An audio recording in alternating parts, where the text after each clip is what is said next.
To officially commence our event, we have the convener opening address. Please welcome Architect ADR2025.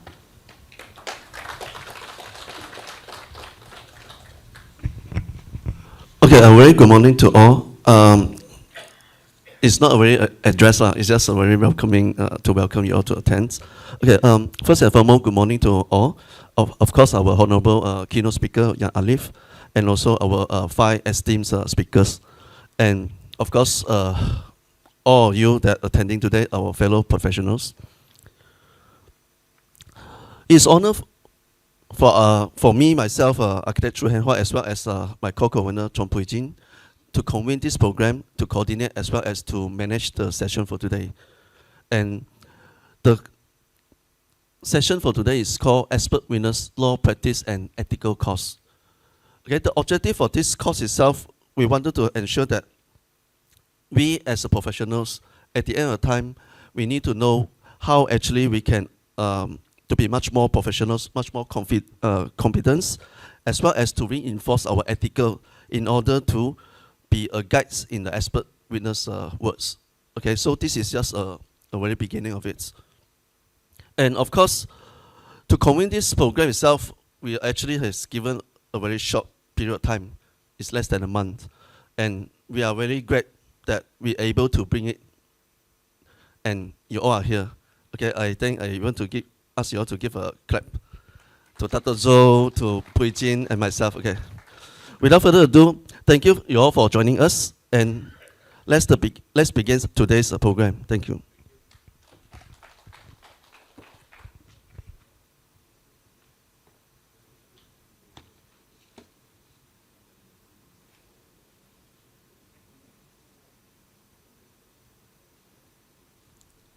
Next, we would like to invite Dato' Architect ADR Zakari Mamazan, Chairman of PAM ADR Education Development Committee, to deliver the welcome remarks.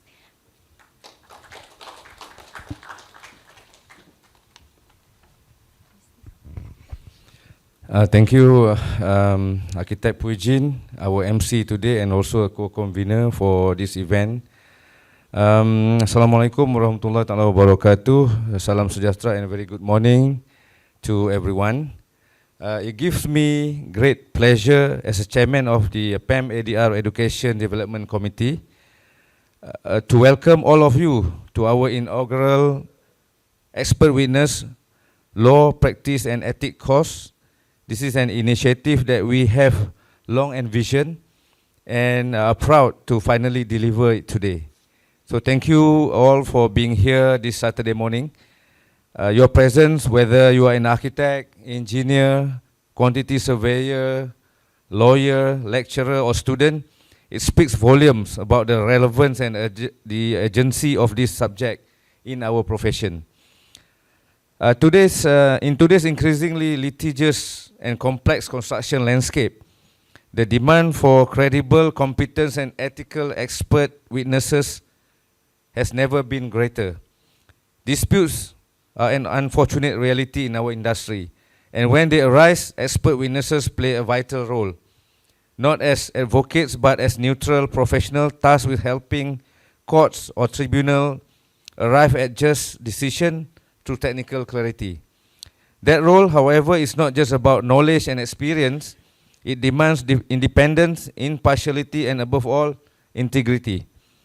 And that is why we are gathered here today, not just to understand the mechanics of being an expert witness, but to explore the legal expectation, ethical principle, and professional boundaries that define and guide expert testimony in Malaysia.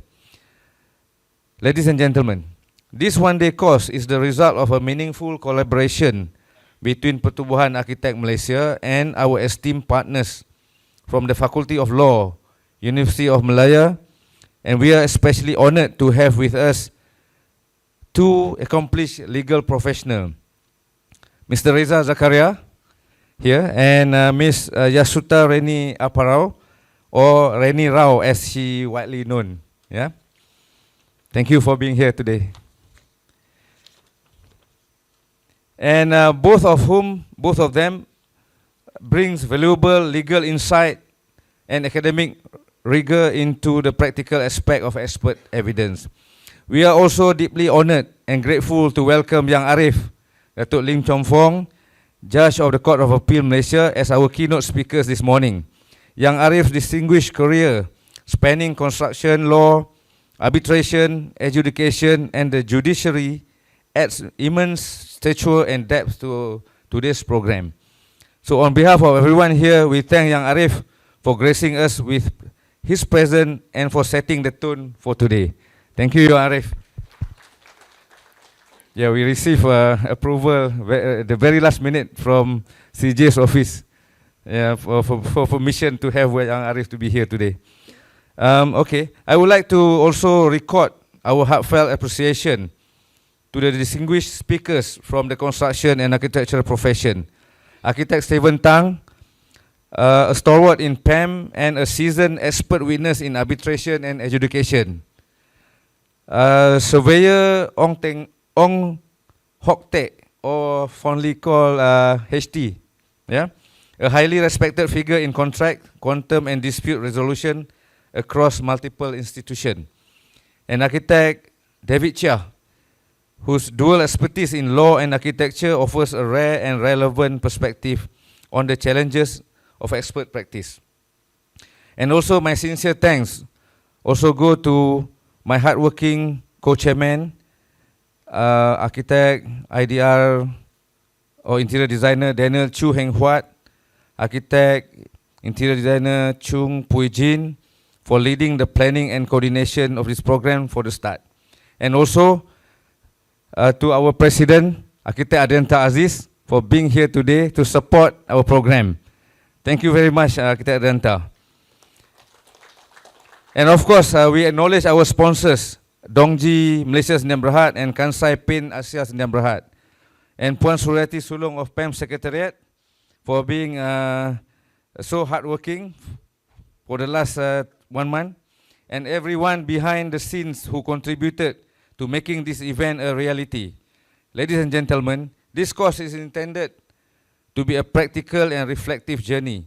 It is not just for those intending to serve as expert witness, but also for everyone who wants to better understand the ethical expectation, responsibilities, and impact that expert testimony can have in shaping legal outcomes.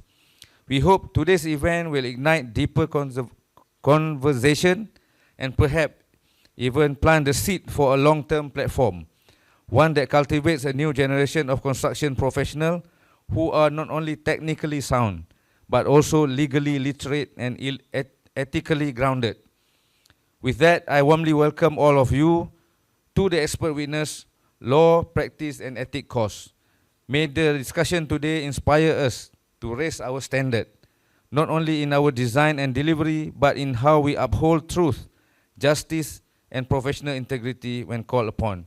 Thank you so much. Wabillahi taufiq wal hidayah. Wassalamualaikum warahmatullahi wabarakatuh.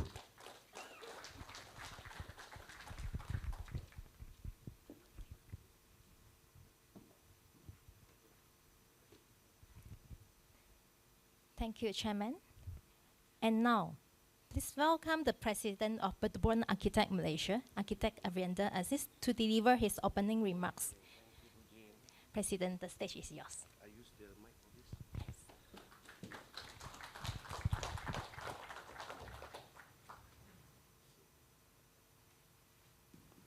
All right.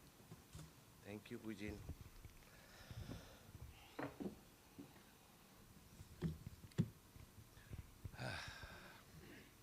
The Honorable Justice Yang Arif, Datuk Lim Chong Fong, Judge of the Court of Appeal.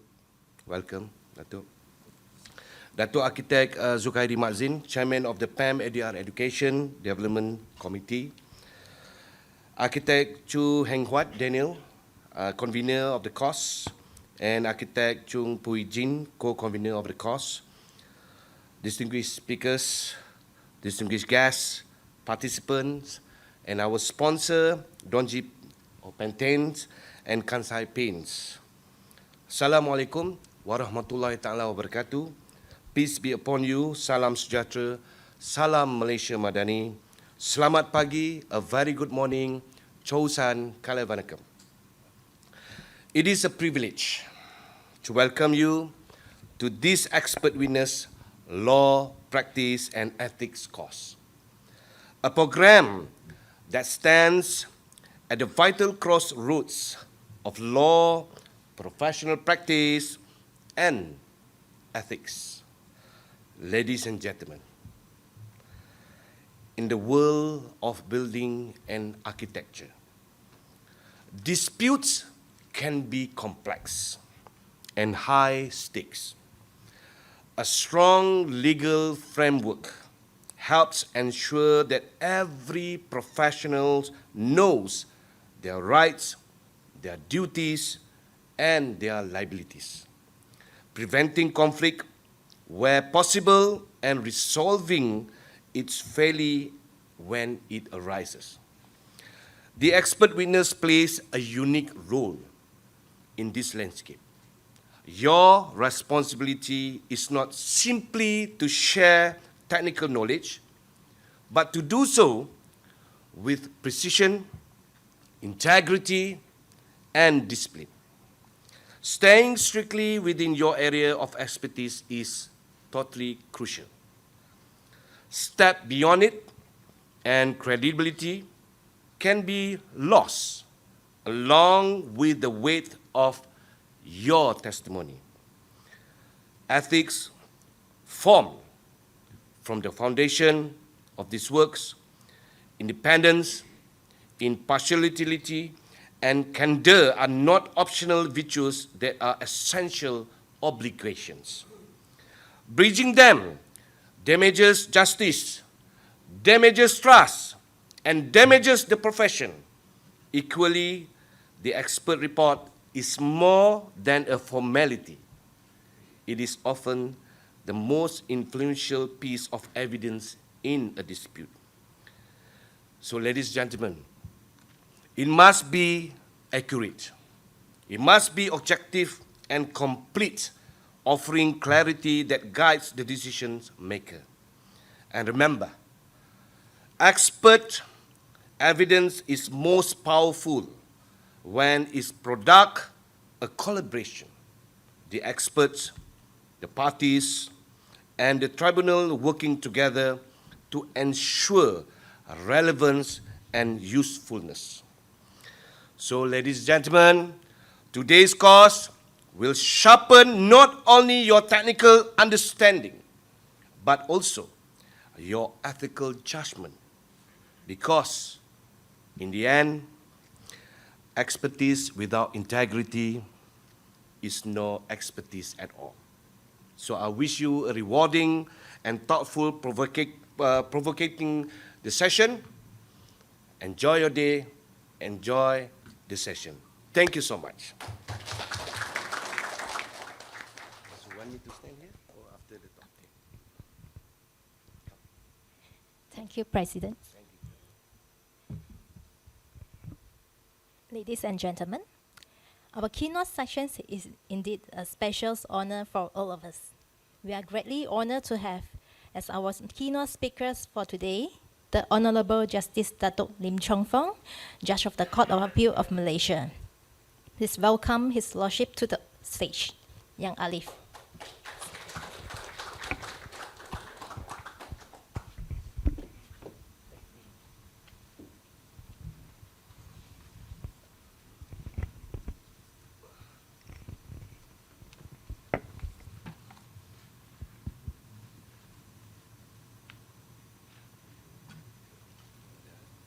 Architect Adrianta Aziz, President of Pertubuhan Architect Malaysia, Datuk Architect Zulkari Zain, ladies and gentlemen.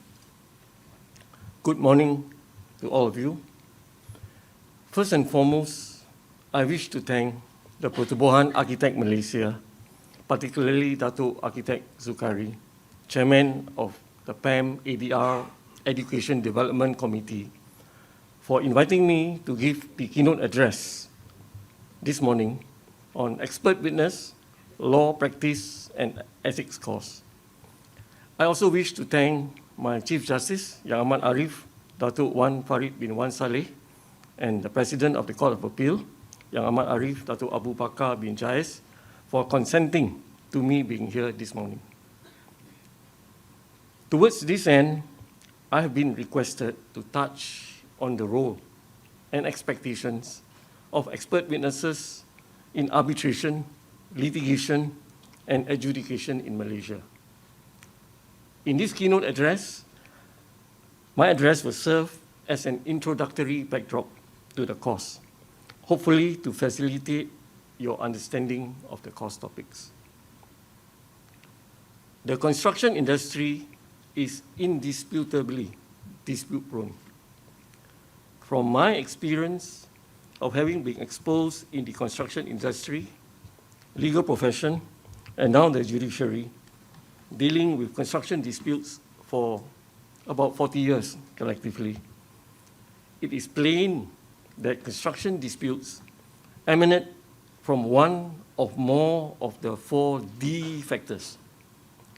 That is, design, defects, delay, and determination of the contract. The resolution of these disputes is often both technical and legal in nature. Mastery of the technical facts and the law is thus critical to derive a well-reasoned and legally correct solution, culminating in a binding and enforceable decision. The proof of facts in a construction dispute are generally introduced through factual witnesses and project documentation.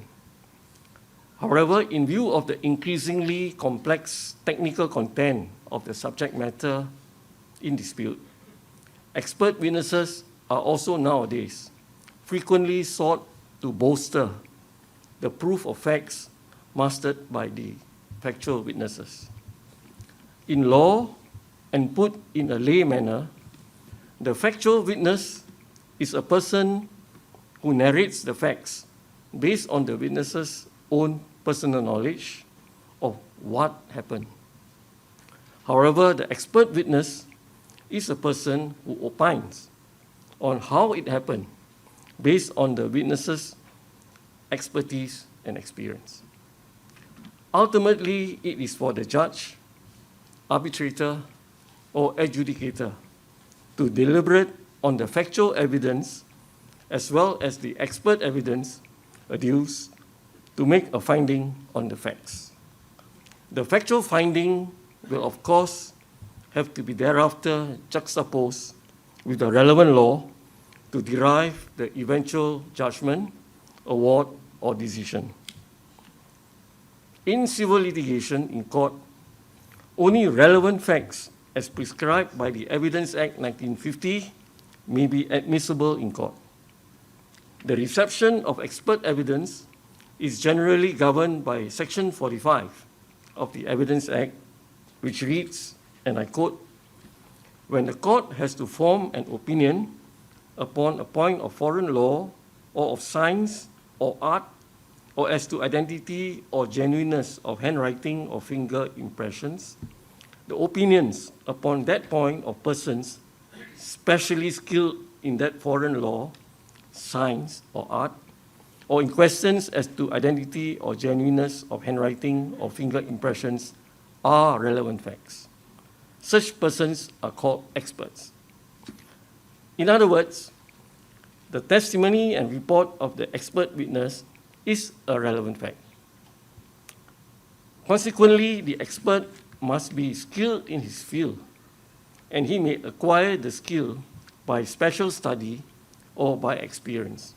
See the case of Junaidi bin Abdullah versus Public Prosecutor 1993, Supreme Court. In practice, the expert must normally have both, that is, academic and or professional qualification, as well as relevant work experience. In Elsim Holdings Sdn Bhd and another versus Toraf, Muller, and 9 others, 2015, it was held as follows, and I quote, "In deciding whether a person is an expert or has the special skill in a certain field, The first question to consider is whether the nature of such evidence requires skill.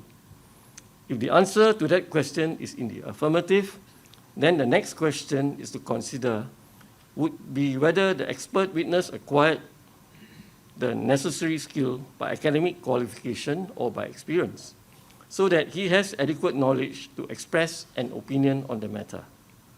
The speciality of the skill would depend on the scientific or technical nature or complexity of the evidence sought to prove. The more scientific or technical expertise and complex, the more extensive will the court be required to inquire into the qualification and experience in a particular field, trade, or profession. The lack of qualification of the experience of the expert will obviously affect the weight of the evidence rather than the admissibility. However, where the evidence is highly technical, the absence of qualification and experience may affect admissibility, unquote. The competency of an expert witness is determined by the court with considerable laxity. See Dato' Mokhtar Hashim versus Public Prosecutor, 1983, Federal Court. Nevertheless, the expert must give reasons for his reason. See Section 51 of the Evidence Act and the case of Sim Ah Hong versus R, 1951. And the court must consider the reasons of the expert before coming to a finding. See Sim Ah O versus Public Prosecutor, 1962. The expert may rely on extrinsic materials to support his opinion, and the expert's opinion may be based on the reading of the evidence of other witnesses. See Dr. Su Fu Man versus Fu Fiona, 2001, Court of Appeal. Finally, the court must form its own opinion on the evidence given by an expert. See Chin Sen Wah versus Public Prosecutor, 1958. Where there is a conflicting expert testimony, the court has the right to prefer one opinion to the other. See Singapore Finance Limited versus Lim Kang Nam, Singapore Private Limited, 1984. Nevertheless, and most importantly, the expert witness owes the overriding duty and responsibility to the court. In Batu Kemas Industries Sdn Bhd versus Kerajaan Malaysia and another, 2015 Court of Appeal, it was held as follows, and I quote, "In this case, a number of experts were called by the parties for the purpose of obtaining their professional assistance and with the intention of relying on their evidence. It is the primary duty of an expert to assist the court in arriving at the right decision, even if he compromises the case of the party who called him and in paying for his services. It cannot be overemphasized that this duty overrides any obligation to the party from whom the expert has received instructions or by whom he is paid. Therefore, the evidence of an expert should not only be independent, but should also be independent. It is pertinent to add that the opinion of experts are relevant facts only insofar as they can assist the court in forming an opinion upon the issues in this case. As an independent aid to the court, it is therefore essential that an expert witness must possess and retain a standard of absolute personal integrity. In this connection, Kazalat J in Re J said as follows: expert witnesses are in a privileged position. Indeed, only experts are permitted to give an opinion in evidence. Outside the legal field, the court itself has no expertise, and for that reason, frequently has to rely on the evidence of experts. Such experts must express only opinions which they genuinely hold and which are not biased in favor of one particular party. Opinions can, of course, differ, and indeed, quite frequently, experts who have expressed their objective and honest opinion will differ. But such differences are usually within a legitimate area of disagreement. On occasions, and because they are acting on opposing sides, each may give his opinion from different basic facts. This of itself is likely to produce a divergence, unquote. Although it is clear from Section 2 of the Evidence Act that the Act does not apply to arbitrations, the above principles that emanated from the Act, as I have just alluded to, apply as a matter of practice in arbitration proceedings. Likewise, in CIPA adjudications, as and when expert evidence is adduced and form part of the adjudication claim, adjudication response, and adjudication reply, the above principles apply as a matter of practice as well. In my view, it is good practice to adhere to them as closely as possible.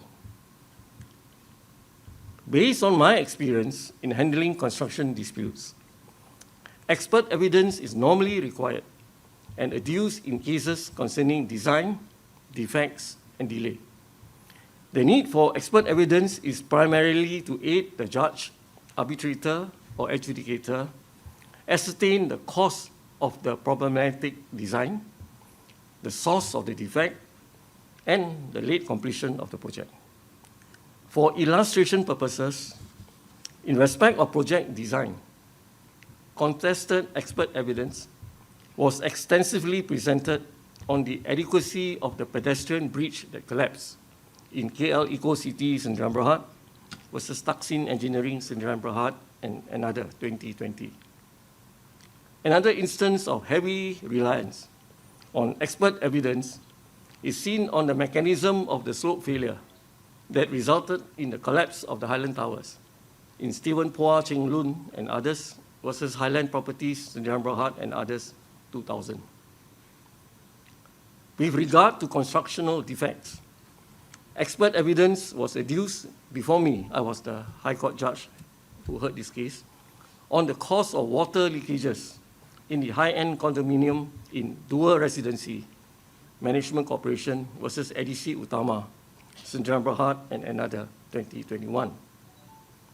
Now, as to project delay, extensive contested expert evidence on delay due to various constructional factors in the central residence project is seen in Daya CMT Sdn Bhd versus Yoktong Construction Sdn Bhd 2018. This is because it is tried law as explained in RC Asia Engineering Sdn Bhd versus Lion Pacific Sdn Bhd 2021 as follows in relation to extension of time to complete the works. And I quote, "In respect of contractual extension of time of completion, there is often the requirement to systematically and methodically establish delay criticality and efficacy, besides also being subjected to conditions precedent to entitlement and special qualifications provided in the extension of time clause in the contract. See John Barker Construction Limited versus London Portman Hotel Limited 1996, unquote. And in the John Barker Construction Limited case, it has been definitively held as follows in commenting on the delay analysis carried out by an expert witness, and I quote, excuse me, "I accept that Mr. Miller believed and believes that he made a fair assessment of the extension of time due to the plaintiffs. It is fairly apparent that the defendants were concerned by the overrun of the contract in time and cost. And I have no doubt that Mr. Miller was conscious of this. But I believe also that he endeavored to exercise his judgment independently. However, in my judgment, his assessment of the extension of time due to the plaintiffs was fundamentally flawed in a number of respects. Namely, one, Mr. Miller did not carry out a logical analysis in a methodological way of the impact which the relevant matters had or were likely to have on the plaintiff's planned program. Two, he made an impressionistic rather than a calculated assessment of the time which he thought was reasonable for the various items individually and overall. The defendants themselves were aware of the nature of Mr. Miller's assessment, but decided against seeking to have any more detailed analysis of the plaintiff's claim carried out unless and until there was litigation. 3. Mr. Miller misapplied the contractual provisions, as more particularly set out above. Because of his unfamiliarity with SMM 7, he did not pay sufficient attention to the content of the bills, which was vital in the case of a GCT contract with quantities. And 4, where Mr. Miller allowed time for relevant events, the allowance which he made in important instances, such as the items relating to the walls or the cutting off pockets in the bathroom screeds, bore no logical or reasonable relation to the delay caused. I recognize that the assessment of a fair and reasonable extension involves exercise of judgment, but that judgment must be fairly and rationally based, unquote. I trust I have implored upon you all to appreciate by now as to the importance and the legal requirements on the reception of expert evidence. In conclusion, I can safely say that the usage of expert evidence has become a sine qua non in construction dispute resolution in Malaysia, and I predict that it will continue to be so in the future, perhaps even more. It is therefore timely today that the Pertubuhan Architect Malaysia has organized this course in its continuing professional development curriculum to educate and prepare all of you who are involved in construction dispute resolution in one way or another. With that, I thank you. As I've quoted quite a number of cases with the citations, I will have this paper given to the organizer, who can then distribute to you all, and you can read the cases if you like in detail. Thank you. Thank you, Yang Arif.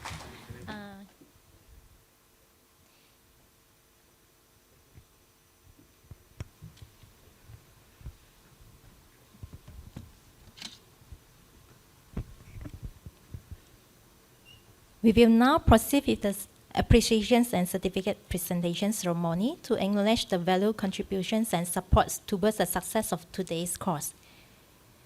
We would like to invite the President of Pertubuhan Architect Malaysia, Architect Avrenda Aziz, Datuk Architect Zachary Muhammad Zain, Chairman of PAM ADR Education's Development Committee, to accompany the Honorable Justice Datuk Lim Chong Fong for the presentations of certificates of appreciations to our speakers and organizing committee's members. As I call each name, please come forward to receive your certificate.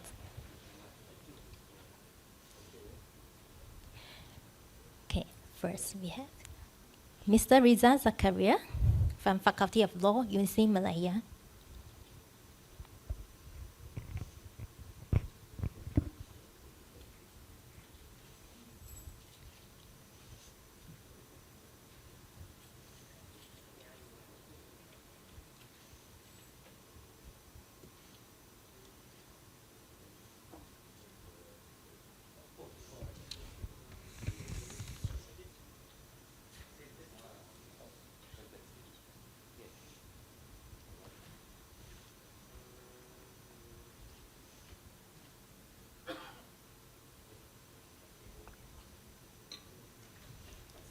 Next, we have Architect Stephen Zhang Pun An, Directors of NVT Architects Syndrome Berhad.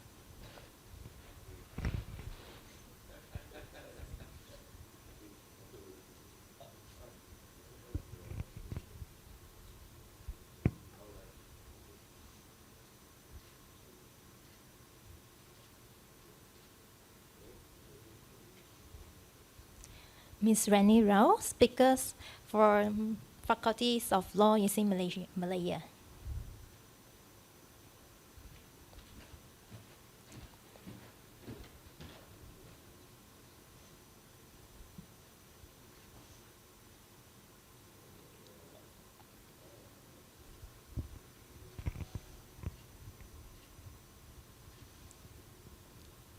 Thank you. Surveyor Ong Hock Tek, the Managing Director of BK and Trustee.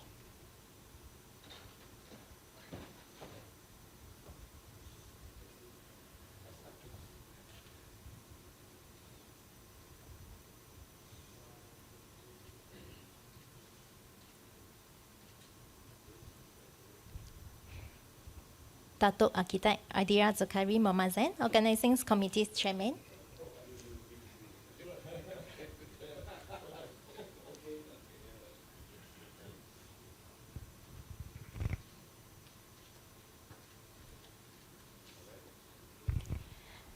Architect ADR2025, Convener and Moderator.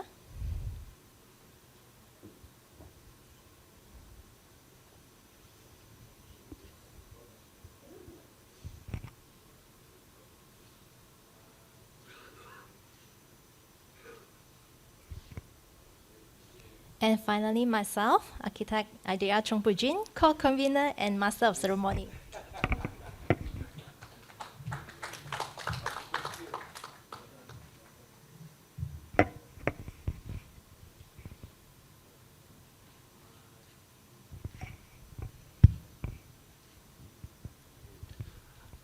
Yeah, we would like to invite all the speakers to the stage. Let's do, oh, one more.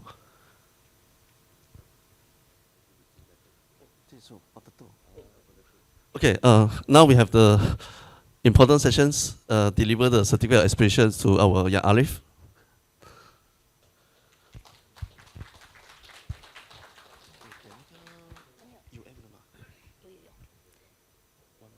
Okay. The second certificate is presented to Faculty of Law, UC Malaya, and will be received on your behalf by Mr. Riza Zakaria.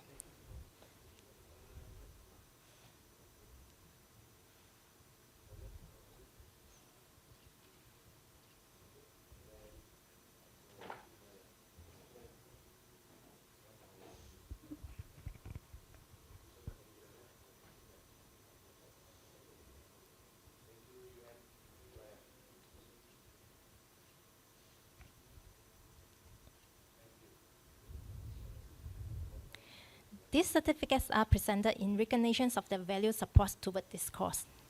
May I now invite all speakers and members of the organizing committee to come on the stage for a group photo.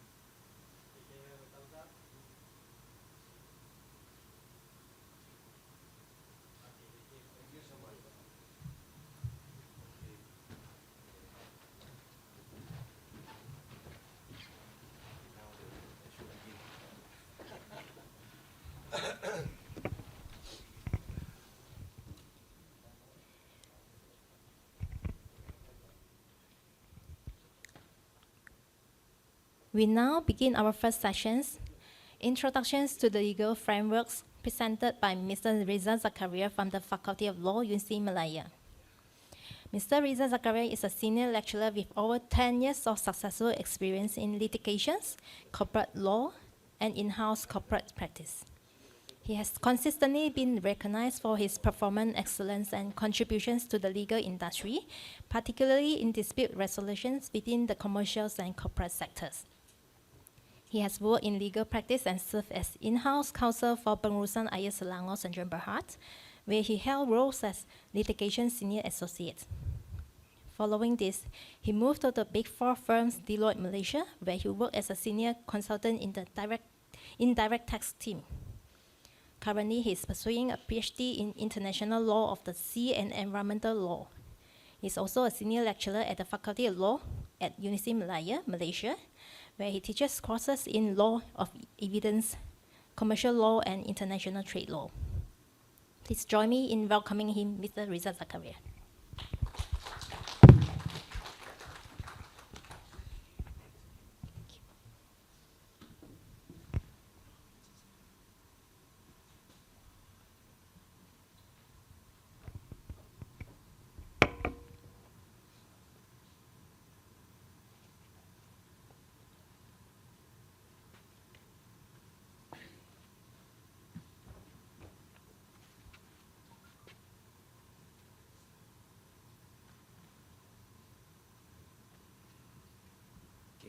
Assalamualaikum warahmatullahi wabarakatuh, and a very good morning to Yang Arif Datuk, Court of Appeal Judge, and the PAM President, A.R. Adrianta, and also the Member Council, Datuk A.R. Zulkhairi, and all distinguished guests. Thank you for having me, and on behalf of Faculty of Law, University of Malaya, and also the Dean of Faculty of Law, University of Malaya, Prof.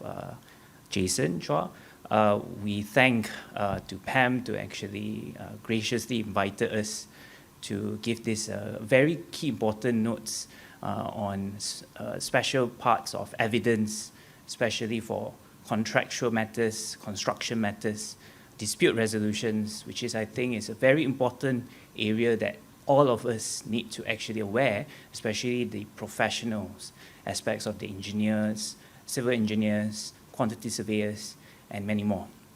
So in this 45 minutes that I actually have, which I think giving a lecture for 1 hour is actually even hard, so 45 minutes is actually even harder, to kind of like squeeze what is the legal framework, the whole concept of how a professionals who are not legally trained give evidence in court. It's going to be like very intimidating at the first time.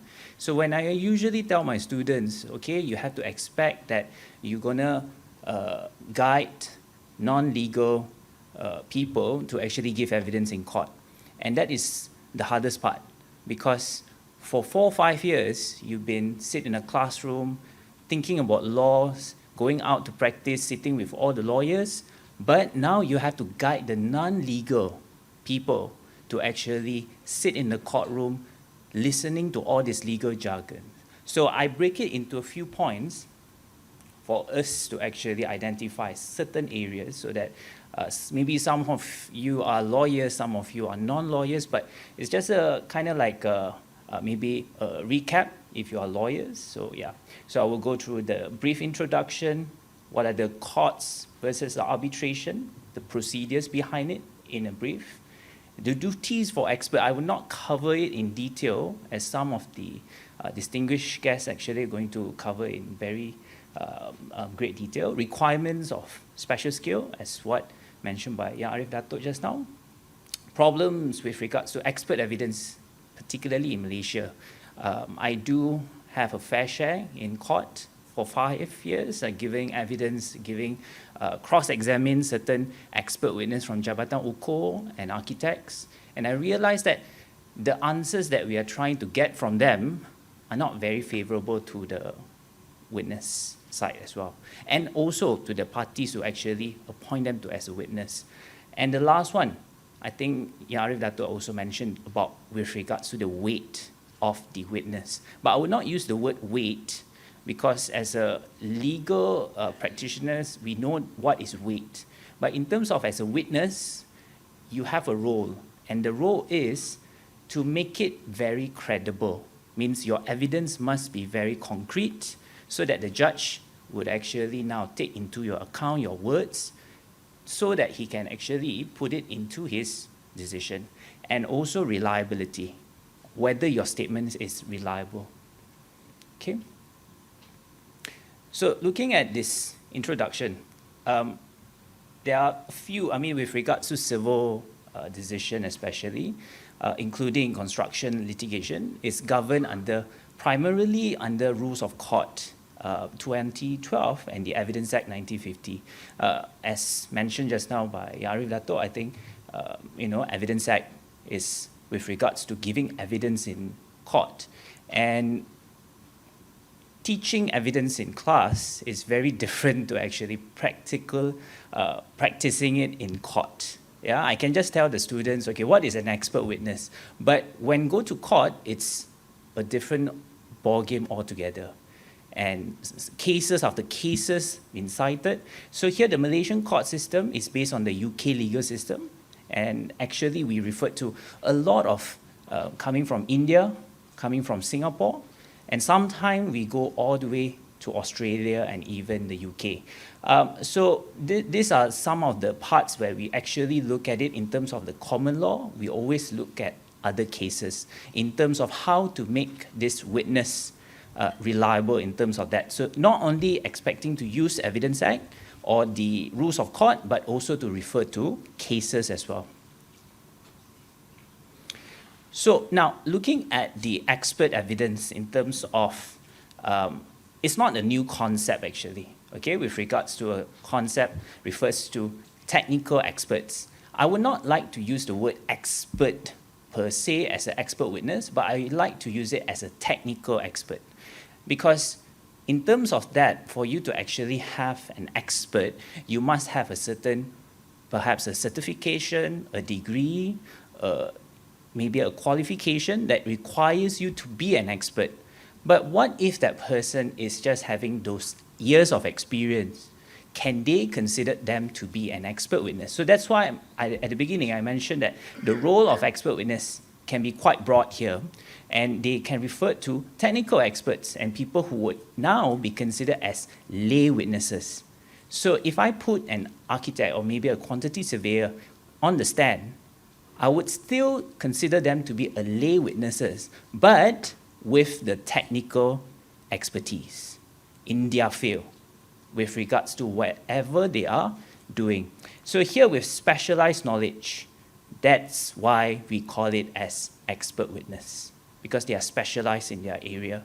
So here, in the complexity of construction, for example, or engineering, so we actually use a lot of this quantity surveyors, Jabatan Ukur from, Jabatan Ukur Negara. So we actually call them, and some of them, we need to actually look at their background, yeah? So in regards to rules of court, yeah? So this is one particular introduction, we'll just skip that. So I will look at the rules of court that will cover the various of these court levels, okay? So I don't want to go through the details of the different courts in Malaysia. I think that one is something that, lawyers would actually guide in terms of, okay, which court that we need to go to with regards to the claims, the range of the claims. Those are something that, you will get your associates or your lawyers to actually go through.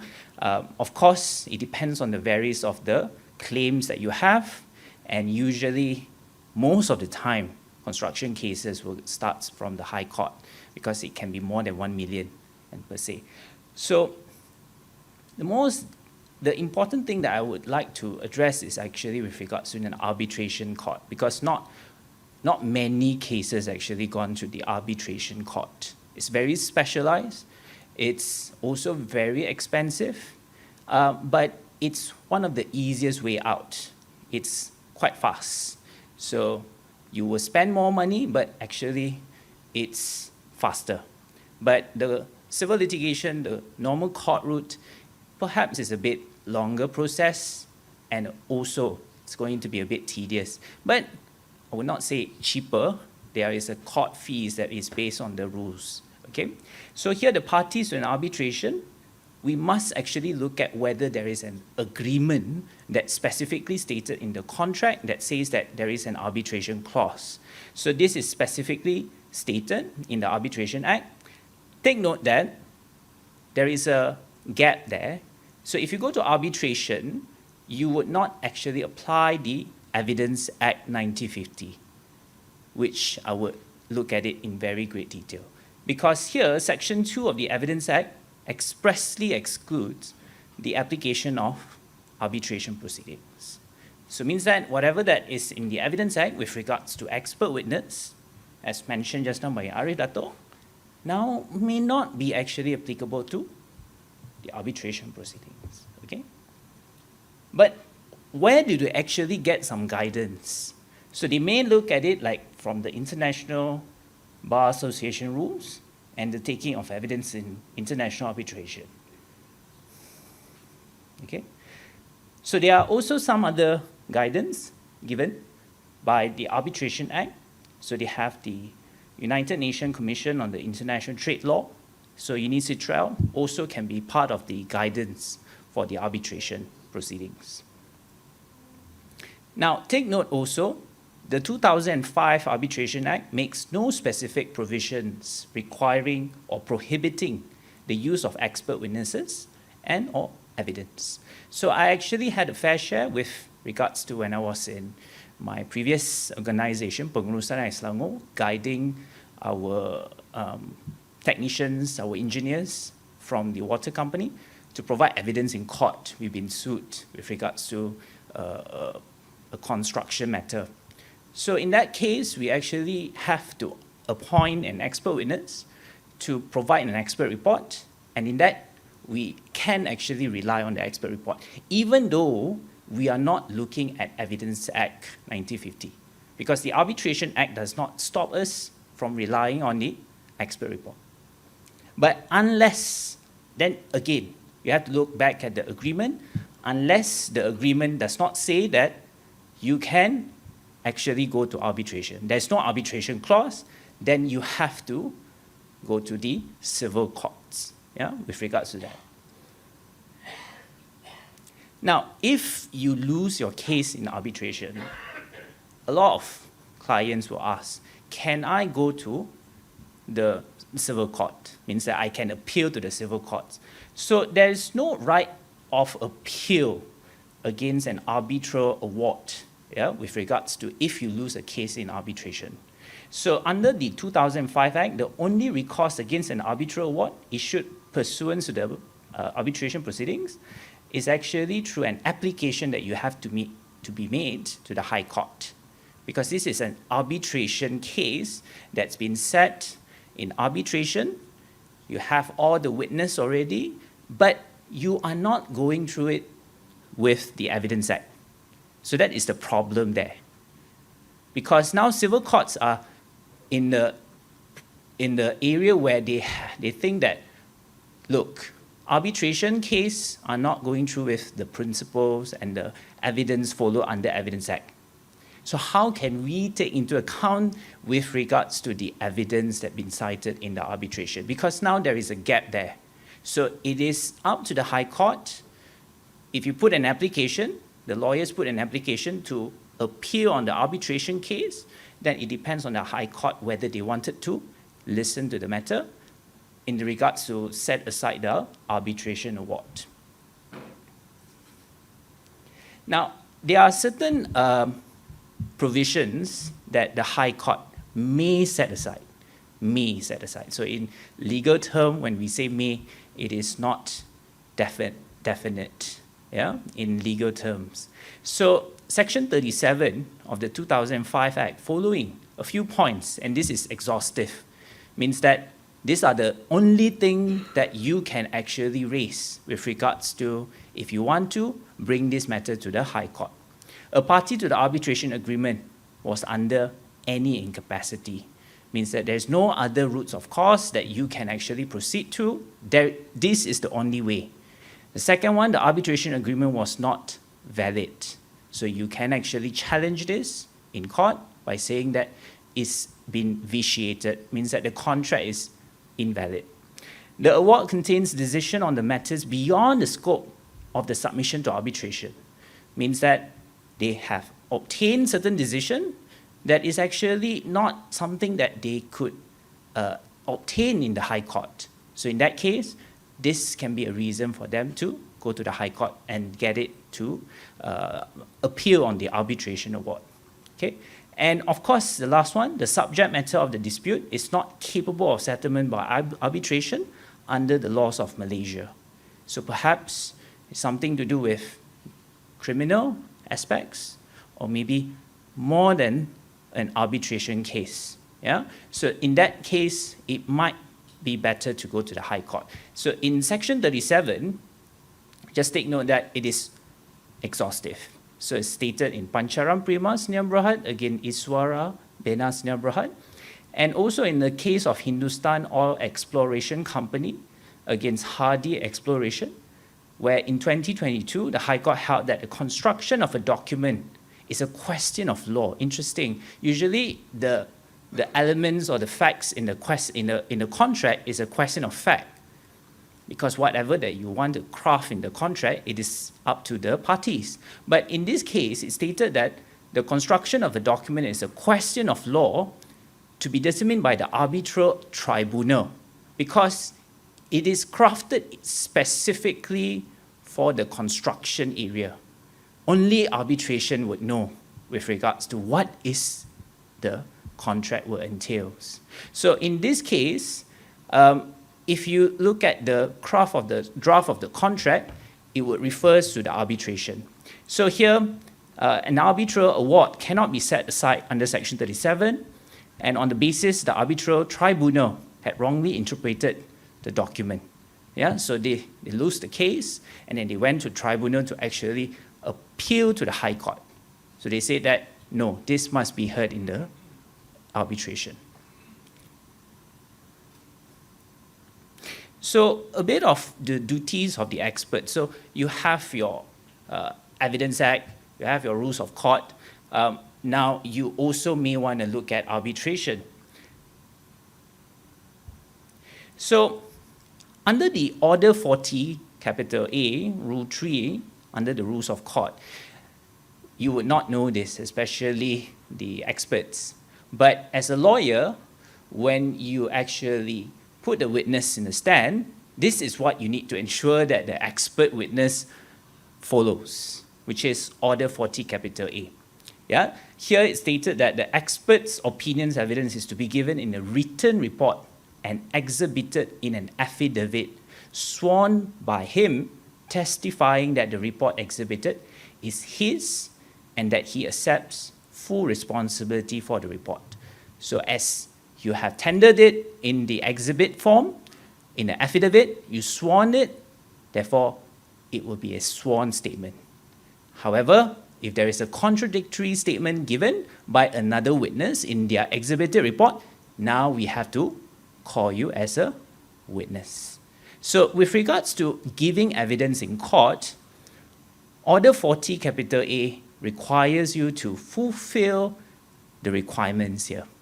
Number one, yeah, with regards to Rule 3, Sub 2, set down the following requirements to be detailed. And some of you will have to, maybe have an experience with regards to this.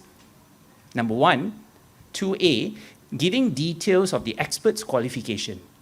Yeah, how many of you actually have given evidence, witness in court? Yeah, maybe 1, 2. So definitely they ask at the beginning, what's your qualification? What's your background? Where do you study?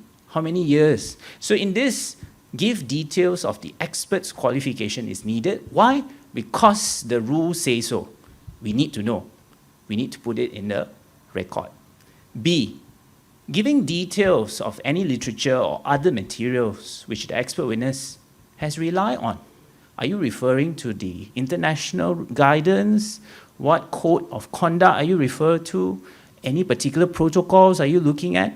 Statutes? Doesn't matter. Put it there. C, contain a statement setting out the issues which he has been asked to consider and the basis upon which the evidence was given.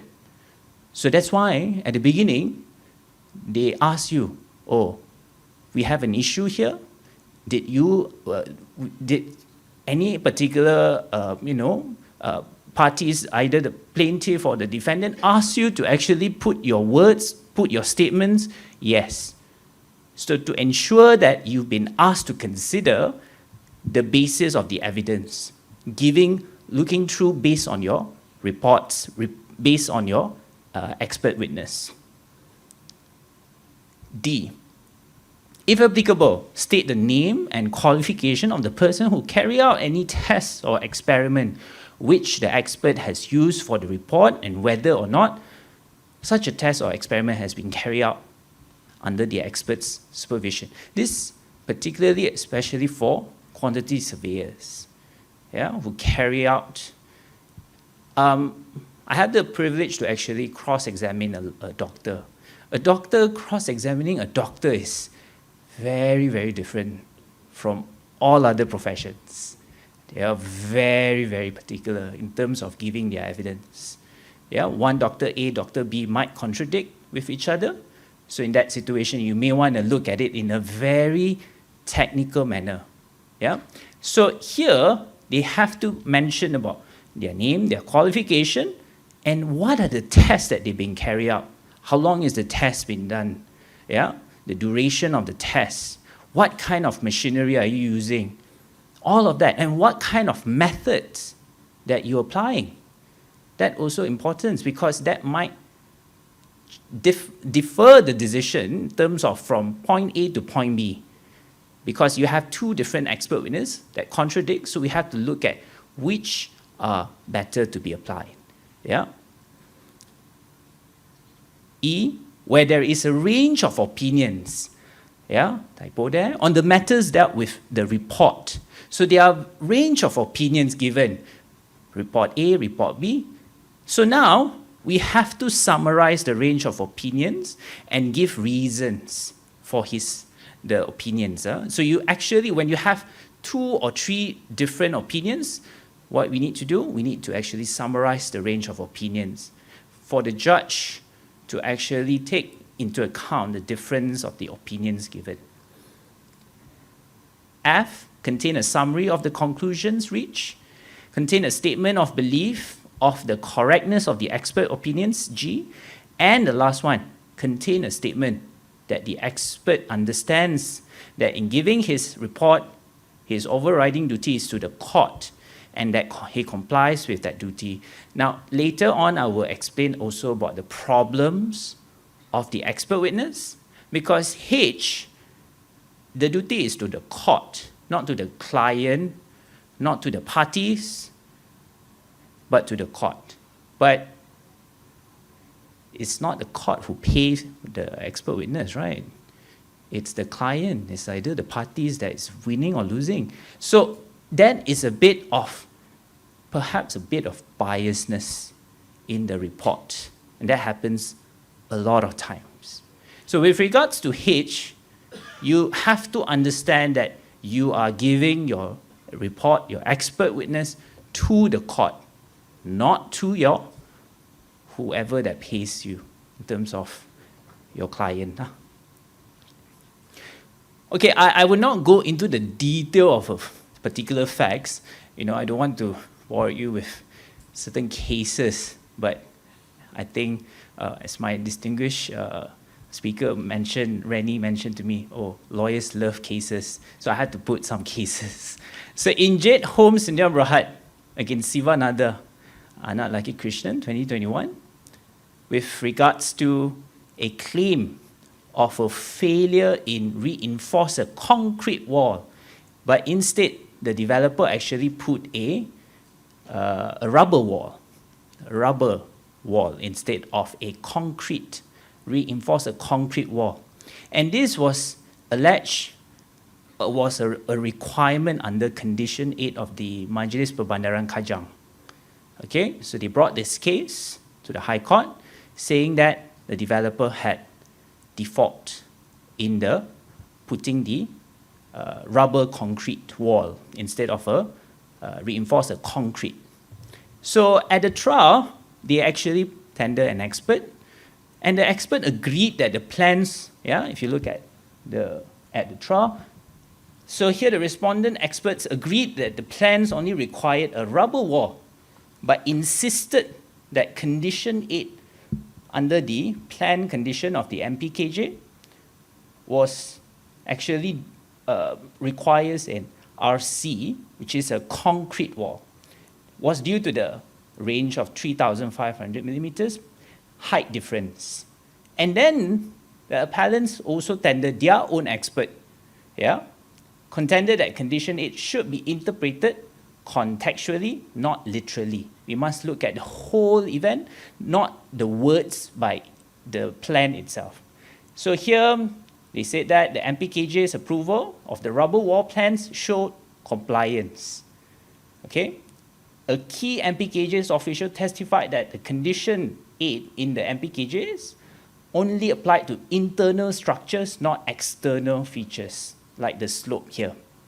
So here, the main question is whether we need to rely the statement given by the appellant witness. So in the Court of Appeal overturned this decision, favoring a literal interpretation and finding that the respondent witness was correct. And in appeal to the higher court, in the Court of Appeal, the appellant also argued that the Court of Appeal erred in interpreting, High Court erred by interpreting Condition 8 in isolation and not considering the expert testimony and the MPKJ's confirmation that the rubber wall complied with an approved plans.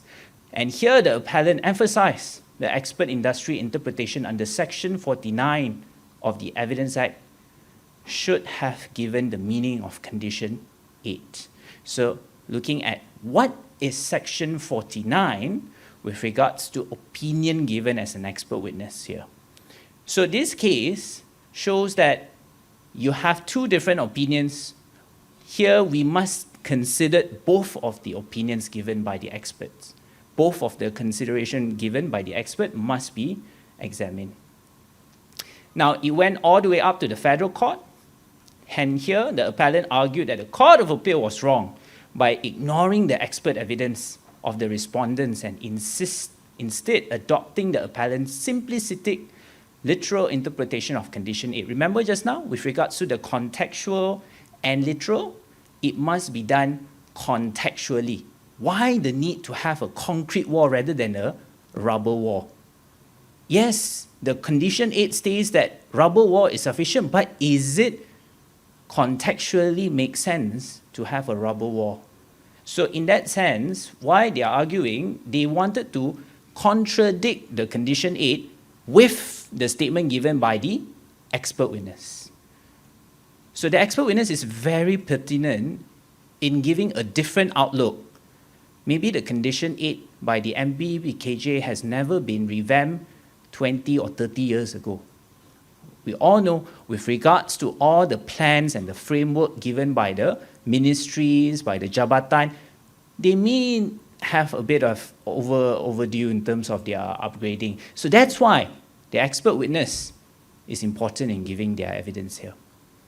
So here, towards the end, the Court of Appeal should have given proper weight to the appellant's testimonies under Section 49, which supported the Condition 8, did not override the approved building plans for a slope and rubber wall, and no contradiction existed between Condition 8 and those plans.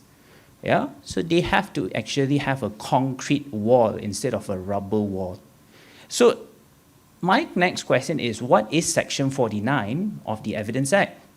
Because with regard to Section 49, if you look at Section 49 sub C, when the court has to form an opinion, because you have to take note, it's not you who are making the decision for the court.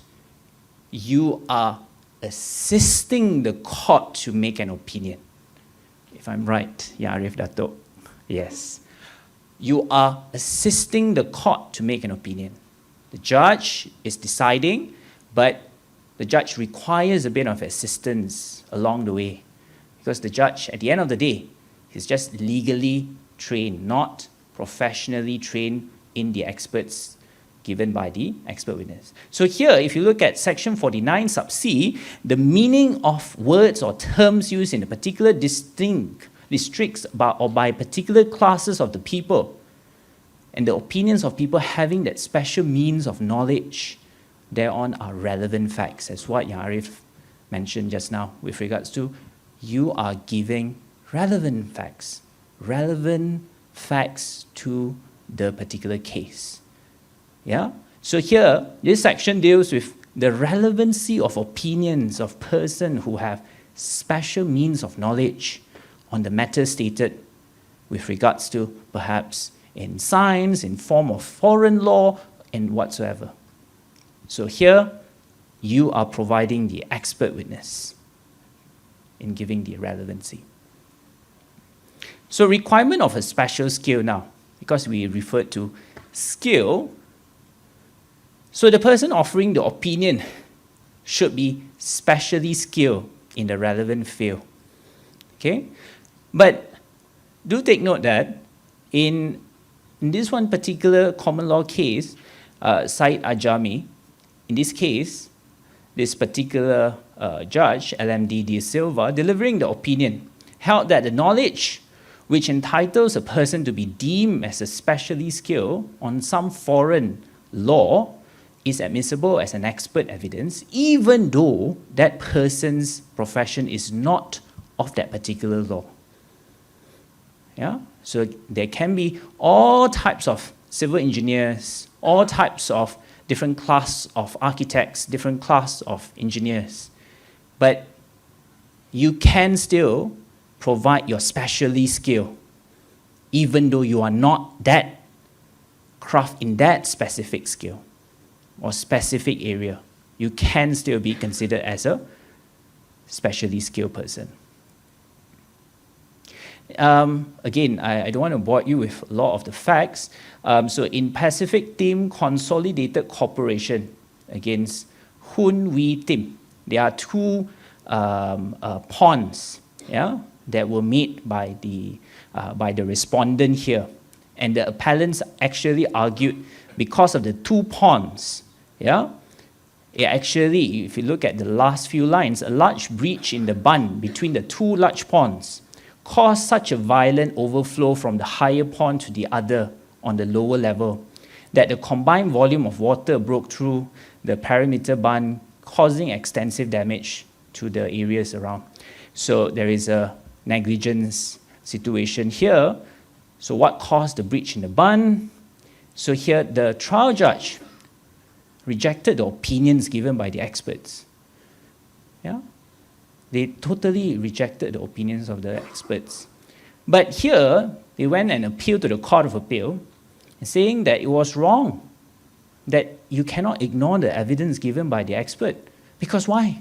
Remember, your Order 40 capital A rules of court mentioned that you have this highly qualified person. You already satisfy all the requirements under Order 40 capital A, and therefore, you cannot ignore those evidence given by the expert witness. So here, in the end, it was argued that when the evidence of the expert stood uncontradicted, it could not be ignored, and the views of the judge himself as a layman should sustain to those of the experts. They should echo what the experts actually have provided. Yeah? Because they are not contradictory with one another. How can you actually do not want to follow unless there is a reason not to follow, yeah, with regards to that? Okay? So in Malaysian cases, some of the cases taken the view that any person who by reason of experience has special knowledge in relation to the matter question. So as what I mentioned, you just can be someone who is experienced without the qualification, but most of the time you must have the qualification because the statutory requires you to have the qualification. Yeah? For example, the person who involved in making the contract, yeah, in forming the contracts, and the workability of the service in relation to the contract, yeah, would be of great importance, yeah, to be called as an expert. Now, this is what I mentioned just now with regards to some of the problems. I'm just going to highlight just a few, but I think my learned, distinguished other speakers would actually raise this in great detail. One of it is with regards to conflicts. So conflicts in expert testimony, especially in relation to reports. They've been appointed previously in another matter. They've been given another evidence in another matter. It might be conflicting. We try to avoid this conflict as much as we can, but there might be some biasness if you actually look at the next point, question of bias. Some reports may form a biased point of view depending on who the client or the paymaster. Yeah? And lack of understanding. This is something that I don't think an issue because in this era, I think everyone can actually do a bit of quick search, knowing what is required in giving evidence in court. Even I think a lot of practitioners, architects or contractors would know giving evidence in court right now, right? I think that shouldn't be a problem. Legal jargon would be a problem, yeah, in terms of what is considered to be the meaning of prima facie and burden of proof, relevancy, relevant of facts, facts in issue. That is something that I would say a lot of experts would have problem to identify. And Now, this is something that I would say this is coming from academia. I would say we always argued how the judge decide, how the case should look at it. But in terms of when we look at construction cases, matters that is going through with regards to a lot of technicalities, judges are not the expert. So that's why judges are legally trained, but they are not equipped with the knowledge in the fields. And recently, I had a conference in Indonesia, in Bali. I spoke to some of the Supreme Court judges in Bali, and they are in Indonesia. They wanted to train their Indonesian judges to be equipped in construction, in environmental, and they actually send their judges to all these conferences to actually listen and learn. But I think our judiciary is, I think, are doing the same thing. So it's something that we need to take into account, work the breach between the judiciary and also the experts. And of course, witness is poorly prepped. This is, I would say, the lawyer's fault, not properly prep their expert witness. Even though they are expert witness, maybe they learned giving legal experts maybe like 20 years ago, giving 10 years ago. So in that case, an unprepared witness may disrupt the case. Yeah, a lot of time, I have to share with you, a lot of time coming from the jabatan, from the ministry. A very simple one that I actually cross-examine a person from the Jabatan Uko in Bahasa. So the word is art, which is mentioned by Yang Arif just now, section 45, art. And I asked the witness, so what is art? Apa itu seni? Seni itu seni. Art is art. Then I said, okay, we have a map given to you here from the Jabatan Uko. Can you tell us, what does this map say? Or how do you actually, no, this is art. Ini adalah satu seni. And we got very irritated. I think the judge also got very irritated because as an expert witness, you're required to assist us in how you actually reach to the part of this is an art. How do you come up with the map in that sense, okay? Then the last one, the credibility and reliability of giving evidence is very important. Having a sense of credible and reliability. As what I mentioned, the courts are relying on what you have to say to make an opinion. And it is settled law that the principal responsibility of deciding the matters is placed upon the court, not on the expert, as I specified that again. It's up to the court and the judge to take into account. So the expert should not give his opinion on the ultimate issue, the very issue the court has to decide. They just need to give their what they think about that. Okay? I don't want to go through another particular case in Katiyani against Lee Leong Sin. But what I want to highlight is in the one in bold. The case highlighted that the credibility and reliability of a witness testimony are fundamentally to a fair trial. So your expert witness, you sit in the dock, sorry, not in the dock, in the witness box. Yeah? If in docks, you are at the back.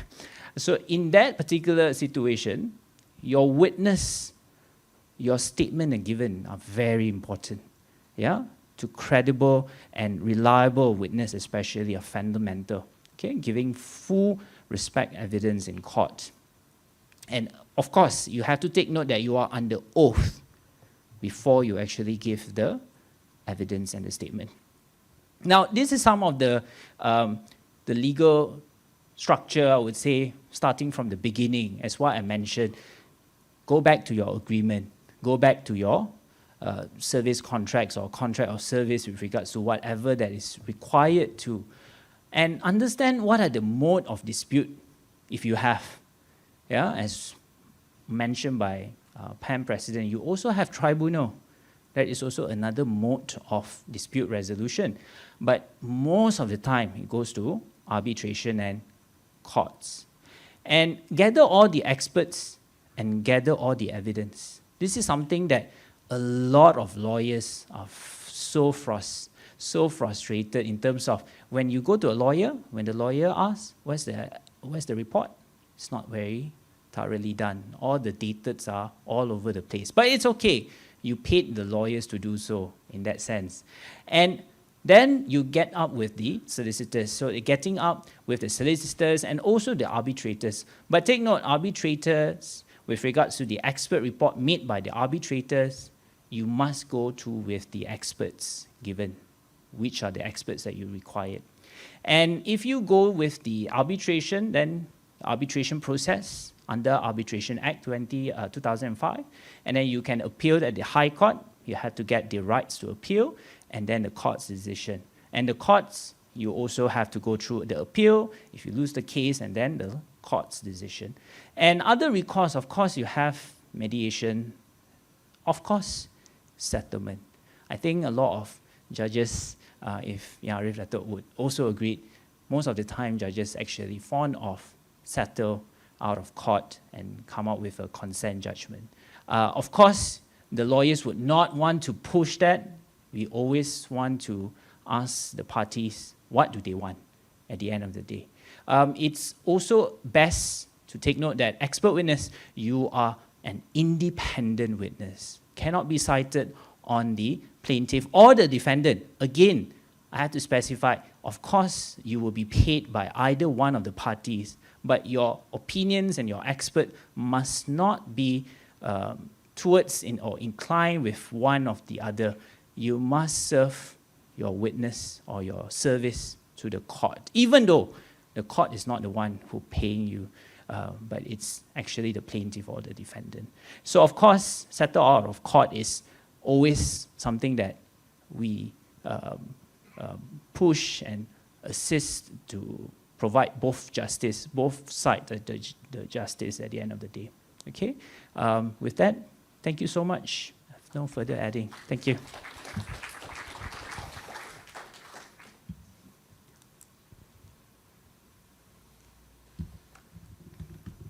Thank you, Mr. Riza Zakaria, for a very insightful legal framework sharing sessions.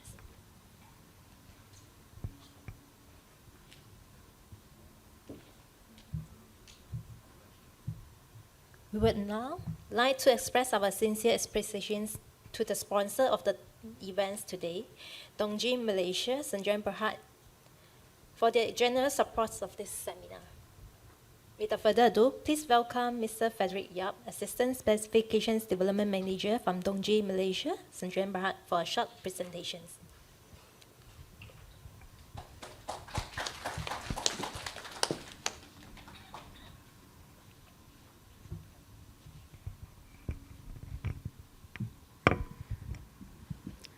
Yeah, good morning, ladies and gentlemen. My name is Frederick, representative from Dongji Patents. So first of all, I would like to express my gratitude to Pam for giving us this opportunity to have a short sharing on our company product system. So for today,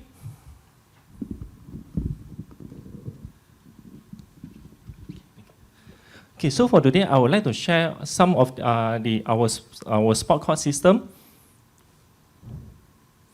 But before I go to the content, I'll share a little bit of our company, a little bit of about us, and then our sport court system, and our proposal system, some of our project reference. Just a little bit about our company. Our company, Dongji, established in 1989 as a manufacturer of construction chemicals. And currently we have an international network of construction chemicals, production and marketing support. Currently, we have 2 regional technical support, which one located in Malaysia and the other one located in Taiwan. So currently, we have the international network in Saudi Arabia, Dubai, Myanmar, Taiwan, China, Vietnam, Oman, Thailand, Singapore, Indonesia, Brunei, Malaysia, Philippines, and Australia. And I would like to share some of our waterproofing system as well. But other than the sport court system, we have the waterproofing system, which is, we identify it as 3 different types, which is the type A, the barrier protection system, such as the physical sheet membrane. And we have the cementitious waterproofing as well. and also for the liquid applied membrane. And we have the Type B integral system for the waterproofing admixture, which added in the concrete itself. And also we have the Type C waterproofing system, which is we call it the drainage system, which is the cavity drain membrane. Okay, this is our services that we provided, which is the design specification support, which we will start to approach the architect or consultants to get the waterproofing to specify in, and then the technical support during the application and also up to the execution of application. Whenever there's any application issue on the site, then we have the technical support to approach to the site. Okay, I would like to share some of the sport court system. This is our sport court system, which is the exposed coating system. And this sport court system, we have the class 2 ITF, which is this medium slow pace.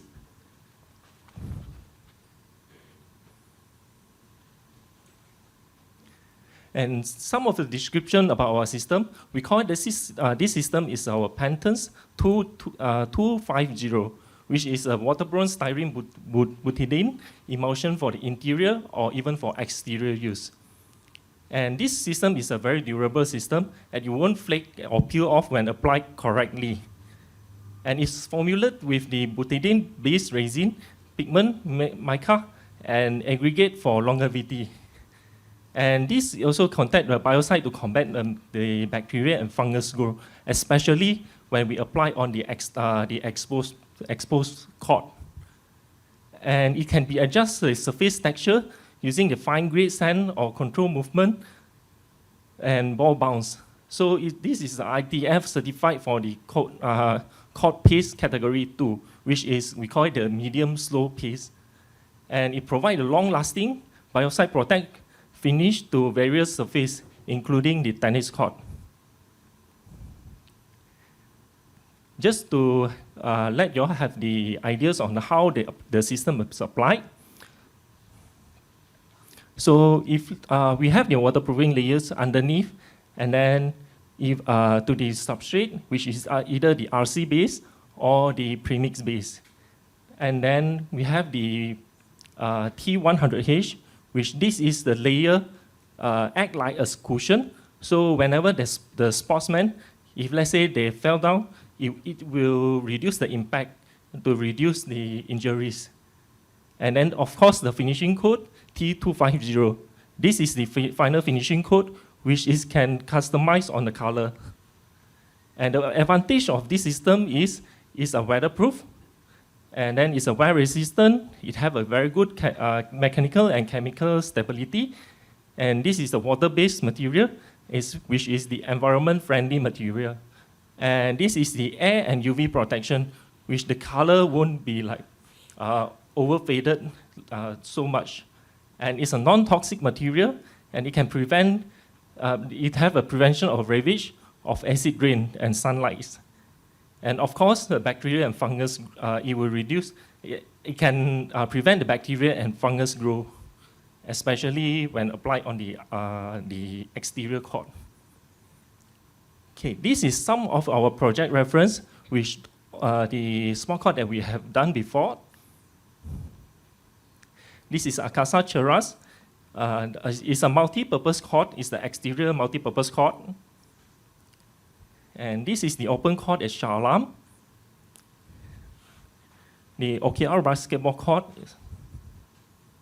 Tawa Residence basketball court, Samsung Sport Court at Port Klang, and of course, recently, the most popular court, which is the pickleball court at Wisma Causeway.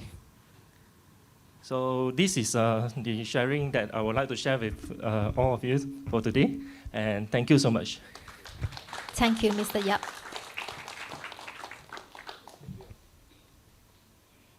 Ladies and gentlemen, we will now take a 20-minute short break.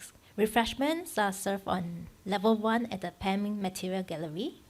Please help yourself, and we kindly ask that you return to the hall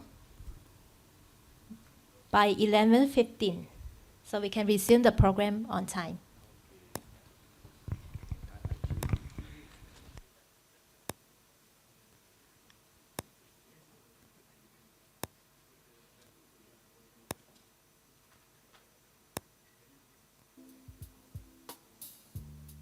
Don't let worry steal your joy.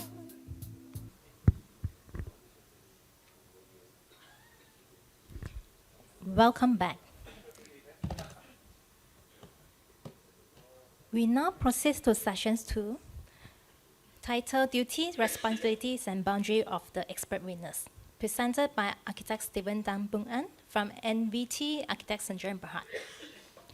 Architect Stephen Dang is a practicing professional architect since 1990. He was formerly Pertubuhan Architect Malaysia's council member from 2011 until 2021. As a council member, he chairs the ADR committee from 2016 to 2021, chairman of the PAM Heritage and Conservation Committee, and chairman of PAM Form of Contract 2006 Review Committee, resulting in PAM Form of Contract 2018. He was also a committee member of CIDB Form of Contract 2022. Architect Stephen has been engaged as expert witness for many court arbitrations and adjudication cases. Architect Stephen, the floor is yours.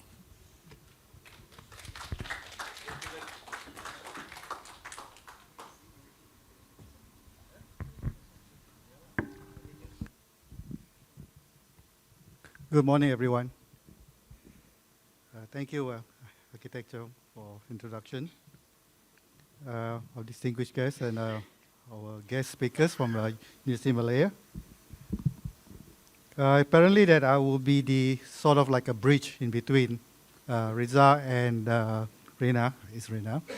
Looks like a bridge. Both are already given their legal opinion and stand on the expert witness and where it stands in the eyes of the law. And yes, we as expert witness, we will have to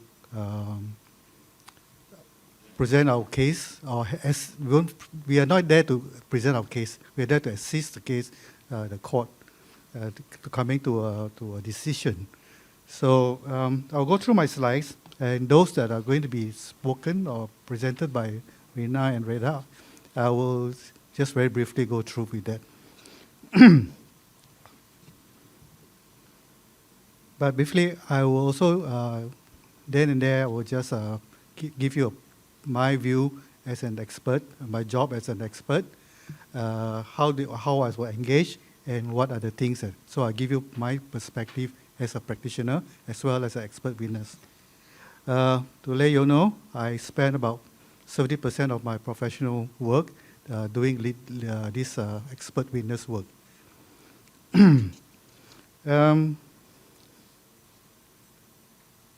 Okay, these are the areas that we'll be talking about today. Expert witness, the types of expert witnesses, responsibility and duties, legal process involving expert witness, challenges and ethical considerations. As you know, if you read through the prospectus that we sent out, those of these also been covered by both our legal experts. So, but I will give you from our point of view, or as an architect, what we do. So most of us, expert witness, as already Riza mentioned, when I started off as an expert witness, I don't know what it is. I thought I was a witness going to the court and have my feet and hands were cold, colder than a freezer, you know, and you stammer a lot. And every time you get lost because you're so nervous, you forgot what the actual questions were, you know, and you start thinking, questions A, you start thinking A plus B already, you know. So you're not answering it should be because of your nervous. And also at that time, I wasn't very brave probably when I go on take the stand. And the ethics, how you address the judge, how to respond and all those things. So later on, there were lawyers who train us how to address when and where you can talk, when and where, or how you present your questions and all that. So those develop over the years or the cases I go through. At least not so nervous, but still very nervous. Why? Because you cannot predict what the other side will question you during the cross-examination. We think we know a lot as an architect. Even with 10, 15 years of experience, we think we know a lot. When we take the stand, we don't undermine the other party or the lawyers who are very well known. They know construction law, or we thought we know the contract very well. No, they know better. Even we talk about defects, they know better than us also. How could that be? We are architects, we're supposed to be supreme, on site. No, they ask you questions that you just blur, and that's what they want. That you that shows that you are not clear on what you're able to give your testimony. That's where when you it's just like rain Indians going around a convoy, of wagons. So one arrow just passed through, it's breached already. And they were going to screw, bigger and bigger and bigger, until they penetrate and the whole convoy of wagon will be burned down. That is what happened, That's what the lawyer will do. They will try, even yes or no, they will put your question. You can't tell the lawyer, you can't ask me that. No, you cannot. You just say disagree, agree, that's all. You try to explain, say no, you cannot explain. Then you got panic. But actually, there are remedies that you can explain later on. Because when you take the stand, there are three phases in the court. First is an examination in chief. Means your own lawyer, your client's lawyer will question you. After that, the worst one is the cross-examination.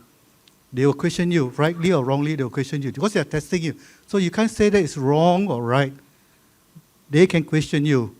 Our topics also never mind. They will ask you, They just want to test you only, to frighten you.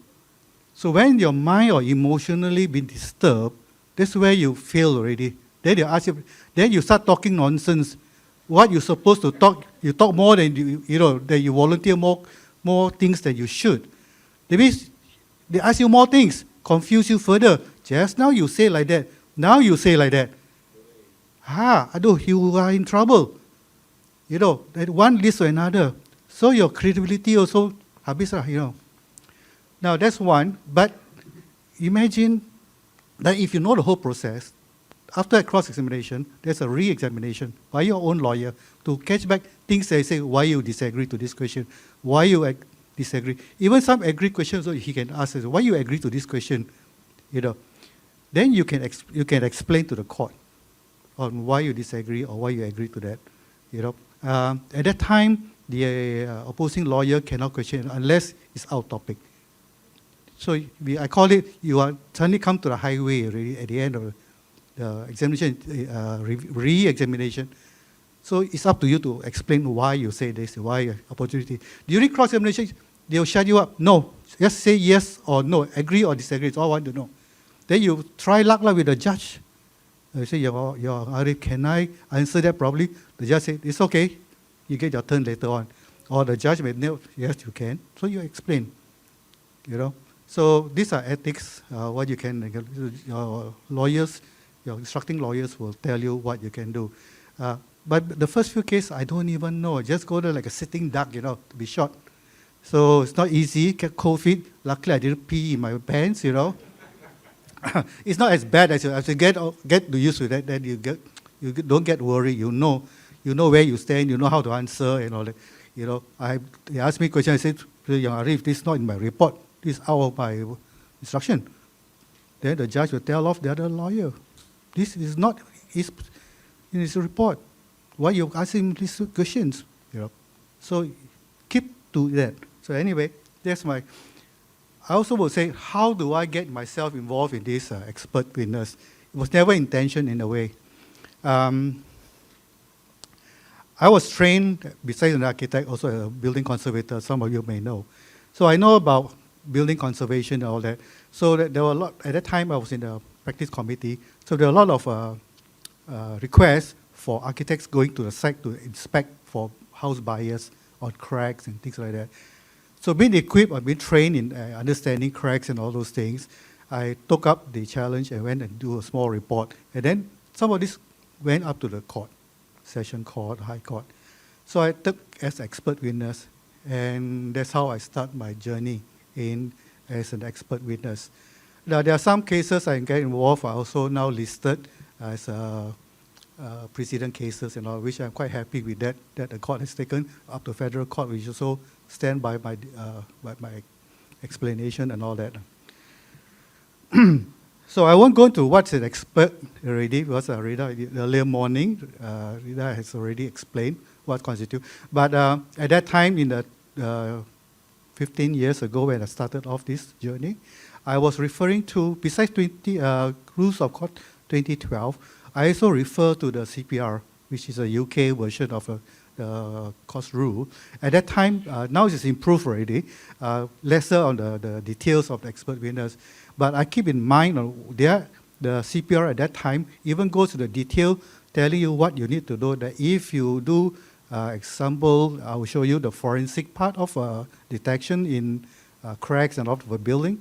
You need to tell them what's your equipment you use, and whether you are qualified to operate the equipment. So because of that CPR, I went to take up some courses, like thermal imaging course. I went and got a thermal imaging camera. So when I go and at least I chop there, I'm a qualified thermal imager.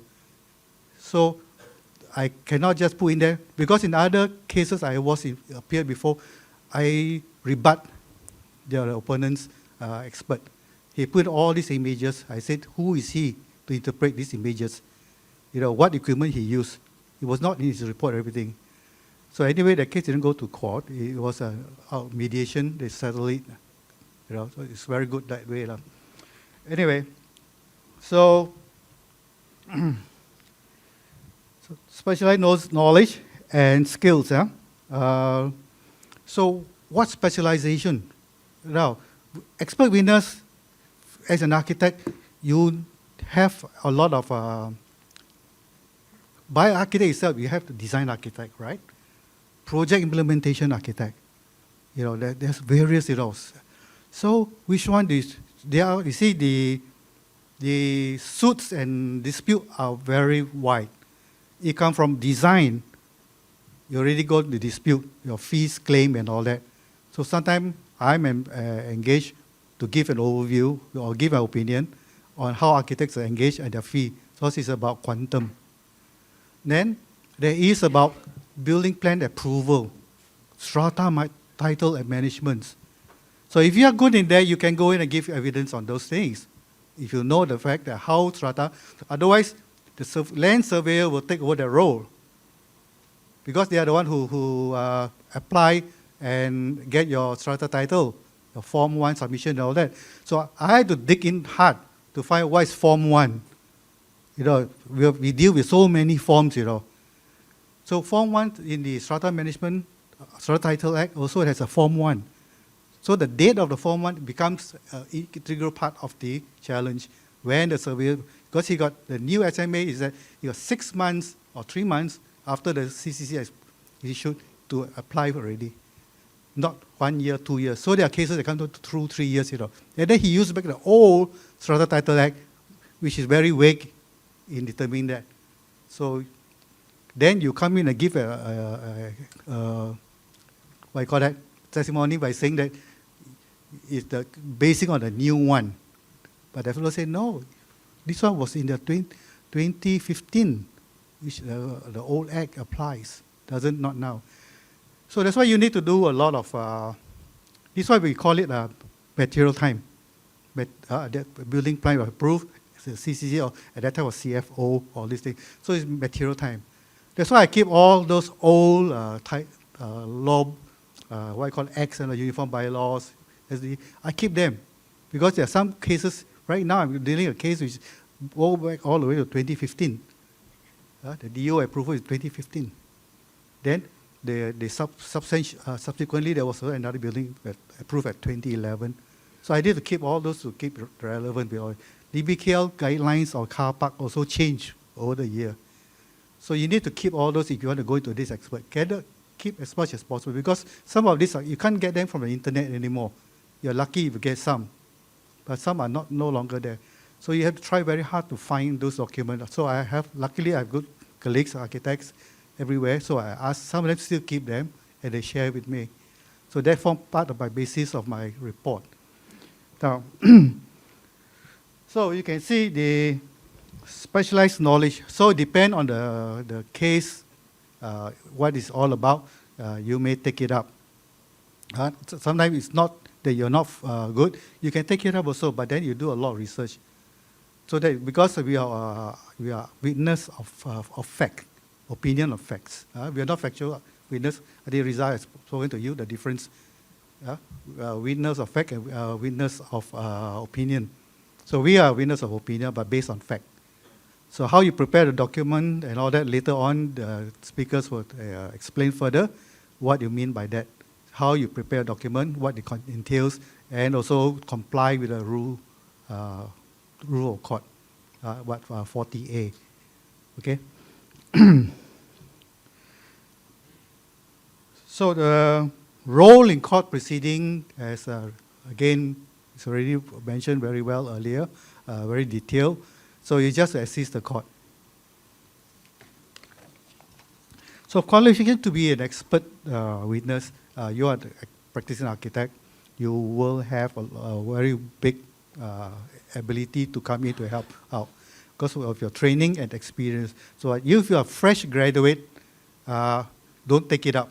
You'll be chewed, grilled properly until hangus in the court. So don't. Although you are also new, but if you're an architect registered, but you have many years in the field, so you can be an expert because you have to explain why your part 3, doesn't mean that you must be, but you have site experience. You know the difficulty, you know the procedures, you know the problems encountered. So you also can become an expert in that manner. Doesn't mean that I have 20 years or 10 years post part 3 and all that. Not necessary. So long you have the experience. Qualification is to assist the judge to consider, this fellow got the qualification to talk about. But having said that, there was also a long case. This lawyer was looking for a machinist for boiler. It's a case, imported boiler and all that. The M&E engineer wasn't very clear on this, how to testify, come up with a report, because he knows this thing is new and all that, but functionality, how the integrity. So you get a manufacturer to come in, he was of course biased towards his own equipment. So what we did was, I wasn't involved, but we did talk a bit with the lawyer, get hold of a boiler expert, but he's an old man. I mean, not so old until he's so frail. No, he's about probably 50 years old. He has experienced a lot on the boiler. And he knows the mechanism work irrespective of the brand. And we put him up as the expert witness. How the case went on, I don't know. But just to show that he doesn't need to have a court qualification, but he has vast experience in that. So he may convince the judge to consider his testimony. Okay, so qualification is part of for us as an architect. Obviously, qualification is very important to show. So your part 3 also good. Now, the question is also comes to whether if you are an architect working for a developer, for example, and you want to act as an expert witness for another case, not your firm, but somewhere else, not your company. First, do you have the time? Number one, this court can take a lot of time. Why? Because it postponed, vacated, vacated. And it can drag on for 1 year. 2 years, you're lucky. I was put on oath for 4 years because the intermediate, the pandemic came in. So I was put on oath, stopped there, and it didn't commence until later on. And they want a physical court. So they had to wait until all the screens were up there, So because we were experts, we had to take off our masks. to see that, okay, that's Stephen, that is Stephen, okay. I thought they thought it's Zorro, you see, so cannot lah. So you must have the time. I think there are also cases where the judge has, it's a local case where the judge has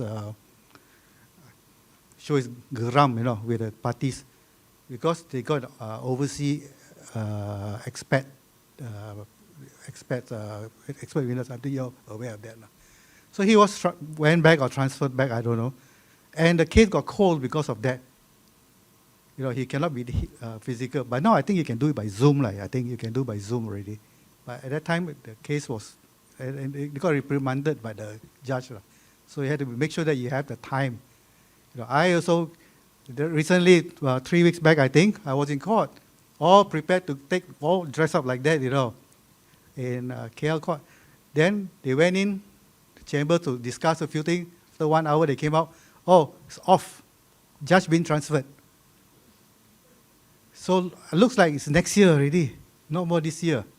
Looks like next year, new dates coming out already. In fact, in my book, I have already hearing next year already, until I think July now, July, August. That, so far away, 1 year.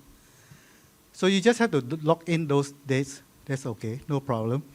Now, doesn't mean that you have, before you agree to those dates, make sure that you check your schedule and nothing more. Then you, because if you have something on, you can always tell the lawyers will tell the judge that, oh, I'm not available this date, the common dates they agree, but not agree to you. So this is okay. The court doesn't mean you are tough to you. No, it's not.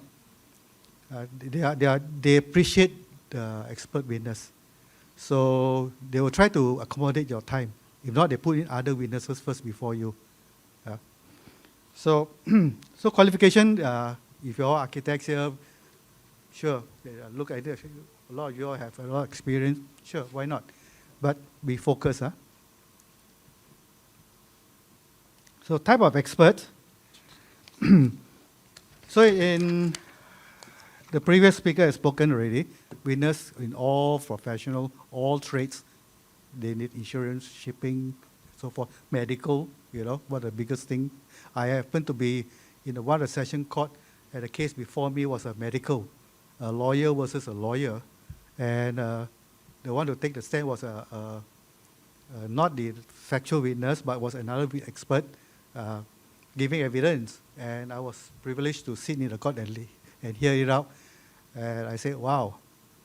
Because medical is so vast, you're an X-ray expert, heart, so many, So this was something to do with the accident. So the injury and all that. So one of the lawyers, one of the doctors that attend to this victim early on did not do a proper procedure, alleged procedure. So that's why they got the expert to come and challenge. They were suing the earlier doctor. So that was the gist of the case.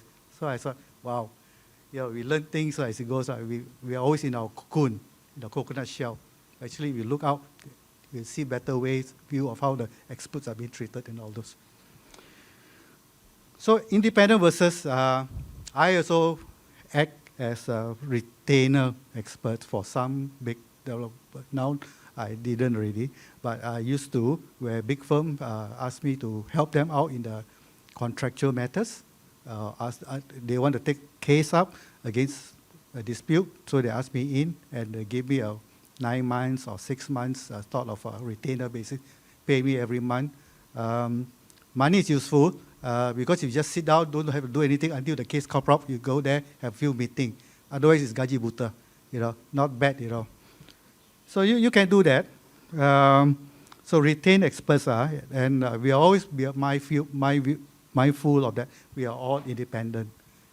Now, we have a case long time ago where the defendant is a developer, employ an architect as an expert to rebut off my report. And I go to Google and check on him and all that. That's what we can do. Right? We check. Lawyers also will check on you. How many wives, how many girlfriends, they will know. You can't run away from that, So we found out that this architect has done some work for the developer. So he's conflicted already straight away. So the lawyer bring up to the judge, and he was disqualified to be expert. So that's where you conflict check. I have a current case in Kuantan where the defendant is a developer, small-time developer, small town, small developer, not big. He's a family friend, classmate of my brother.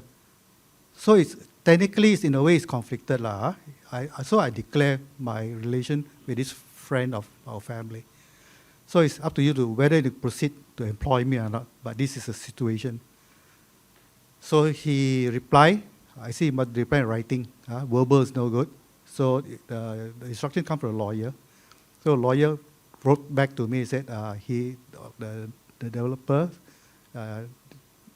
this purchaser has no problem with this relation you have with this party, this other party. So that's why I took up the case. But be mindful, we talk after the hearing break. I have a good chat with him for a long time, never see him. We went to England together at that time. So obviously we know each other very well. But we don't talk about the case. Once outside the court, we can talk about other things, how's your sister, how's your children, but we don't talk about the case. Likewise, I know some of the lawyer, very good friend, and during the case, we came up, oh, you are. But we know already who the lawyers are, The lawyers don't know who I am.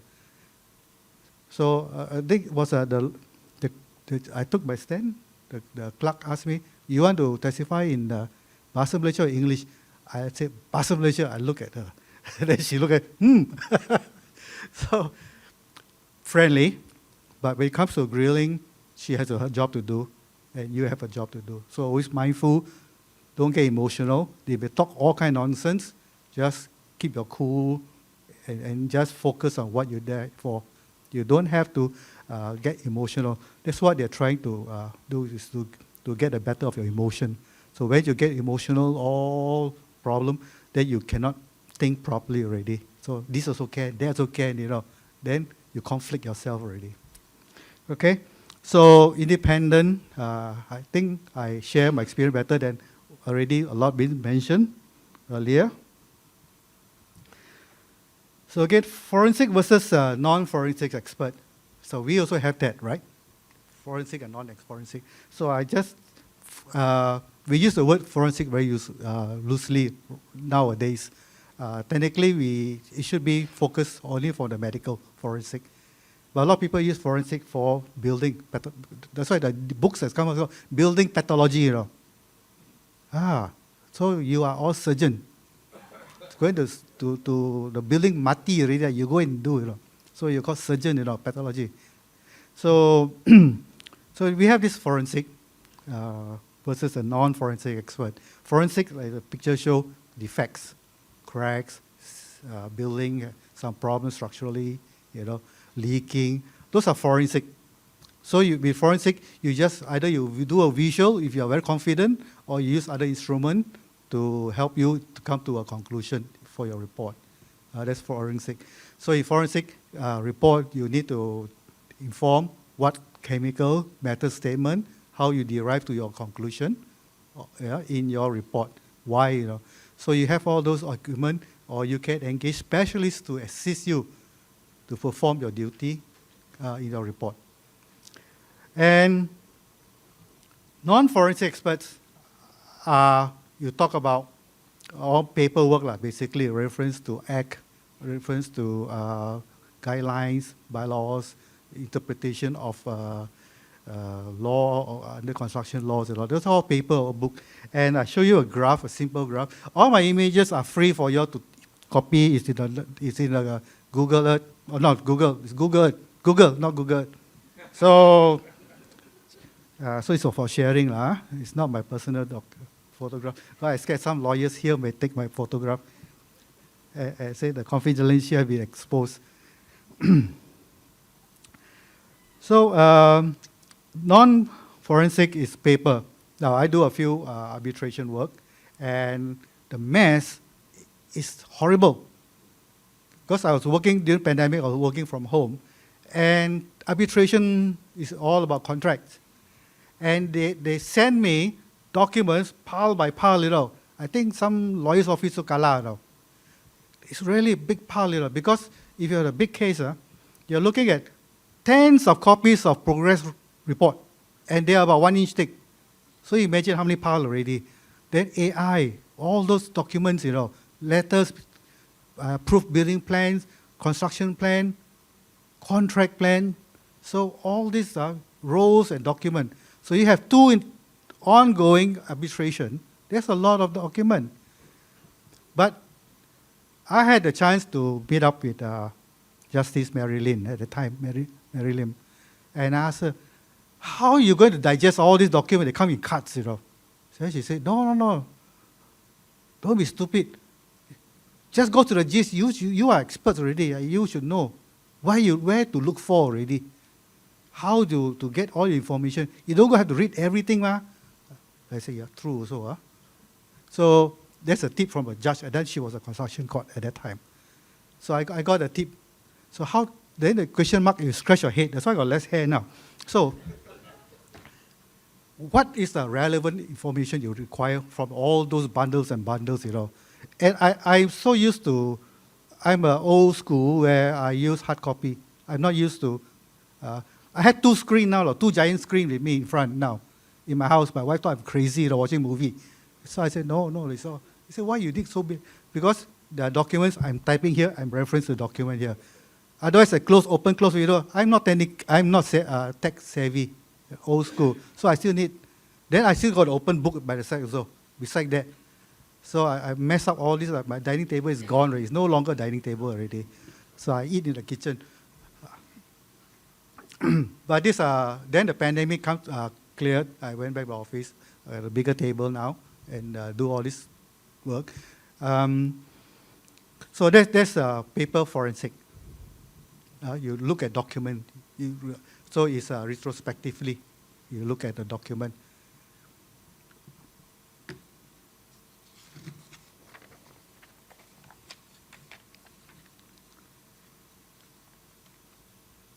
So responsibilities and duties. You are responsible for what you write in your report. And we are witness experts on facts. You just can't go take the stand and blah, blah, blah, blah, without facts. Those are factual witness will tell because he's the person on site.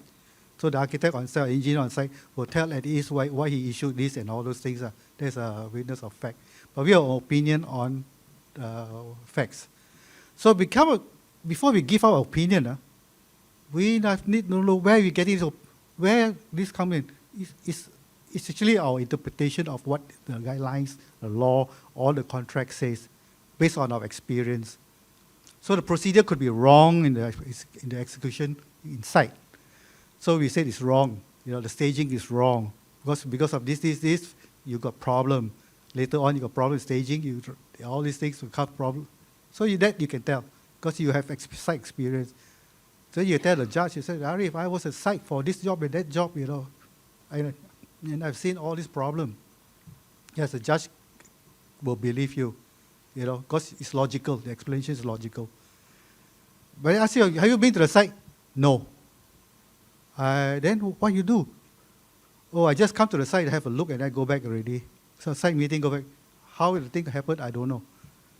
Finish already, your credibility as a witness. Jatuh straight away already. The lawyer will start grilling you already. We call it coring already. So there's a responsibility that you keep to the subject. Normally, I ask for instruction from the lawyer because they are becoming instructing lawyers. So in my scope, I put that, the instructing. This is my instruction, purpose of my report. After later on, the speakers will tell you how to develop your report, what is included and all that. So the purpose is very important. You just can't, I see a report that says, and any other matters, wow, I said, die already, this fellow put it like that. It's an open opportunity for the opposing lawyers to grill you further already. And any matters, why you didn't consider this? Why you didn't consider that? You're putting my client in a difficult position already. So you be specific on what you are instructed to do, you do just that. You are a horse with blinkers, to run around, nothing more, Don't run outside the race course. If you put anything else, you can run outside the race course, So you are on blinker, very focused on the objective.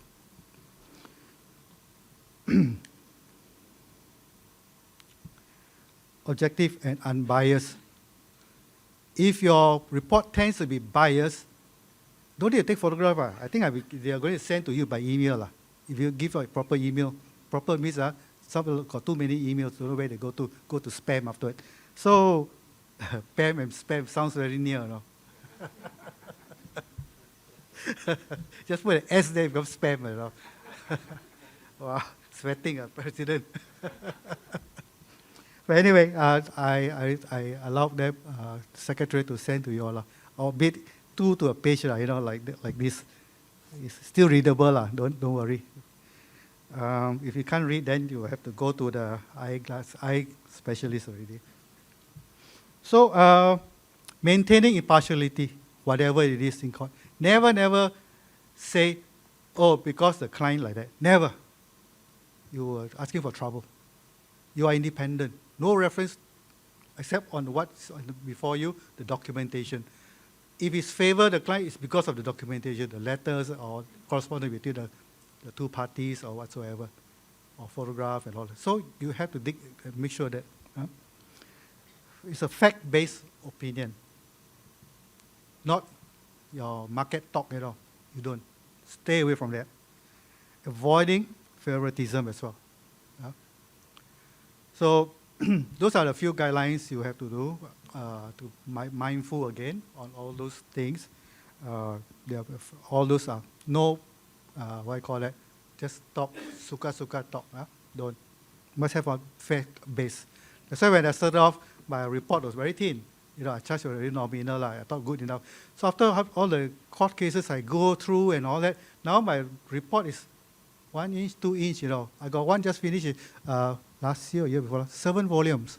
Each volume is about 300 pages because the binder said, I think I can bind 300 pages already, comb binding. So I got about 7 volumes. Could you imagine? But a lot is photograph, all photograph. So that still is substantial. I deliver a few sets to them. At first, I want to send by email, PDF. No, I said, no, I want hard copies as well. So you can imagine. The next one is we talk about preparing and presenting expert report. It's very challenging. You come to time, your instructing lawyer will explain how you address the court, how you dress up, the what you call that, the ethics in the court. So this you need to know how and not, so you don't address unnecessarily. Come with the slippers, for example. I know you know, but you just say it. So it must be clearly communicated findings and opinions so easily understood. Don't put jargon. Rizal was clear. Don't put this case law like you macam hero, put case law reference. You die, I tell you. You die. Why? You are not lawyers. How can you depend? When you see case laws in your report, they will come attack you straight away. The lawyer say, wow, this time, fei law, like that. I tell you, I don't know. I cannot, gao, So I'm telling you now my experience. You are not lawyers. If you want to put a case law, you can, but make sure you know very well on the case. I used one case law that was produced in our PAM guide for PAM contract. And the judge took that because it was something I adopted from the PAM guideline handbook, the case there. So I used that, I refer to that book, what page and all that, as my note. So it was accepted in that way because I was guided by this book and it's an official PAM publication. See? So don't even, like words, legal words, those Latin words, I don't know. No. So even say you don't know. I don't want you to be grilled, I tell you. It's no joke. I was in a case together with T. Kok, I think. T. Kok was our past arbitrator in our list of arbitrator, T. Kok. He was elevated to the judge. Then, I think he's retired now, back to his office. He was a lawyer at that time. So I had the opportunity to work with him. And we go through a lot of things as an expert. So his vast experience, he tell me how to prepare also. So my report get better and all these things. So you gain experience through that way. If you get a good lawyer to tell you how to improve your language. I have some architect friends here, I won't make name. He's legally trained, your LLB and all that. But he still takes architecture, he likes architecture. But once in a while, he will come as an expert. He report. I read through, even some legal experts say his English is so good. My English is, I think now C+, I'm very happy. That guy is very, really good. Yeah? So it's a matter of, if you got good writing to the point, yes. Don't go bullshit. Those take part 3 will know. One question, 2-3 pages. Or we only looking for one para, but you write whole 2 pages, all wasting time. Same thing. I think President, you know lah. So I was also one of the marker. But we look at one para only, straight away go to the gist of it. Don't have to go, You just show that you don't know.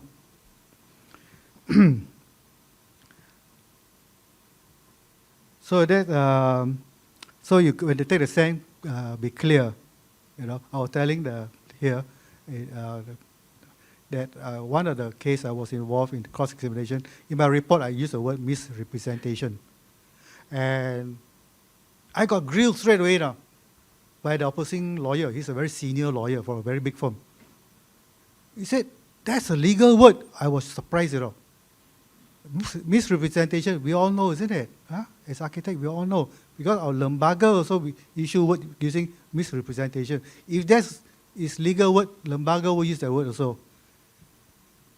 So after I give, he said, do you know it's a legal word? Then after that, he said, do you know, but I give you 3 cases. I said, why you tell me the 3 cases misrepresentation for? In my mind, of course, I didn't say it out loud, you see. The microphone right in front of you, cannot say lah. So I said, I'm not aware. I just put it bluntly, because you are supposed to be an architect, not a legal. So just say, I'm not aware of the legal part. Okay, so how do you want me? 5 minutes. The rest of you can lah. I give you a lot of my story.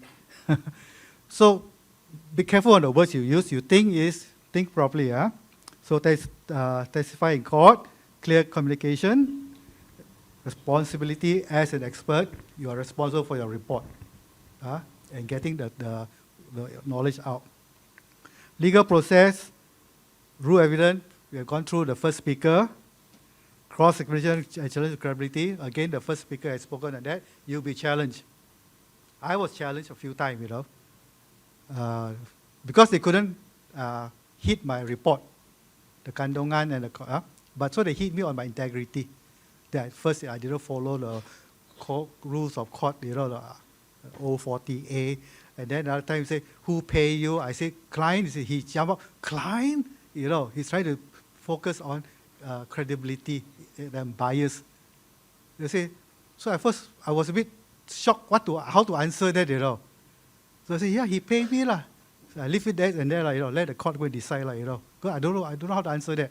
Later on, he's just pulling your legs. Not pulling your leg, he was just frightening you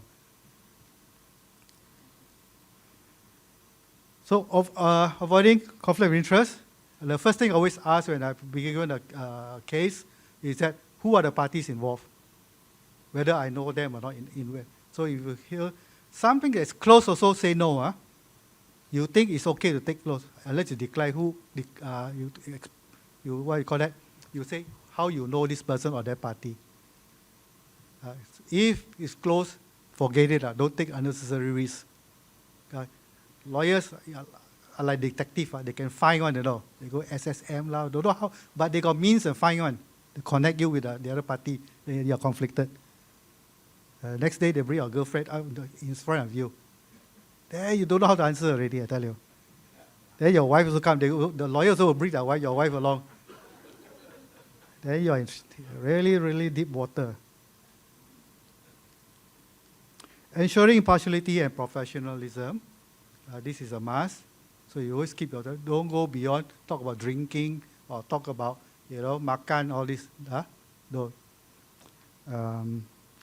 Clients sometimes invite you out to makan once a while, okay, not every time, Address the issue of bias and reliability. So you must support your opinion by facts.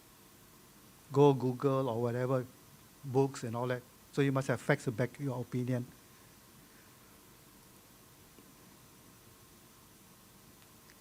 So why get involved? I find that it's a very challenging part of my other architecture because it gives an eye-opening to our profession. We think that it is like that, but going to this has opened up a very wide view of what architecture and our profession is, that we lack so many things that we thought we know. Because I have to go to depth to research. Even I was questioned on fire protection. Why this, why that, why the building? Show me. Where is the guideline to say this? Where is the guideline to say this? So again, they say, why? I thought the red book has everything in it. No, red book don't have. What they ask this question is not in the red book at all. So in Canton, they say, cha do lah. You don't know which way to move already. Because you can't, you say anyway, where's the evidence? You don't have the evidence.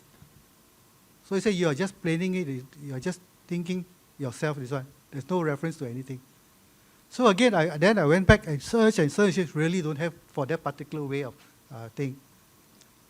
So again, these are things that we learn. This fire, our books all don't have this way of looking at things. And also some people talk about the JBA, for example. The guidelines only, Okay, got it. Can't see from here, my glasses not very good. 5 minutes. Okay. So I get it, as I'm a very technical person, more than design. So I enjoy the technical part of this, becoming an expert witness. It makes you really go in depth of the technicality of things. Also, I have a current case on a strata management thing, strata title also. So I had to read up because my other opponent is a land surveyor.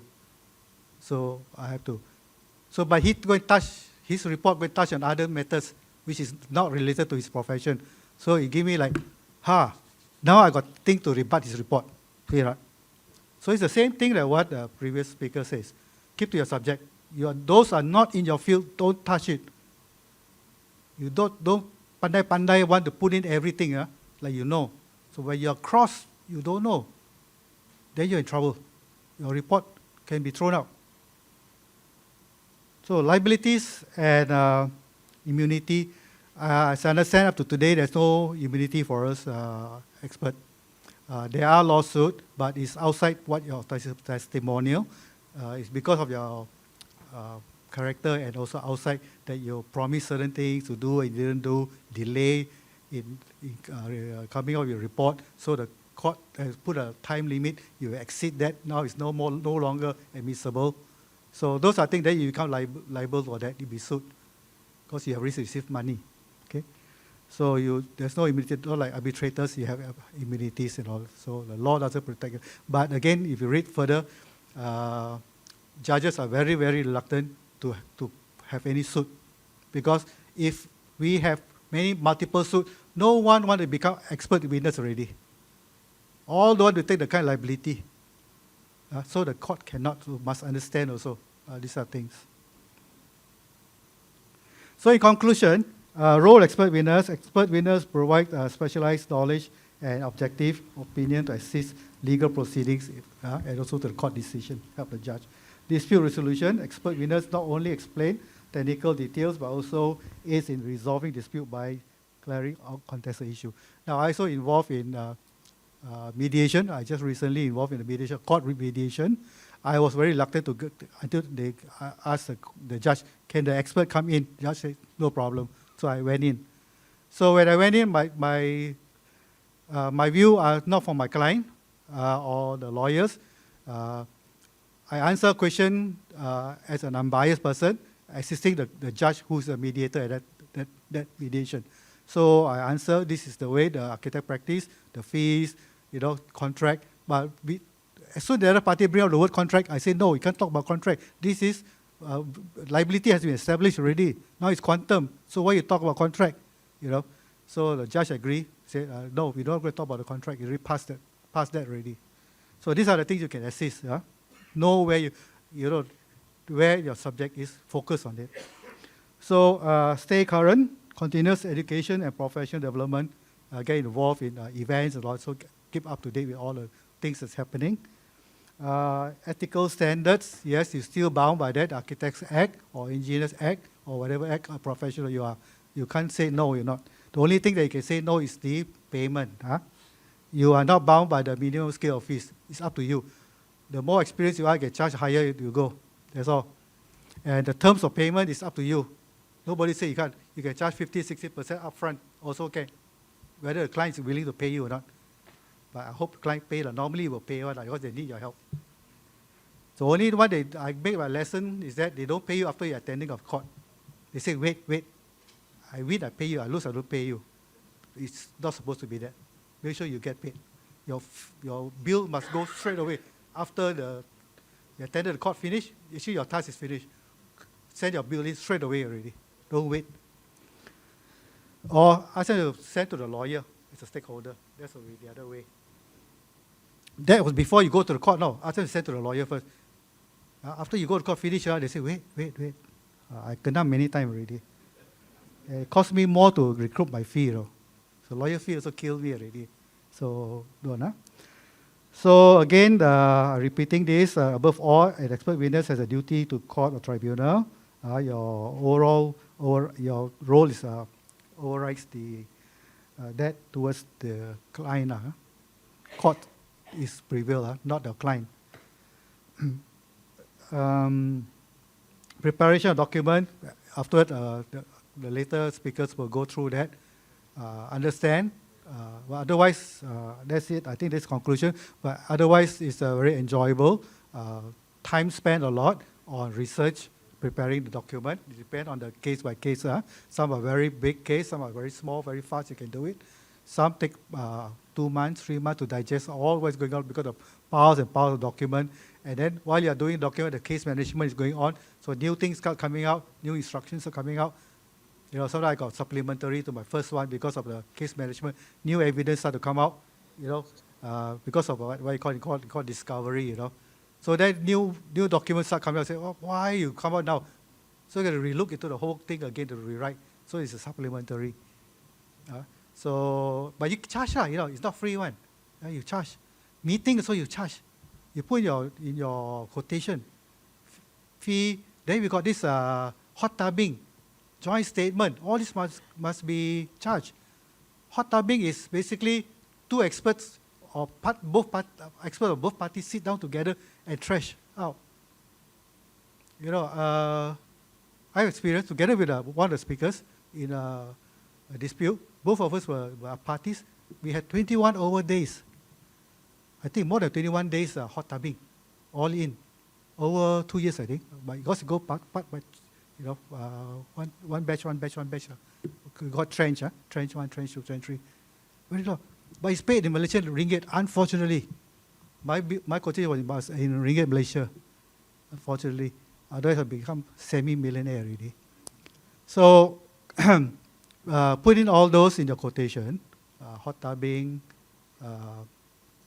joint statement, meetings, all these are part of your, those come after your report. But it's essential that you put your quotation. That it's going to be, these are the charges if event you go to court.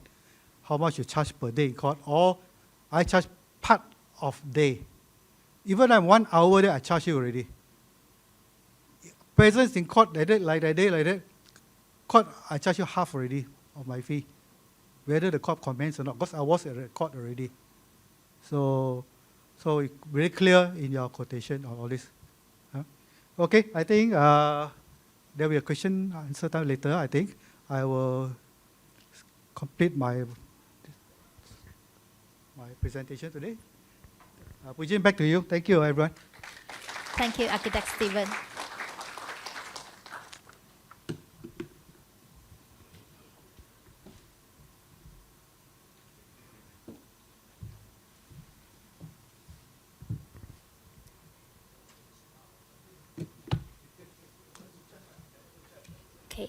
Without further delay, we will now hear from our next speaker, Ms. Rani Rao, presenting her paper titled Professionals, Ethics and Conduct. Ms. Yasuta Rani Anak Perempuan Aparau, known in practice as Rani Rao, is a litigations lawyer with 14 years of experience and the principal of her own legal firm. She has appeared in all tiers of Malaysian courts, including the appellate courts, handling complex commercial and criminal matters. Rani currently lectures forensic evidence in the Master of Criminal Justice program at University Malaya and was previously part of the Law of Evidence teaching team. She brings to her legal practice a strong academic foundations in procedural and evidentiary issues. She is also pursuing a PhD in law, which further complements her litigations work. Welcome, Ms. Rani, on the stage.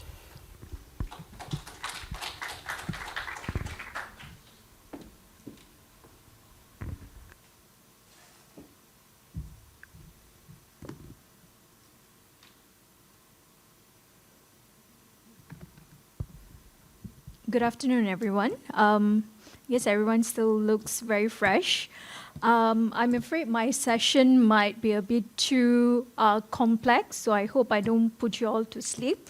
So good afternoon to everyone. To President of PAM, thank you for having us, giving us this opportunity. And so I'll get started. So I'll be covering on professional ethics and conduct. I believe my colleague, Mr. Reza, have covered the legal framework. So I do have them in my slides, but I'm going to run through briefly. So I'll be covering about 6 topics today. Definition and legal framework has been covered by Reza earlier. Process and procedure, duties of an expert witness, a cross-jurisdictional analysis. So sounds very fancy, but simply means that I'm going to go through some case laws. Professional codes of conduct, I'll be going through BAM, LAM's code of conducts and all. Then I'll be finally looking at common pitfalls and practical tips for effective expert evidence in court. Okay, now let's look at, who is an expert evidence?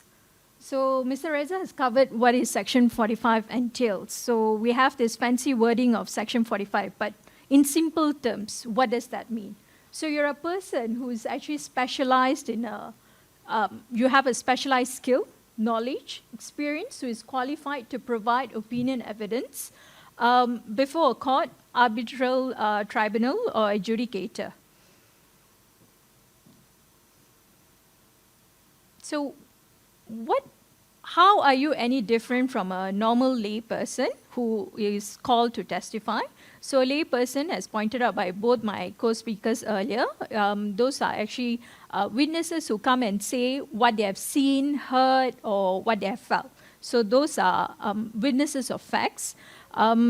In contrast, as an expert witness, you are allowed to offer opinions based on your technical or specialized knowledge. So if, say, for example, you're a civil engineer, and I ask you to prepare a report on, say, soil investigation, then are you the proper person to actually prepare? Then you are. If you're a structural engineer, are you the relevant person to prepare? Do you have the necessary knowledge or not? So that's something that you have to answer before taking on the job in preparing the report. So let's move on. Puncak Alam Housing Sdn Berhad and Menta Construction. This case actually have given the simple meaning as to what an expert is all about.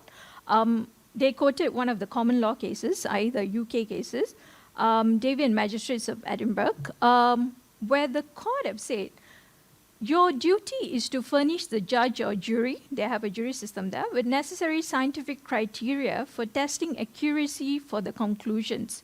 So in essence, it means you are supposed to assist the court in answering certain issues that's being posed. Say, for example, they say there's a defect in a construction. So how do you actually provide evidence that they did a proper job, or there was some sort of hanky-panky that went on in the construction, and how do you prove that? So your duty is to come and say, look, I'm specialized in this area. I can now verify that it wasn't a properly constructed unit, and hence why there's defects in the unit now. Okay, so now let's move on to process and procedure. I'll be touching on two different rules, orders under the rules of court. Mr. Reza earlier touched on Order 40A. I think often not people also forget that something called court expert. So it doesn't necessarily mean that when you're called as an expert, you have to be identified or paid or appointed by a party to a litigation. You could be called as a court expert as well. So this happens when the court, once again, posed with certain questions that they are unable to answer. They may then, by their own motion, say, I think I need an expert in this area. I'm unable to answer. So can we get an expert? So the court would then appoint you. So this is the process and the procedure in appointing you as a court expert. That's under Order 40 of the Rules of Court. Then Order 40A is what Mr. Reza have touched earlier. It also identifies how are you supposed to prepare a report, what are you, how do you supposed to present it in court via oral evidence, and so on. Okay, now, so you prepare a report, your expert report. How do you present it to court? It has to be by way of something called affidavit. Affidavit simply means it's a statement on oath. So it's a document preparing with your name and so on, and you say, I now hereby attach the expert evidence report that I've prepared on whichever particular date and all, and I confirm the veracity or the truthfulness in my report, and then you sign it before a commissioner of oath. So by you signing it before a commissioner of oath, and then that document gets filed into court, what it means is you have given evidence on oath. So it carries a certain responsibility on you that you're not supposed to lie on your report. You could be liable for perjury, i.e. lying on stand, in case if they found out there's anything in your report or your oral evidence that is not true. Okay. So expert report in Malaysian civil proceedings, arbitrations, and whatever not, it has a general similar concept. So one, expert qualifications, relevant credentials, training, experience, your supporting materials, authorities relied upon. Say, for example, you're preparing a soil investigation report if you're a civil engineer. What are the kind of tests that you have done and how long it took and all that have to be specified in your report. Issues and scope, a statement of matters of expert was asked to consider and the basis of the opinion. So you have conducted a certain test and then you have come to a conclusion. So what is the basis of the conclusion? How do you tie it up? Then your test details as well. So name qualifications of any person. I think both the speakers earlier touched on this.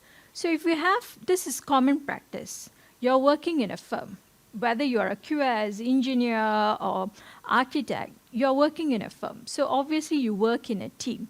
So if it's something that your team members have actually conducted the ground inspection, they have gone to the site, they have conducted everything. And you as the, say, the most senior, or you are the owner of your firm, and you're supposed to sign the report. Do you just simply sign, or are you supposed to verify those informations? You are supposed to verify.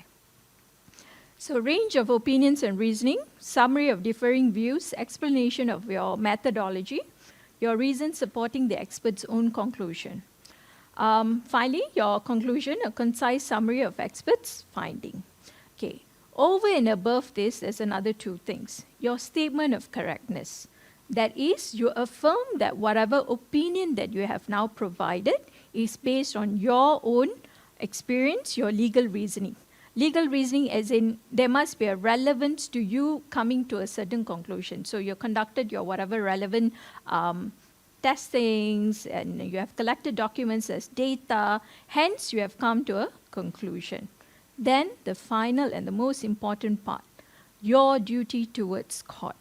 So like they both pointed out, and I'm repeating again, your you have an overriding duty to the court, not to the person who is actually paying you. Okay? Now let's move on. So I've gone through the basics of what is required of you, how are you appointed. Now let's look at your further duties as an expert witness. Okay, this is the part where I say I'm going to put you to sleep, so hopefully nobody sleeps. Duties and responsibilities of expert witnesses. This has been described in one of the textbooks by Ian Franklinton and Hugh Selby. This is on expert evidence, law, practice, procedure, and advocacy. So they have quoted, this is a very often quoted case of Ukrainian reefer. It was also upheld on appeal. So this case have listed out quite a comprehensive list of duties and responsibilities.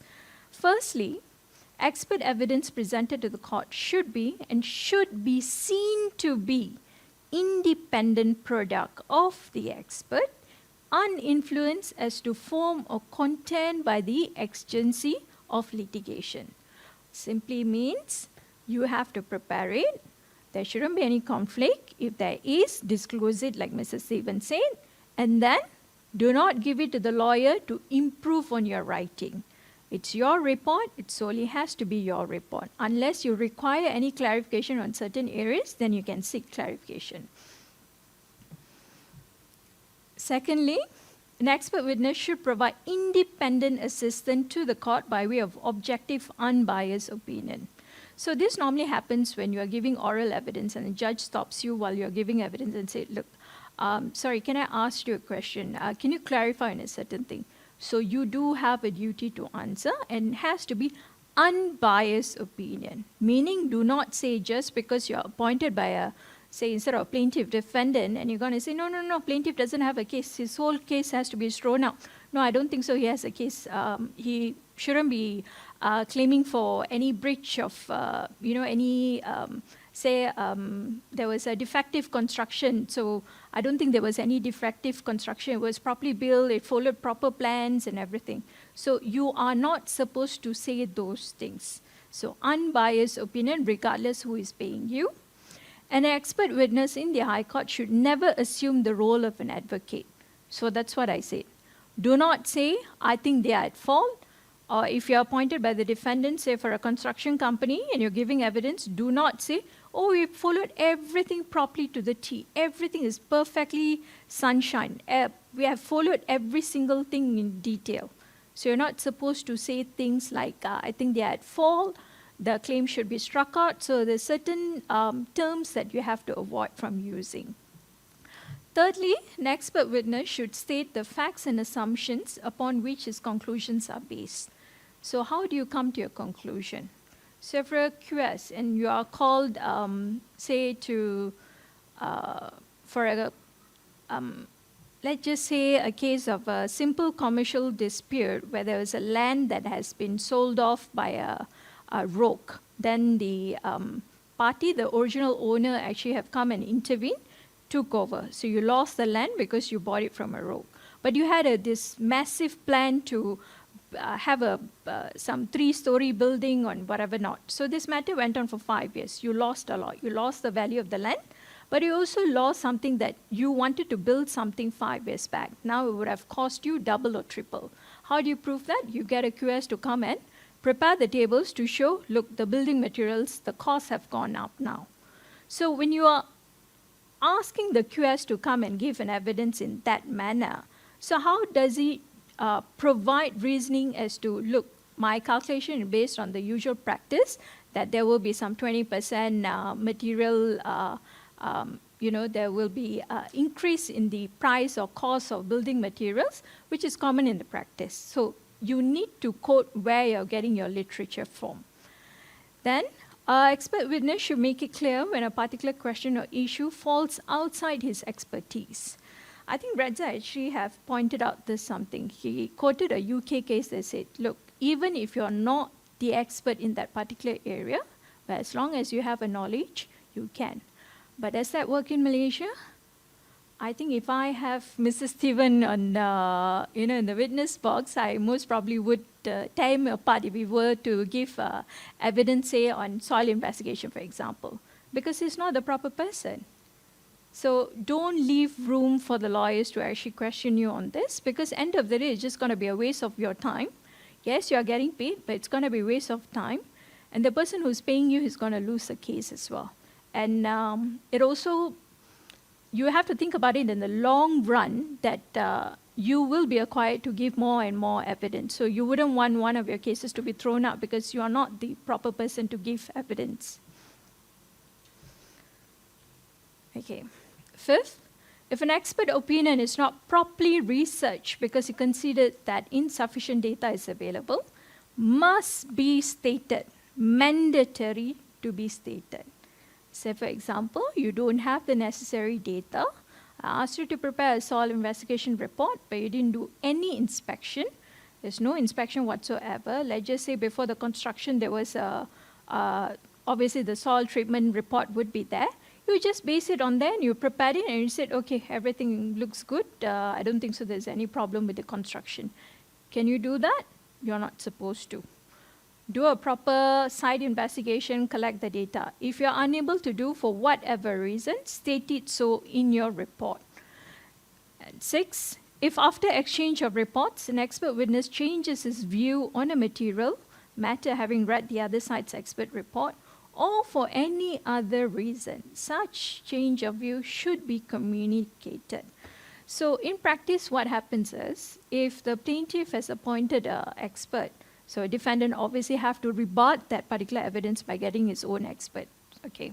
So now you have 2 expert evidence, and your expert, having read the plaintiff's expert report and thinks, oh, no, I think I actually made a mistake. I think he's okay lah, and this part he's actually saying what he's saying is actually correct. Can I amend it or supplement? So that's where you can actually put in a supplemental report. It's either to agree certain things that has been stated in the opposing party's expert report, or you want to clarify certain positions. So it is open for you, and you can ask that. Normally lawyers, we are the one who are chasing experts. Can you please prepare a supplemental report? Can you clarify on this? Why are they saying that whatever you said in your report, excuse for the lack of a better word, a bullshit? So normally we do ask them, can you clarify this thing? Why are they saying that you're not supposed to conclude it in a certain way? Okay, let's move on. This is a case that I think Arif also quoted this morning. Batu Kemas is actually the often quoted local case that emphasizes on your duty. Okay, so it is a primary duty of an expert to assist the court in arriving at the right decision. So even if it compromises the case of the party who called him and is paying for his services. So you're appointed by a defendant, they paid you, but you're preparing a report and you're saying, look, I don't think there was anything wrong. The construction, the contractor, the main contractor or the developer actually constructed the whole entire unit properly. He followed all the plans. He followed everything correctly. Your overriding duty is to court. So it is emphasized over here that it cannot be overemphasized that this duty overrides any obligation to the party from whom the expert has received instructions or by whom he is paid. So you get your instructions from a lawyer, but you get paid by the client of that particular solicitor. But your duty is towards court.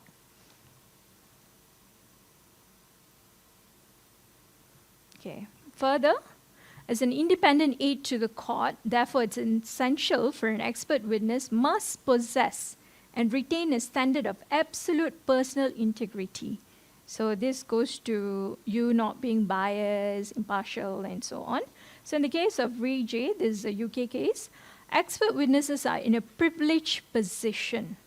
Indeed, only experts are permitted to give opinion in evidence. So it's more like a sacred duty. If you do not look at it in that way, it is actually a very sacred duty. You are assisting the judge. Have you ever imagined, look, I'm going to do my bachelor's in architecture or engineering, but one day I'm actually assisting a judge in a matter. So it is a sacred duty. So outside the legal field, the court itself has no expertise, and for that reason, frequently has to rely on the evidence of experts.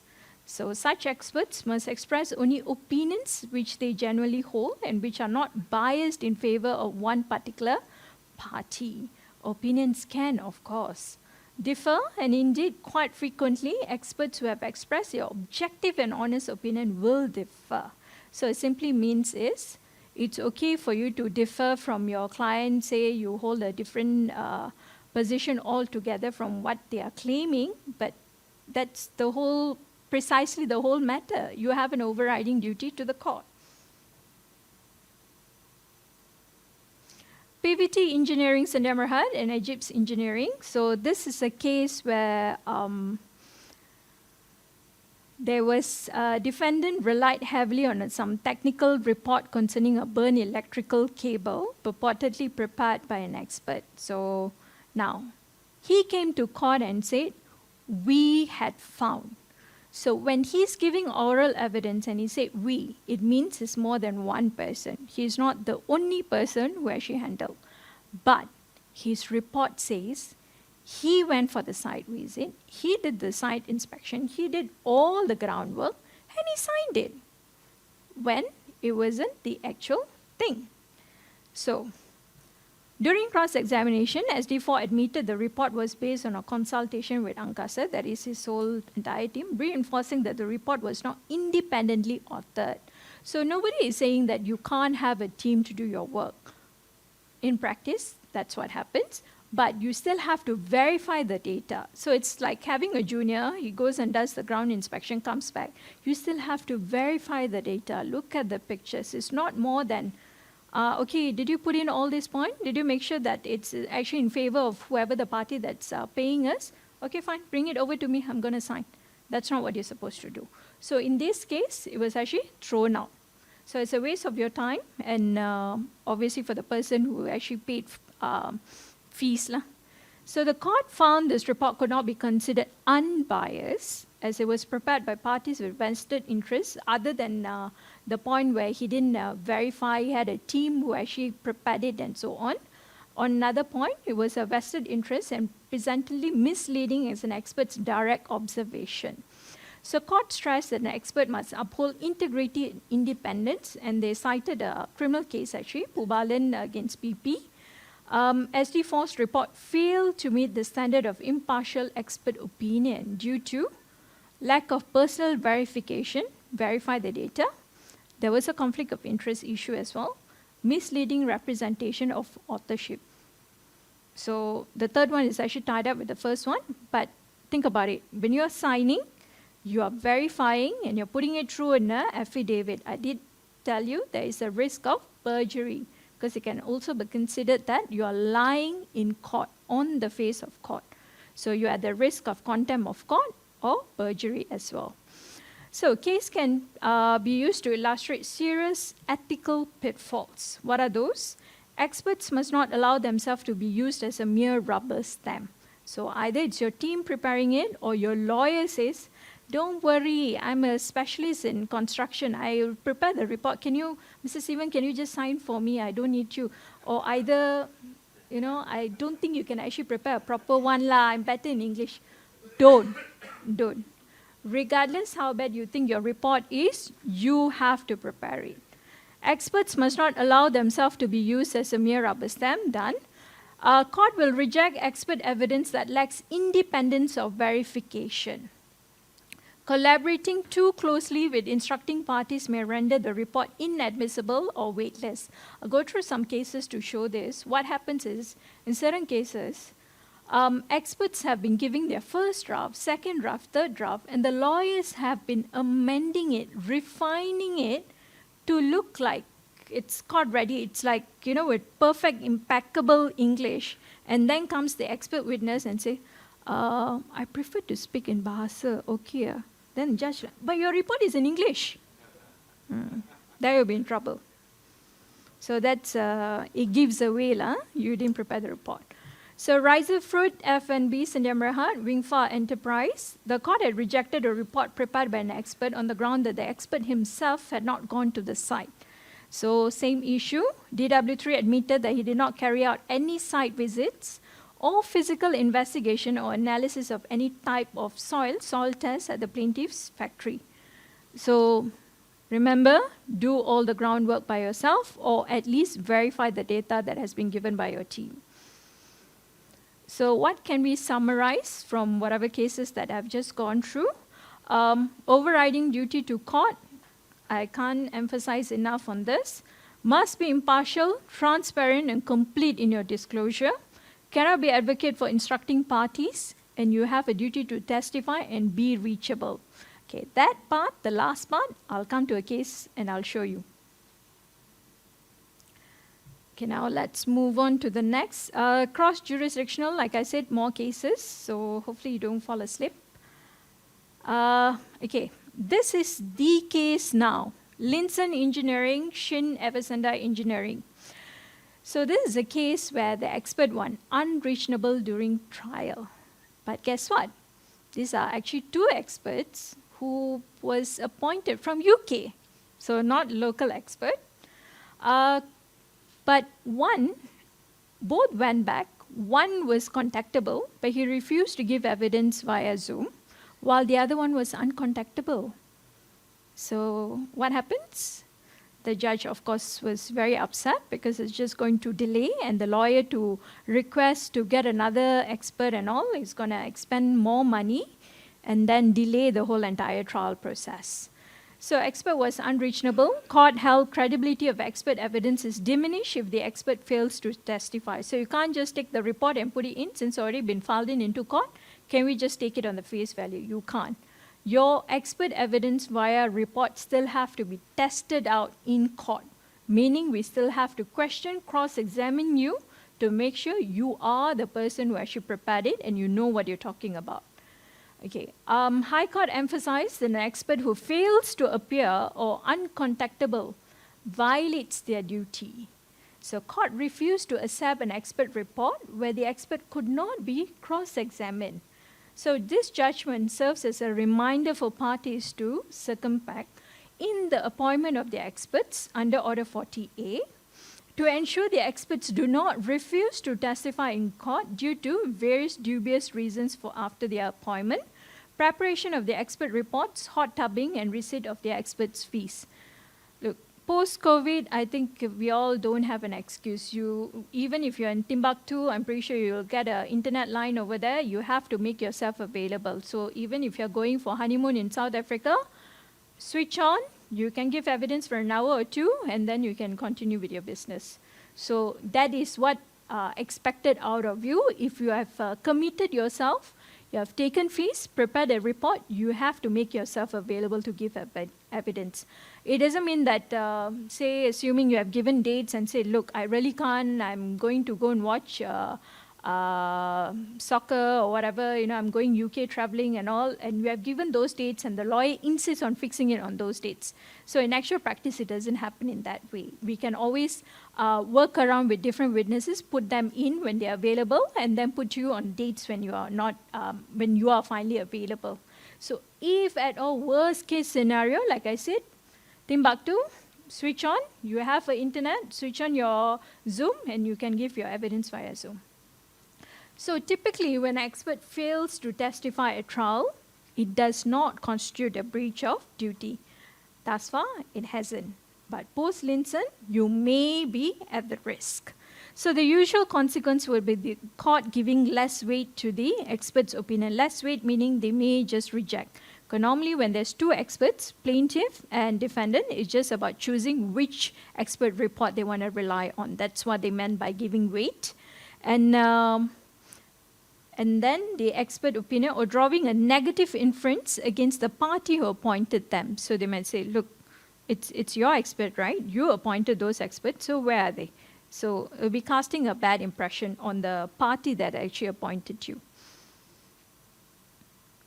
So, although no reported Malaysian cases had previously sanctioned experts for breach of duty, post-Linson, Linson have looked at the UK jurisprudence due to similarity between Order 40A and the UK's Civil Procedure Rule, Rule 35.3.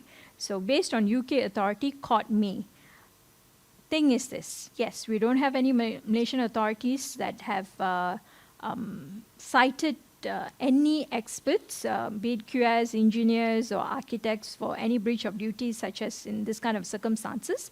But now, since this has been mentioned in Linson, tomorrow if a judge were to decide and think, look, there is a blatant disregard to the simple duty towards the court to make yourself available, I think I should cite you for contempt of court.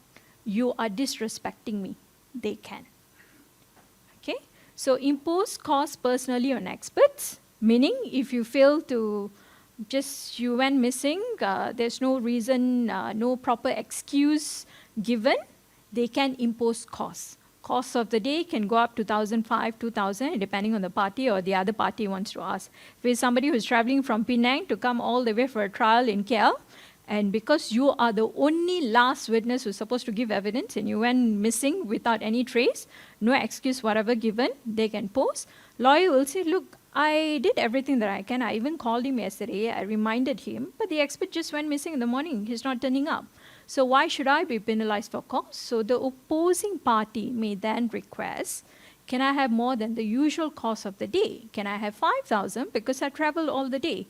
So then I, as a lawyer, would say, you impose it on the expert who went missing. Why should I be penalized?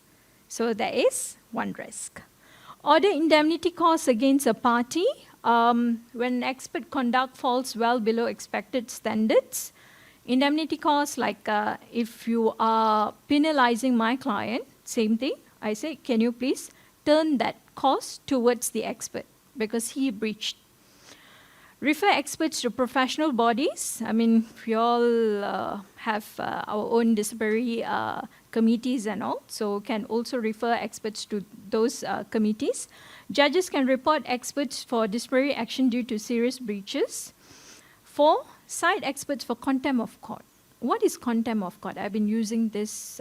Have any of you any idea what is contempt of court?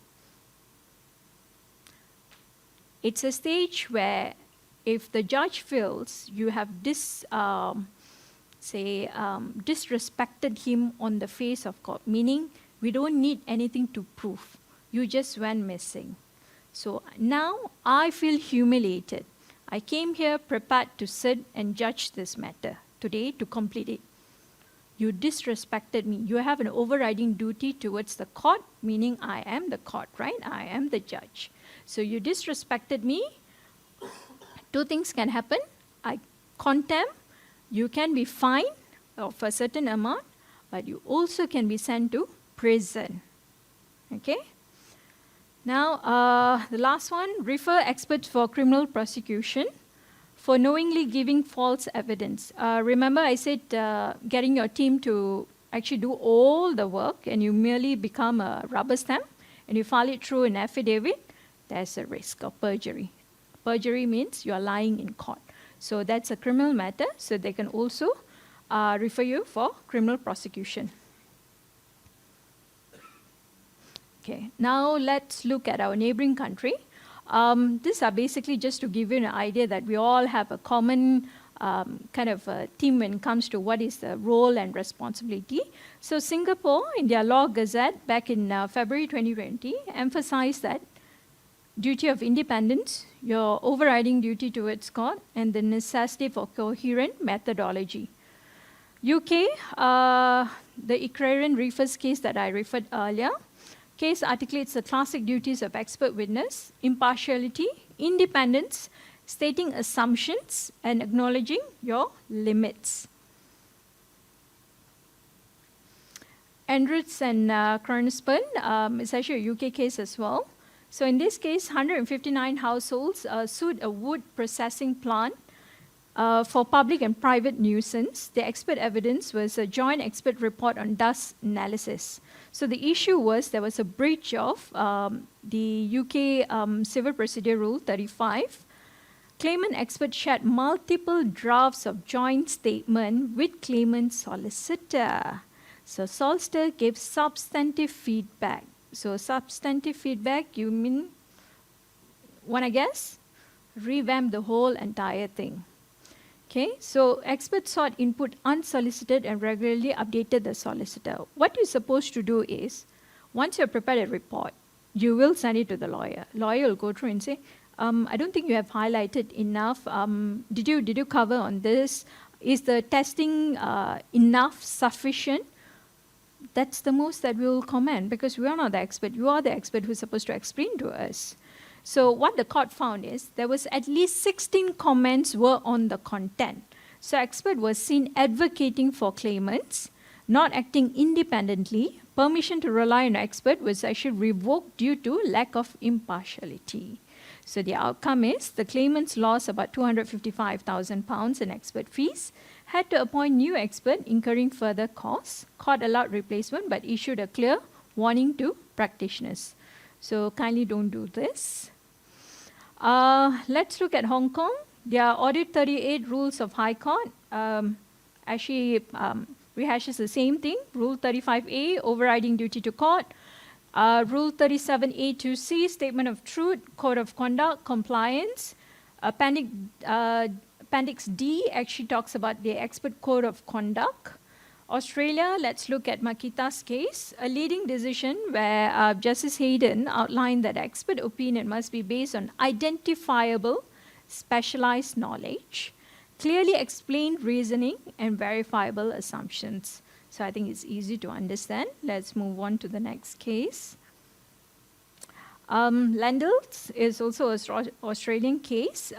It's a dispute over an insurance coverage for flooding of a shopping complex. So Supreme Court of Queensland criticized the plaintiff's expert report as disorganized and flawed. Imagine you are an expert coming and giving evidence. You're supposed to be making our life easier, but it's so disorganized and flawed that the judge felt like, look, I just can't simply understand anything. It's like everywhere. There isn't a proper format. That's exactly why Order 40A stipulates the format. Put in your qualifications, next, who appointed you, when they appointed you, what exactly are you appointed for, meaning the instructions given by the instructing party, and then you move on to your opinion. So the court emphasized that lawyers may and should assist. So this is different from the previous case. In this case, they said, look, if it's so disorganized, why did you file it into court? If I can't read it, how the hell did you read it? So that was the judge's comment. So said you should be assisting in editing expert reports for clarity and relevance without influencing the substance. So it is actually permissible and necessary to hold conferences between lawyers and experts to identify gaps, contradictions, and reasoning errors. So some sort of, let me just go through, make sure everything is fine. Is it okay? Did you follow the proper format? We will be there to guide you. But when it comes to your opinion, I don't think there should be much intervention. So ensure the report is accessible and comprehensible. Allow lawyers to assess the strength of the case before trial. New Aim is an Australian case as well. Alleged breach of confidentiality by disclosing supplier info. So expert report submitted by sourcing company director, mostly factual, with minimal opinion content, only 5 para. So we don't expect you to prepare a PhD thesis, but neither do we want like 3 pages. 3 pages meaning first page would be your qualification, just giving an introduction who you are or your firm, and then the instructing party's instruction given when you were appointed and all, that spills over to the second page. And from the half of the second page to the third page with your signature and chop, that's it. That's the end of your report. So don't do that. Okay? So trial court in this case actually rejected the report due to close timing between instructions and finalization, solicitor involvement in drafting, perceived lack of independence. But this case was actually overturned on appeal. They reversed the rejection and held. They actually clarified this. Solicitor expert discussion on question framing are actually normal practice. So timing alone doesn't prove improper conduct, but in some cases, lawyers may draft experts' report provided content is actually based. Say, for example, I've requested Mr. Stephen to be my expert in one of my matter. And he said, look, I can't, I'm just bogged down, I have too many matters, arbitration and all, I can't. I said, can you just provide me, do the groundwork, get all the data, give me what is your opinion towards the end, let me draft it for you. But it is still his opinion, his data, and he's still verifying it. But remember, this is actually an Australian case. Now, so we have looked at what is being an expert all about. What is your duties and responsibilities? How do you produce or give evidence in court? So what kind of risk are you posing by breaching your own professional codes of conduct?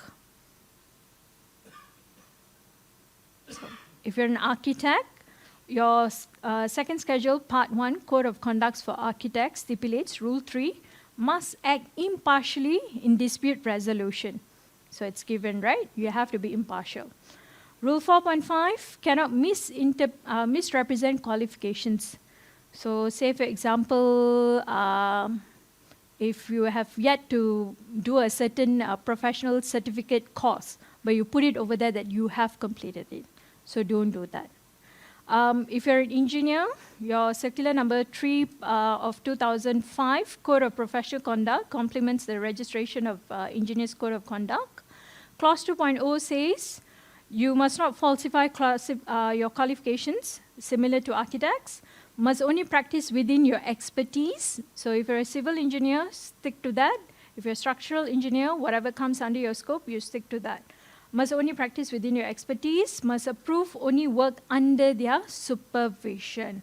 So if it's not under your supervision, say you have colleagues, you are in no shape or form involved in whatever their engagement, but they ask you to, can you just come and supervise and help? Cannot. The person who is signing the report has to be the person who is supervising. Clause 3.1, engineers must be objective, truthful in professional reports and testimony given. Clause 3.3 must disclose conflicts of interest, paid relationships, and identify interested parties before expressing technical opinions.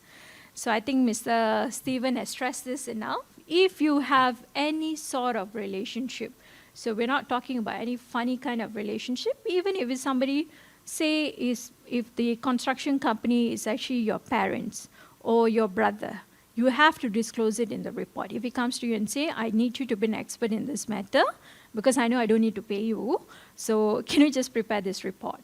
So disclose it in the report and let the judge decide whether you will be impartial or not in that matter. If you're a quantity surveyor, let's look at the QS Amendment Rules 2016, Part 4, Code of Professional Conduct. Clause 26.1a says, must exercise the standard of reasonable care, skill, diligence expected in the profession. Basic rule. 27 sub 1, must discharge duties with complete honesty. Clause 32, must act impartially and fairly in construing and administrating contracts, i.e. avoid partisanship or misleading conduct. So this rules, code of conducts are actually general rules of conducts. But if you were in breach of any of this in your preparing of your report or providing evidence in court, are you at the risk of being referred to your professional bodies because there's a breach of these professional conducts? You are.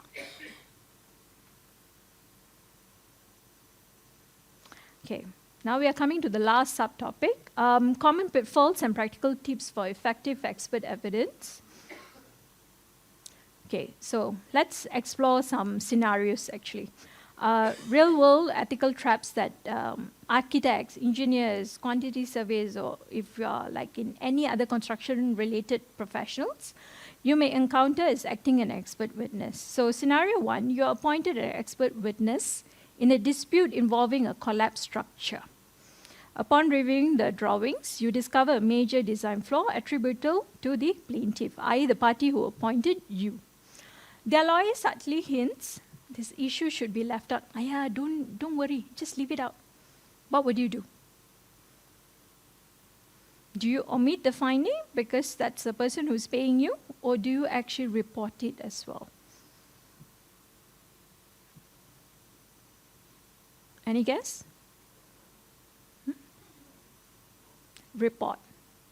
I know the actual how to say, in practice, it doesn't really happen in that way, because the person who's paying us said, why the hell would I even pay you if you're going to report this whole thing, right?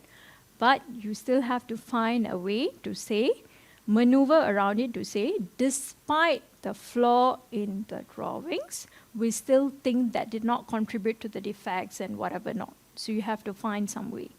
But you still have to disclose it. So I'm not just stating, I'm not just letting you know what is the legal framework, but in actual practice, it doesn't work because you are getting paid from a person, but you also have an overriding duty to court. So how do you balance that? So you have to find some way, maneuver around it to put it into your report. So let's look at scenario 2. You're asked to sign off an expert report prepared by the firm who appointed you. Draft is polished, but you did not write or verify some of the supporting data. So what do? Sign or do not sign?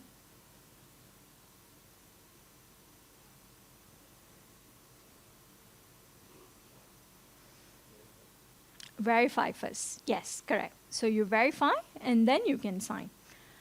Let's look at scenario 3. You're appointed an expert for a case involving construction company owned by a close industry acquaintance. So while you have the relevant expertise, you are unsure if this past relationship may affect your neutrality. Past relationship, say for example, the company is actually owned by your ex-boyfriend, ex-girlfriend, you still do have some sort of a conflict of interest, right? Because it can actually work in the other way around. I may not be, I may go against you. I may say everything is flawed, major flaw in your construction. Okay? So what do? Disclose or keep quiet? Disclose, and let the court decide on it. Okay, so from all the cases that I've gone through just now, so your common pitfalls are actually acting as advocate for hiring party, selective or incomplete disclosure, overuse of jargons or complex visuals, ignoring Order 40A format, failing to attend court or remain contactable, post-Linson's engineering case, conflict of interest that is undisclosed, and defensive demeanor. Like Mr. Stephen pointed out that I think he's actually scarred for life because we lawyers, so I apologize for my fellow colleagues from the bar, that's the only way for us to get illicit answers that we want. So if your report is bulletproof, we can't tear it down, the only way we can actually attack you is through oral evidence. So we'll cross-examine you everything under the sun, not within the claim, and then we attack you. So when you break down, you go all over, go haywire with your answers. There you go, we are happy. So I'm sorry, but that's exactly what happens in actual practice. So you are not supposed to be defensive. The most you can say is, I'm sorry, can you clarify your question? Or paraphrase the question, because there will be a third stage of re-examination where you're allowed to actually explain yourself. Okay, I'm going to wrap it up. So practical tips for effective expert evidence: clarify your scope, issue early with solicitor. You must review all your test data, facts, assumptions. Use clear, accessible language. Maintain logical reasoning throughout. Only opine within your areas of expertise. If you're a QS, prepare for QS. Kindly don't go and give your opinion on some soil investigation. Make yourself available to testify at trial. That's given. Do not misrepresent or lie in your reports. Avoid conflict of interest. And comply with your applicable codes of conduct. Always remember your primary duty is to court and understand the risk of sanctions post-Linson. Just because there hasn't been any cases doesn't mean that there won't be. So there is a risk, so keep that in mind, and I hope you all will enjoy giving evidence. Okay, thank you. Thank you, Ms. Rennie.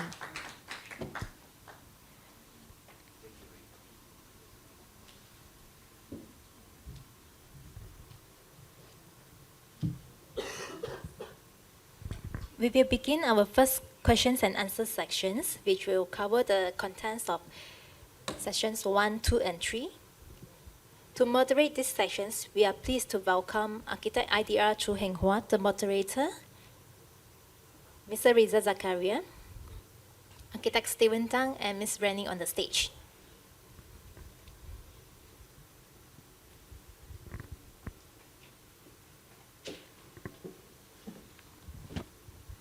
We invite all participants to take this opportunity to post your questions, share comments, or seek clarifications. You may raise your hands and come forward to the microphones. We kindly ask that you state your name and organizations before your questions.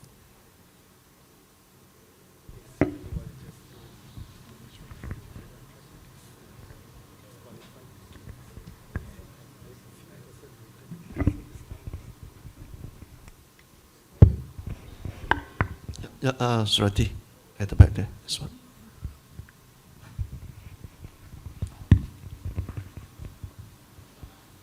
Hi, I'm architect Arnold Lim. My question is to Ms. Rao.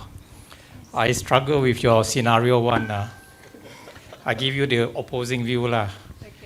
You're actually watering down the issue. Let's just say I'm acting on the defense. I put in a report, glaring issue, I water it down because you're asking me, you're basically wriggle room. You're doing wriggle room. Under cross, the guy will yes, no you and box you in, He'll box you in. I put it to you that this is a serious matter, yes or no, yes. I put it to you that in the earlier thing you did this, yes or no, yes. So I put it to you with negligence, yes or no. Under re-examination, you will not survive. It makes more sense to buta tak tahu. Because you can, worst case, ask for arraignment. You can just say, your lawyer will object one, no, we need time and I ask for arraignment. I mean, I've been there. I'm just suggesting the way you put scenario one is not possible. The real thing is I'm being paid. I'll just buta, saya tak tahu. My lady, I didn't know. And then take it from there.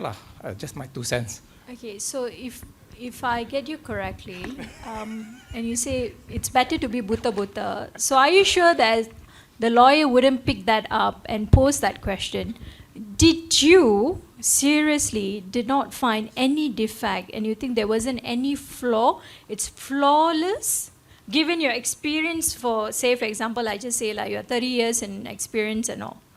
Easy. Scope of work. Because I was given terms of reference. My terms of reference were box.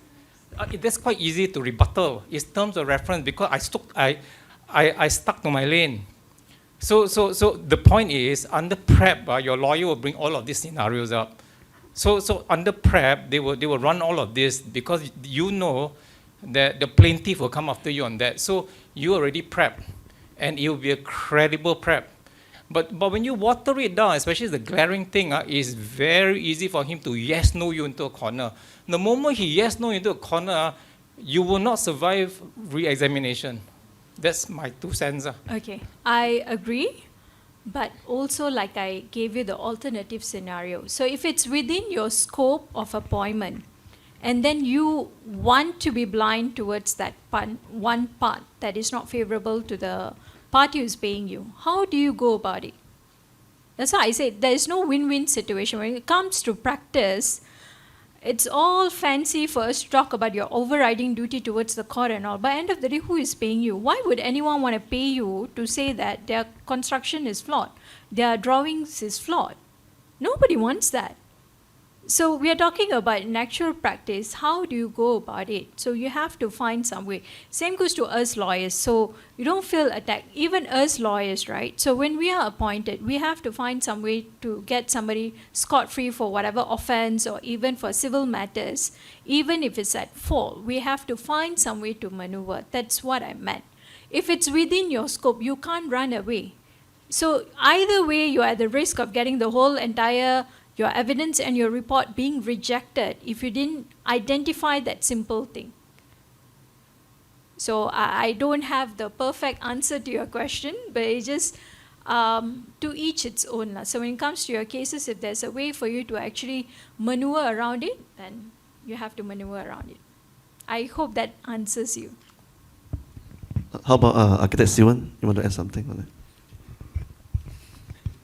I forgot what was the first one already. But anyway, my experience again. So there was a case already, a recent case, I think last year, where the plaintiff, defendant, and architect, but because of the nature of the case, the plaintiff do not want to reveal too many correspondence. So when he took the stand, the defendant lawyer crossed him and said there was this document and all that. He said he's not aware. So the whole defense of the plaintiff just collapsed because there was a very important letter which they did not want to disclose to the expert. So they just say I'm unaware. I myself been grilled also. So there are certain things I'm not very sure. So I just say, I say I'm not aware. I cannot verify that. That's all I say. That means I'm not sure of this thing. I cannot verify. I have taken over what her presentation now over a court case where the architect was the first expert, but he doesn't want to continue with it.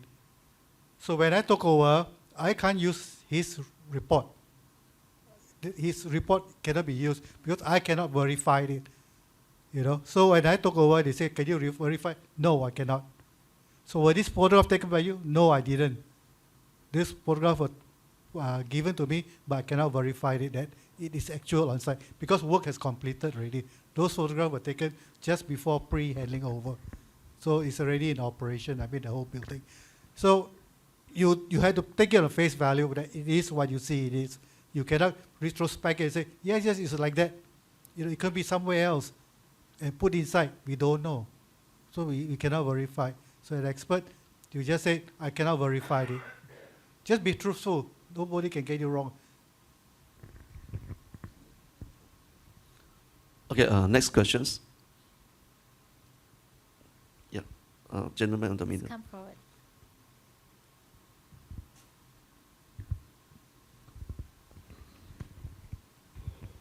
Good afternoon. My name is Sivadas. I'm not an architect. I'm a registered valuer from Johor Bahru. Happen to be in KL. Your topic is very good. Thank you, Pam, for organizing this. Going back to the first question just now, I think there's another scenario.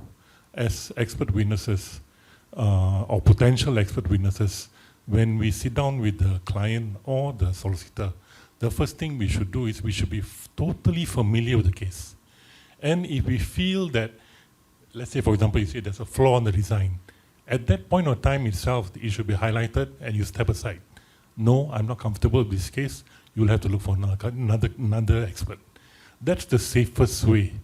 But if you have already started doing it and then you find the flaw, then it's a question of your own ethics, your own integrity. The safest way would be to highlight to the solicitor and the clients to say that this is my finding. I will go to a stand, I will have to say it. It's your call now as a client. Do you terminate me? But it's your decision, not my decision. Just sharing. There's one thing that the first speaker had mentioned in his presentation, that as an expert witness, we do not answer the question whether the defendant or the other party is correct or wrong. But I think as an expert witness, we do face that question from our own solicitors, whether we agree with the finding of the other party. And in our affidavits or written statements, witness statements, we actually do face those questions and we do answer. But we are very mindful of the fact that we are giving our opinion without making a judgment. Because we always tell the judge, Yang Arif, whether the defendant is right or wrong, it's your call. I'm giving my view, I agree or disagree with the other person. Thank you.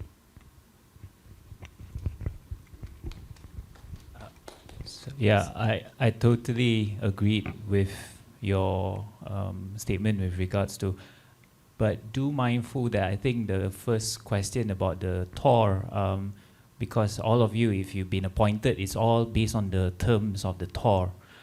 But ensure that the post, taking into account what is coming in afterwards, finding the findings, you may want to encounter. That's why the three methods, which is the EIC, the examination in chief, and the cross-examination, is required you to have a different set of answers. That's why the terms of reference based on the TOR, something that you need to look at. Is that what you are comfortable to do? Because later on, because it may happen that even the day of the trial, you may have a different outcome or input on the particular reports. You will have a shift of that idea. But to come back to your affidavit in the statements where you can actually say, well, it's your signature, because at the end of the day, your affidavit in your name. It's not a company. It's not like how Randy mentioned just now. It's about we. I think it's you, your name. You should take an stand, and it's your oath. It's your sworn statement. So this is nothing to do with architect or being a quantity surveyor. It's about you, your person, your personality is on the stake because your signature is there. And going back to her statement with regards to it's a contempt of court, if now you are actually lying, telling about something else. But I would have to say, and Rennie also would agree with me, that there are many lawyers out there that are trying to get the way out by asking you, do you think that the plaintiff was wrong? Do you think that the defendant was wrong? And I don't think that is the right way, because you should just give your opinion, your expertise on that particular area. What do you think? Not giving your answer whether, oh, it was correctly done, oh, it was not correctly done. Because the outcome that later on, then the judge will look, because that affidavit now will be seen by the judge and saying that this is telling that this particular breach actually is a breach because the expert is saying. That's why my first, when I present, giving the medical negligence a doctor, doctors are very careful when they say that, oh, the other doctor is negligent, or this other doctor is negligent, because they will be answered under the medical association. Same thing. I don't think it's right for you to say, solicitor, ask, do you agree that this was wrong done? No, I think you better be careful, especially, that's why, I mean, again, lawyers draft the affidavit most of the time. And it's not the right way, by the way. It's supposed to be your words that the lawyer is supposed to actually assist by drafting. Yes. Okay, perhaps a bit of context will be helpful to everybody. As a valuer, my experience is attending to the High Courts of Malaysia, Singapore, as well as the session courts. And it's mainly over the last 10 years where it is specifically on negligence in valuations appointed by plaintiff bankers who feel that there has been cases of overvaluation. So when there is overvaluation done, the plaintiff normally requires an independent view, as at the date of the first valuation report. What is an independent view by a third party, by an expert witness? So in those kind of circumstances, the question does arise. What is your view? If somebody had valued a property at 1 million previously, what's your view at that point in time? Your report will probably say it's only worth 600,000. I'm not going to comment on the 1 million done by the other party. That's for the judge to decide. But I will stick to my position. So for each profession, I think the scope of work as an expert witness differs a lot. Doctors, substantially a lot difference. For valuers, data-driven. And your experience plays a large role. That's why I salute Architect Stephen's presentation and experience sharing, because I could relate to that. Sweating for the first time, could relate to that. But for me, the icing on the cake was, my starting point was the High Court of Singapore. And this was like 25 years ago. And it was so much more professional there. You don't sweat because they treat you with respect. They treat you with courtesy, which was very lacking back then in Malaysia, in Johor Bahru or KL. And we realized how far back we are compared to how things are done.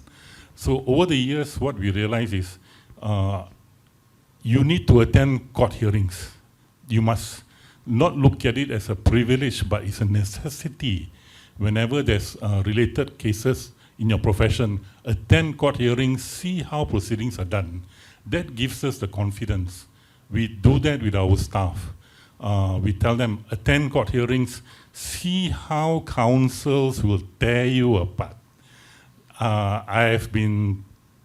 They try to tear me apart, but when you are a subject matter expert, like how most of you are, and you know what you're doing, all you need to do is remain calm. Take your time, ask the question back again. Is this your question? Is my understanding of the question correct? Then you choose to answer. And one of the things that you mentioned just now, yes, no, you need to be smart in answering. You must be able to, because you are answering to the judge, you're not answering to the counsel. So when you answer to the judge, and if you show a pleasant personality, for example, and with confidence, you can actually slide in certain explanations with the yes or no, and the judge will understand, even though the opposing counsel will be throwing tantrums to say, no, I only want you to answer yes or no. Thank you. Okay, any more questions from the floor? Yeah, that's Maybe one. I can answer the experience-wise. So you know the plaintiff always go first, right? If we are expert witness for the plaintiff, we go first. Then the defense comes second, always. I like to be on the defense side because I can understand, see where they're coming from, the strategy. It's all sometimes about strategy as well. The statement, we read the statement, witness statement from the other party, then we see which part that they're coming along. By manner of how they prepare the statement, then we can at least prepare ourselves further, where they're coming out, how they're going to question us in the examination, and what are they trying to squeeze out of you. So being plaintiff, there's no going back already. Then the advantage goes to the defendant. They know where you're coming, then they'll quickly have a roundtable discussion among themselves to strategize how to question you.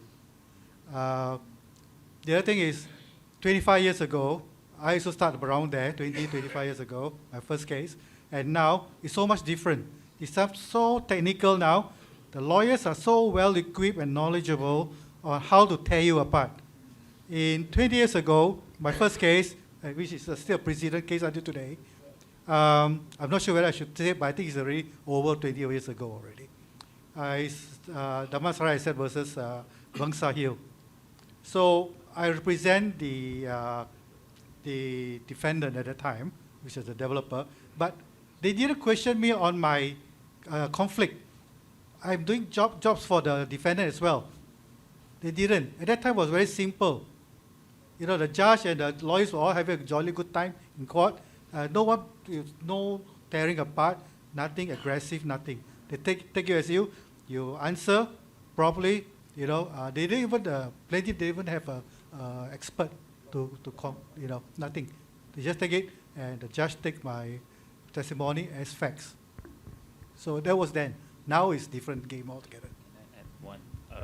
So just a suggestion, if you are first time giving evidence in court, a lot of lawyers, Rennie will agree with me, a lot of lawyers, they do a lot of last minute work. Like if the court trial is on Monday next week, and the prep is on yesterday, Friday, try to be smart by saying that, okay, I need to, be in a witness, do a week before. Also, you have a written statement, a witness statement, and go through the witness statement, what you actually agreed yes or no in that witness statement. That is like a script, but it will be out of script when you go inside the court. But at least a week so that you get a bit of the feeling, not a day or two before. Usually that's what they do. It's like tomorrow is the trial, today is the prep. it's you're gonna wreck. Yeah, I think just have a prepared way. Yeah. Just to add on, later on, another two speakers will talk about how you prepare the document. I always play devil's advocate on my report. I write my report. I want to feel how are they going to question me on this opinion, on your conclusion. Normally they attack you on the conclusion. You got 20, they attack you 20 plus time. So you have to play the devil's advocate. How are they going to tear me apart on this statement, on your report? Always make sure, is my photograph or whatever, is it adequate? Where are they coming from? But that's through experience. So like I said in my talk, this is how I get experience, why I'm involved in contract. I understand the problem with contracts and all that. Just want to add in one thing. You feel that the lawyers are actually all about attacking you and your report and all, but let me just tell you this one thing. Your report is bulletproof. We don't have anything else against you. What else can we do? We have to attack you in court, lah? Pose questions that breaks you down and brings out the worst side of you, so the judge may feel, look, this person is not calm, composed and all, disorganized, is going haywire, so I don't think I want to take his report. So don't take it in the bad way. It only means that your report is bulletproof. If your report is bad, we wouldn't even take the time to actually sit and prepare 100 over cross-examination questions to tear you down in court.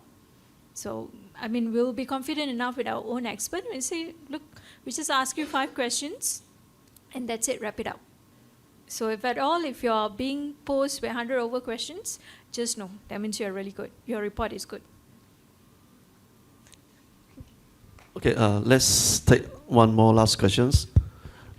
Okay, if you guys have any further questions, then can leave it after the second sessions. I think most of the panels will be still around. Yes, sir, I got a question. Thanks for sharing today. My question, I think, is forward to Mr. Steven. Myself is Kwan. I'm a practicing architect. So my question would be, as a practicing architect, the most I think we were exposed to be called as a witness or expert witness to the court. So can I ask that, what is the difference between these two? Okay, I think we are, if you're asking, I think we have to touch on it. The difference between witnesses in court for construction or any others. One is a factual witness. If you're an architect for the project, you ask a subpoena to go to the court, you are a factual witness. Whereas I'm appointed as expert is a expert witness opinion, based on opinion on facts. There's a difference. That's the two differences. One is opinion and one is factual. Okay. So if we call as a witness to the project, say we are the project architects, in some dispute about within the contractor and client, we as an architect or consultants, architect, engineer or QS, call upon to attend to the court as a witness, right? In this is our scenario. So my second question will be, how can we, what basis can we justify to establish how much you are going to charge for this attending to the court as a witness? Yeah. Okay, the first one will be like the principal, senior draftsman, the hour pay, or how? Okay, the first question is, like I said, you are the project architect or PSP, whatever. You are the factual witness. You're factual. You're not like us, opinion based on facts. The second one, how you charge is up to you. There's no scale. You don't have to follow the Lembaga architect scale of minimum scale of fees. No. So you just put your terms and condition to it. But normally, when you are asked, you are being served with a subpoena. Normally, a subpoena to court as a factual witness. Because nobody will volunteer to go to court, right? Yes. By my situation would be, we put out the figure, and then based on our rate, based on our state, our capacity as a principal or whatever. But the feedback from the client will be, let the case go through, only they pay you. So how to answer? That one is up to you, that one. I mean, we can't really answer that one because it's up to you. I have problem also, especially after the appearance and hearing. They don't pay me. Sometimes if they win, they pay. Otherwise, it'll take few months after many letters because the residue is not very much. But I do on stages different. My appointment is different from yours. Yours is subpoenaed. Subpoenaed is very different from us. So for a practicing architect for the projects, if you act accordingly to all the PAM contract conditions, and then we also given the factual answer in the court, do we facing any consequences or whatever? No, or any risk? so nothing. Nothing. Either the court decide to accept or disregard your testimony. I see. Yes, I'm right. Yeah, it's up to the court to decide. So if we subpoena to the court, we cannot say no, right? Oh, you are contempt of court. You don't want to go is contempt of court. Yes. Okay. Thank you. If I may just add on a bit on the payment part.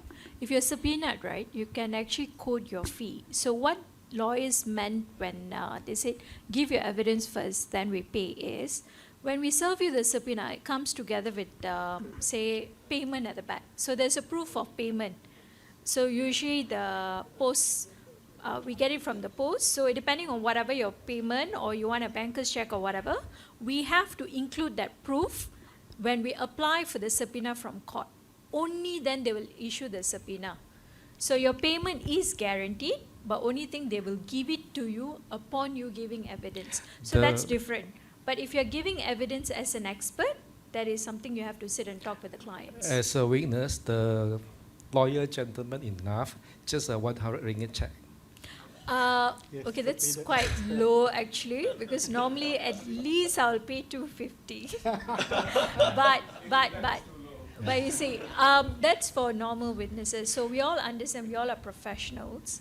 So it all depending on your number of years in practicing, how much you have given evidence before. So it carries value. I think like Mr. Stephen, even if he quotes about 200K, this is my consultation fees, I'm going to prepare and all, you have to pay. If that's the fees and he's the best in whatever he's doing, we will pay that. Our case will be the client deny on talking about the fees, and then the lawyer gentleman enough, just 100 ringgit check. But our position will be, we're not going to the court, we cannot, it's subpoenaed. But the problem is the fee issue is not settled. So you can actually write into court to state your reason. We need to get our lawyer to write in? You can get your own lawyer. Additional expenses to our poor architect here. Okay, I'm not trying to make extra money or what. So usually subpoena witnesses normally do get their own lawyer as well because they're scared because they're being exposed. But actually you can write in because I actually have experience on this. A doctor refused to come and give evidence because he was quoting 20,000 to give evidence per day. Okay, so even on the days where, because we have to line up witnesses, so in the event we can't finish with one witness and wasted his whole time, he wanted 20,000. So he said, we can pay you when you're giving evidence, but not for every attendance, which we do understand. But it was a murder trial, so then eventually he wrote in, he said, you subpoenaed me, never mind, I'll write into court to state my reason, and the court took it.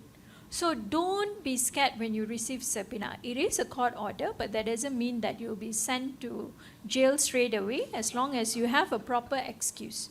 Write into court, even you can write in under your own letterhead to explain why you are unable to attend. One grace saving. You've heard of the word called hostile witness. Yeah. That's where the lawyers are very worried. You become a hostile witness in the hearing. You understand? You know what it means or not? We should disagree with everything. Hostile witness. You agree with it? No, I disagree. So it's become a hostile witness. So, of course, you don't say it like, you don't say I will become one, but the lawyers were worried about that also. Okay, thank you. Okay, I think we have just one more, okay. Saya Muhammad Irfan, I'm a practicing architect lah. Okey, cuma saya nak tanya macam ni. Kita dalam kes mahkamah akan ada pendakwaan dan pembelaan. Dan dua-dua ni akan ada expert witness masing-masing. Cuma macam kami arkitek ni, kita dilatih untuk orang kata macam tak boleh nak kritik. Maknanya kita kata welcoming all the friends lah apa semua kan. Dengan kata lain, kita macam jangan cuba membuat musuh. Okey, tapi comes to the expert witness ni, saya nampak macam we are creating new enemy. Kita condemn that party and then so on lah. So macam lawyer, I tak tahu macam mana you all daily life macam ni, macam mana you menjalani kehidupan macam ni. Kan maknanya you jumpa you punya ni apa semua tapi you still boleh senyum-senyum apa semua kan. So macam mana you bawa pembawaan ni? Betul tak? Itu saja soalan dia. Okay, Steven. I think our answer there is more inside court and outside court. Okay. Huh? You want okay? Add on first. Add on first.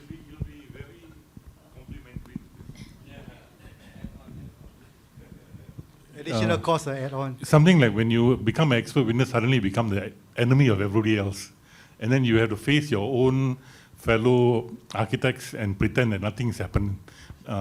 No, I think I relate to that.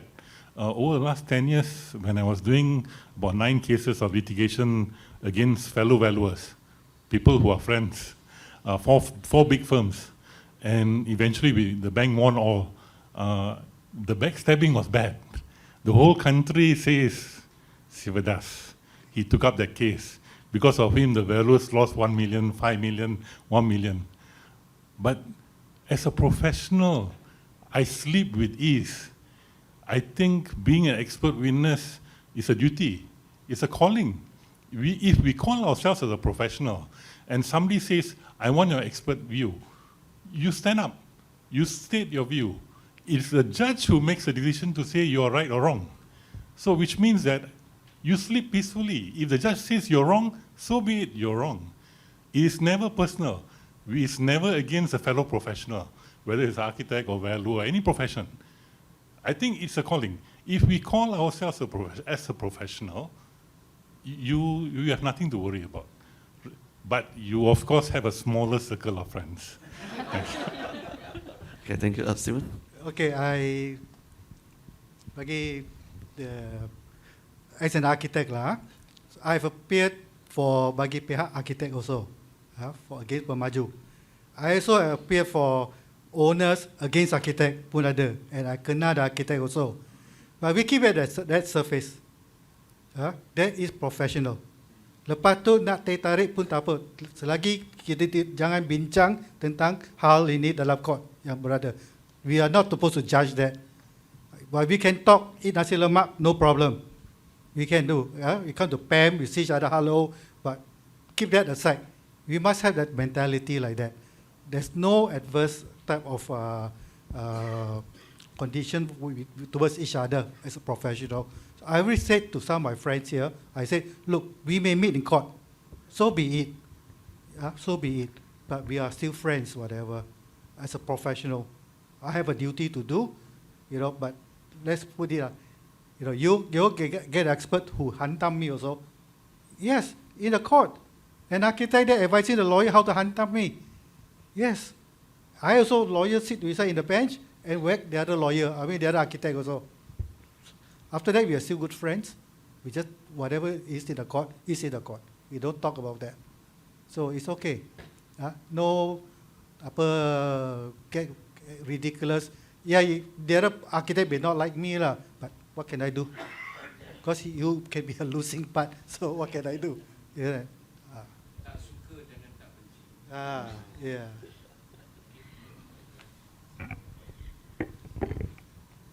You asked how we lawyers actually we remain friends despite all the dispute, right?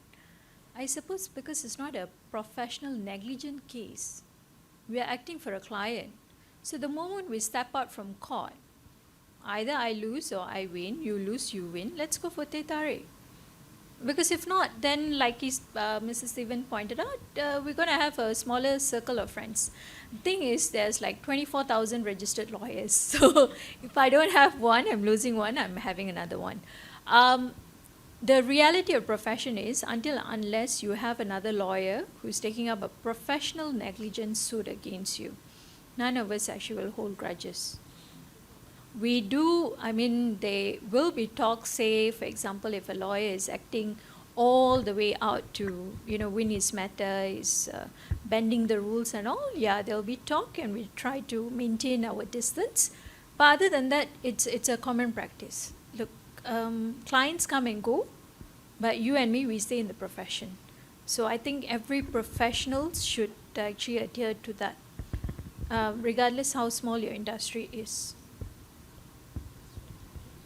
Just want to also add, I think because Malaysia is a very small community in terms of the professionals, one thing I want to share before I ceased practice back in 2020, I was in practice for like almost 7 years. My experience, and I would say Rennie also agreed, anything outside of Lembah Kelang, Klang Valley, Selangor, I think the lawyers and the professionals outside are way better than the one in Lembah Kelang. I think the competition in Klang Valley, in Selangor is very high. If you go to the KL court, the way the treatment from the KL court are way different compared to Ipoh and Penang and Kuantan. They very toned down, and the lawyers there are friendly. The professionals are very, like, they know each other. I think Ipoh court is very, very friendly. But I do not know, but I think the competition is very high stake because of so much of investors are coming into the Klang Valley. I think that's where also it triggers, where lawyers are behaving like, I would say, rascal, sorry. But it's all because of business. At the end of the day, I still have some friends with Jabatan Ukol and Lembaga Jabatan Ukol, but in court we almost scream at each other, and I think that is the bad side of it. But outside, you still need them. They need maybe sometime your free legal advice, so they need you. We need each other. So I think it's a bit of a, I would say, lack of better words. It's a hypocrisy in the level. But at the end of the day, it's just business. And you need to know who are your good enemies and your good friends. Yeah, that's all I want to say. Thank you. What Rizal says is true. I have two parties, lawyers, arguing in front of the judge. And I will just wait till they settle it. Then the court just stand down. Two goes into the chamber and asks to continue again after lunch. While the two lawyers were bad-mouthing each other. So there was a stand down. So it's quite normal. Then the other days you see them having good glass of beer, So it's the same, business is business. What's in the court is in the court. What outside, you can still remain friends. Don't take too hard on that. That's business. Yeah, actually I prepared a list of questions just in case there's no people ask questions. But somehow we are having a very good participations from the audience, for the attendees. So I know you guys still have a lot of questions. Keep it for the second sessions.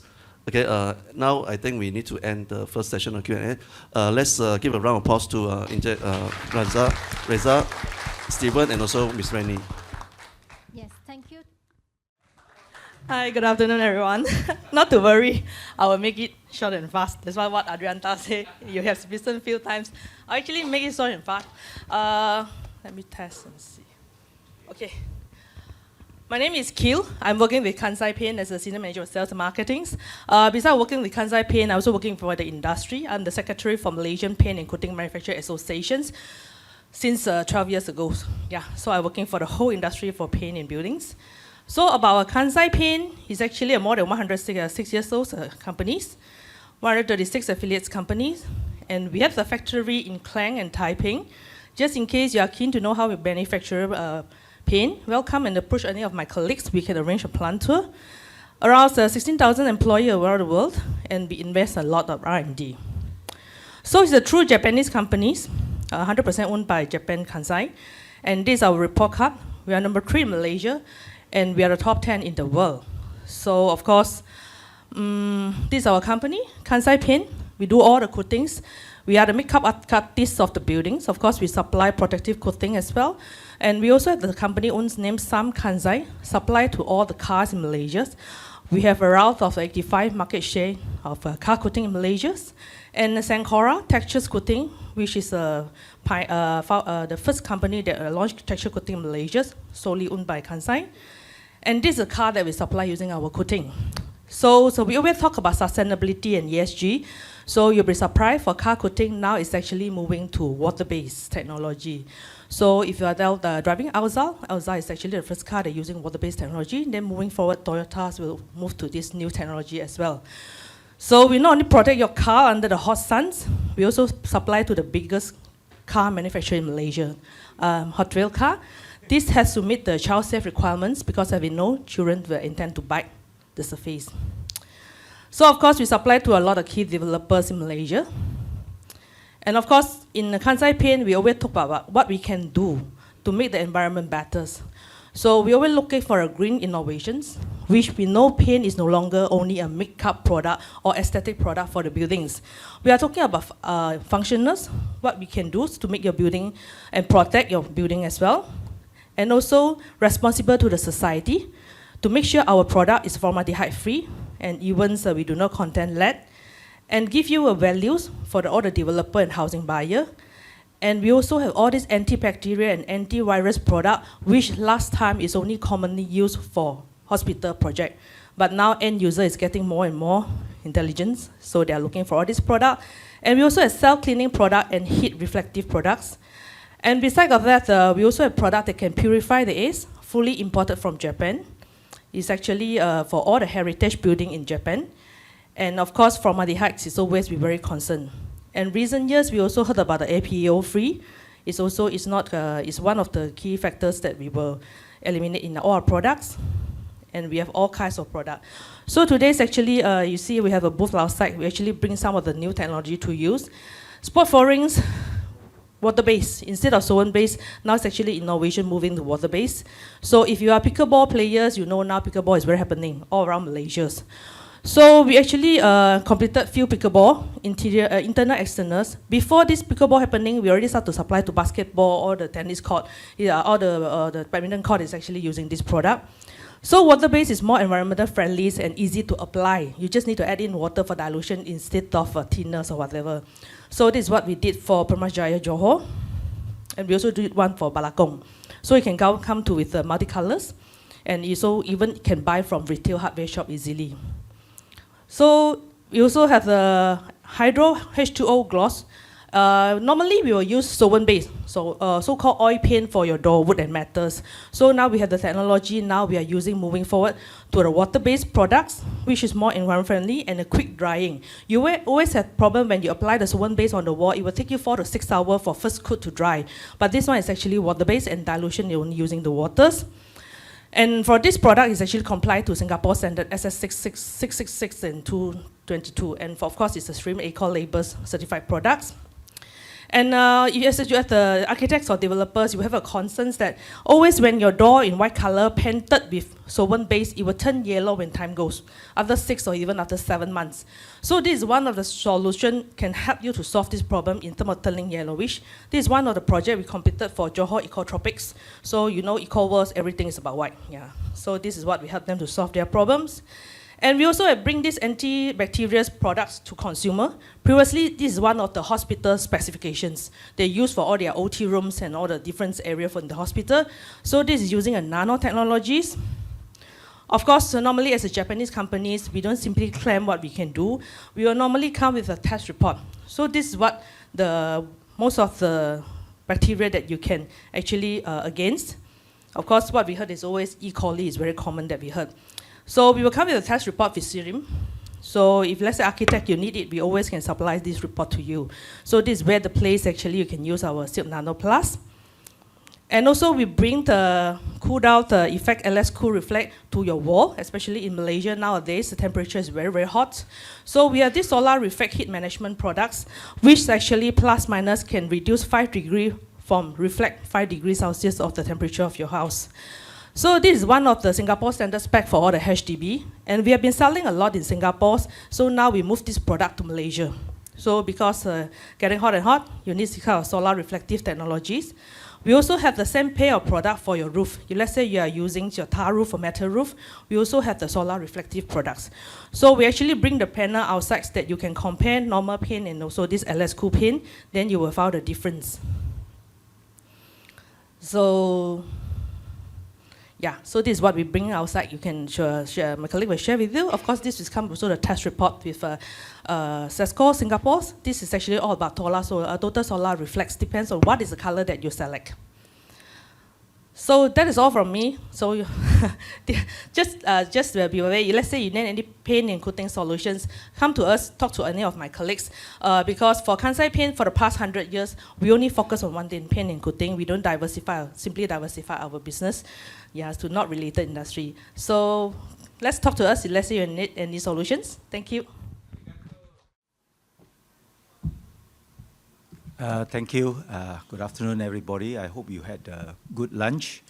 And we are now in the afternoon slot, and sometimes afternoon slots gets a bit difficult because of after lunch, and also because the other speakers has spoken on the areas where you may want to touch. So what I'll do is this, in this particular talk, I will those that have been covered, I will just move on quickly, and those that is not been covered, I will then cover them and also share with you some of the experience that I have encountered, and also the projects and cases that I've gone through, both as a expert.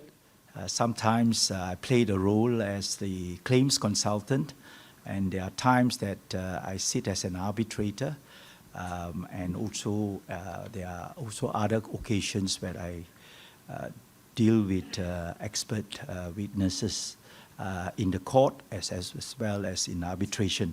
So without much ado, allow me to proceed on with my talk. Let's see whether this works or not. Seems to be, hang on a minute, is it on? Let's try. Yeah, it's on, but it's still having lunch break. Ada bateri dah? Tak jalan. Okay. Kalau tak ada, saya ada. Ada tak? Boleh? Hah? Ada tak?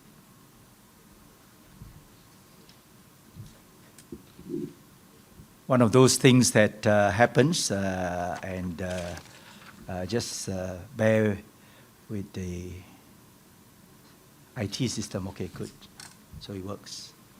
All right. Okay, my presentation contents are in this area. So sit back, enjoy the talk. The notes will be provided to you in the scanned presenter copy. Right.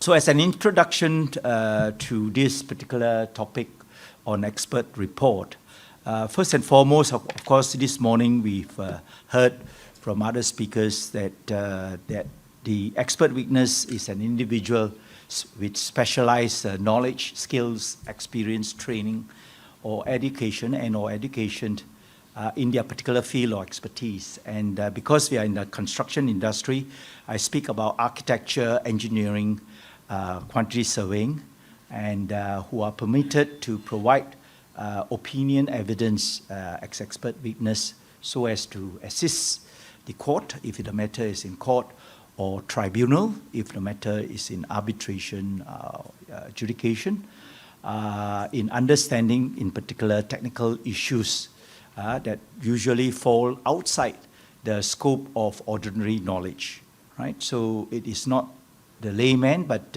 someone who is specialized, someone who is particularly knowledgeable in a particular field. And we heard from Rennie that it's not an advocate. The expert is not an advocate and should not be one, but the role is to assist the decision maker, be it the judge or the arbitrator or the adjudicator, by offering an impartial, fact-based opinion grounded on their specialized knowledge and experience.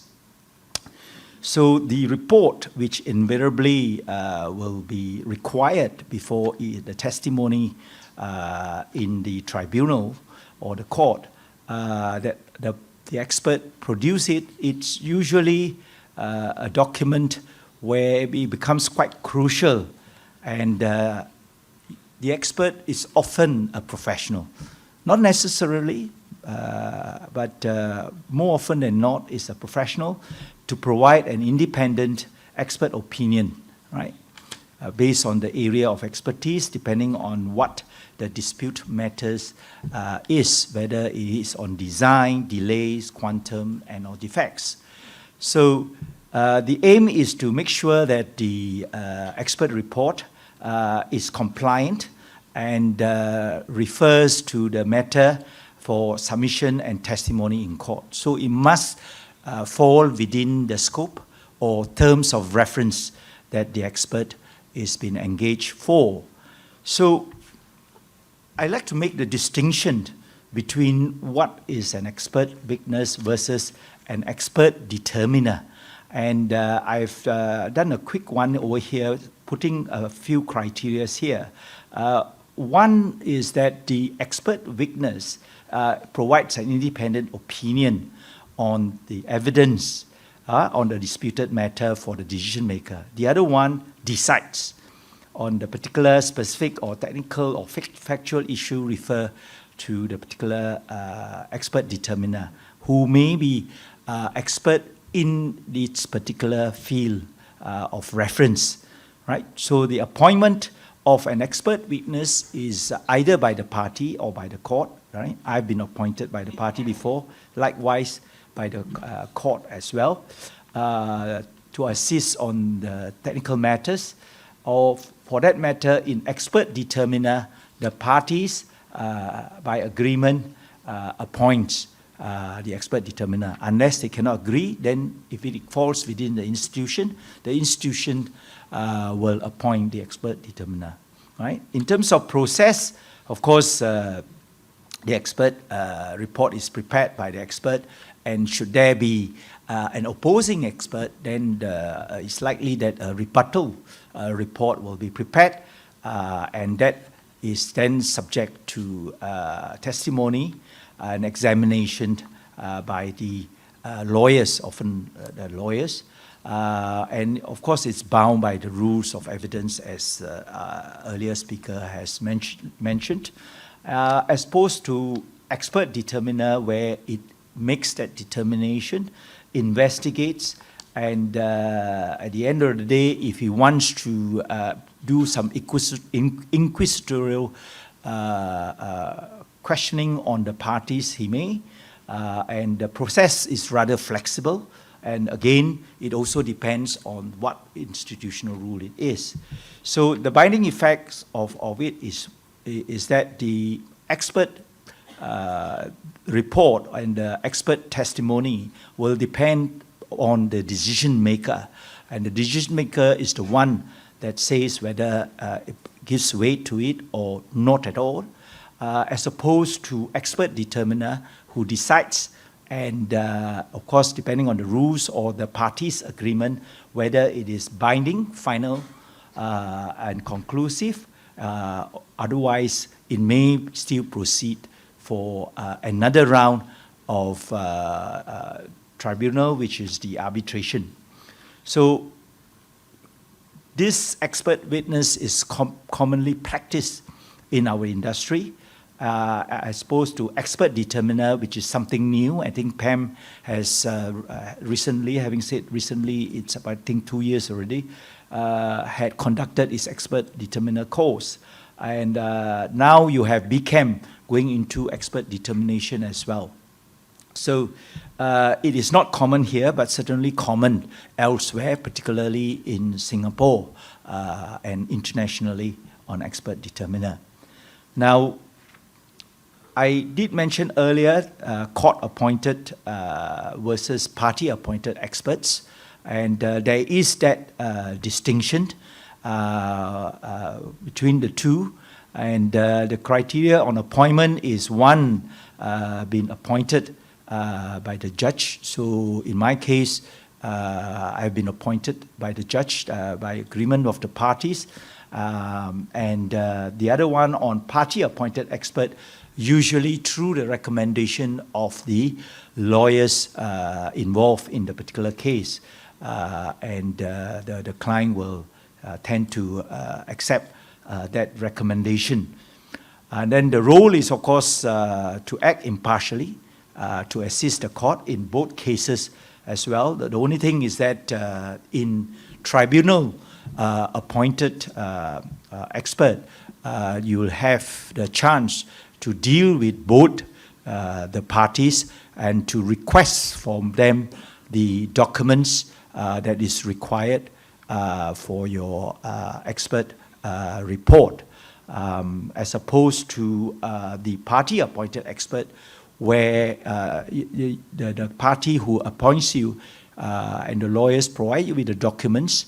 It may not be complete, but notwithstanding, you are going to do the expert report. So the value of it is one, being a neutral appointment, because there's only one expert, where the court or the tribunal, arbitral tribunal refers to it. It tends to be more persuasive and neutral, often relied on the decision maker, whether it be the judge or the arbitrator, or for that matter, the adjudicator. As opposed to the party-appointed expert, of course, if the judge or the tribunal is of the opinion and gives weight to the expert, then that's good. Otherwise, you find that in some cases where the expert tends to be a hired gun, shoot when the client wants him to or jump, then he'll ask how high, then you got a problem. The credibility of the expert will be questionable. And there are times where party-appointed expert, you find that they also gives, where there is no clear-cut case in terms of that the issue is ambiguous, or for that matter, the certain cost is a bit uncertain. Then some expert will say, well, I give you the benefit of the doubt, so to say. So this is where you find that party expert and court-appointed expert, there's some difference, right?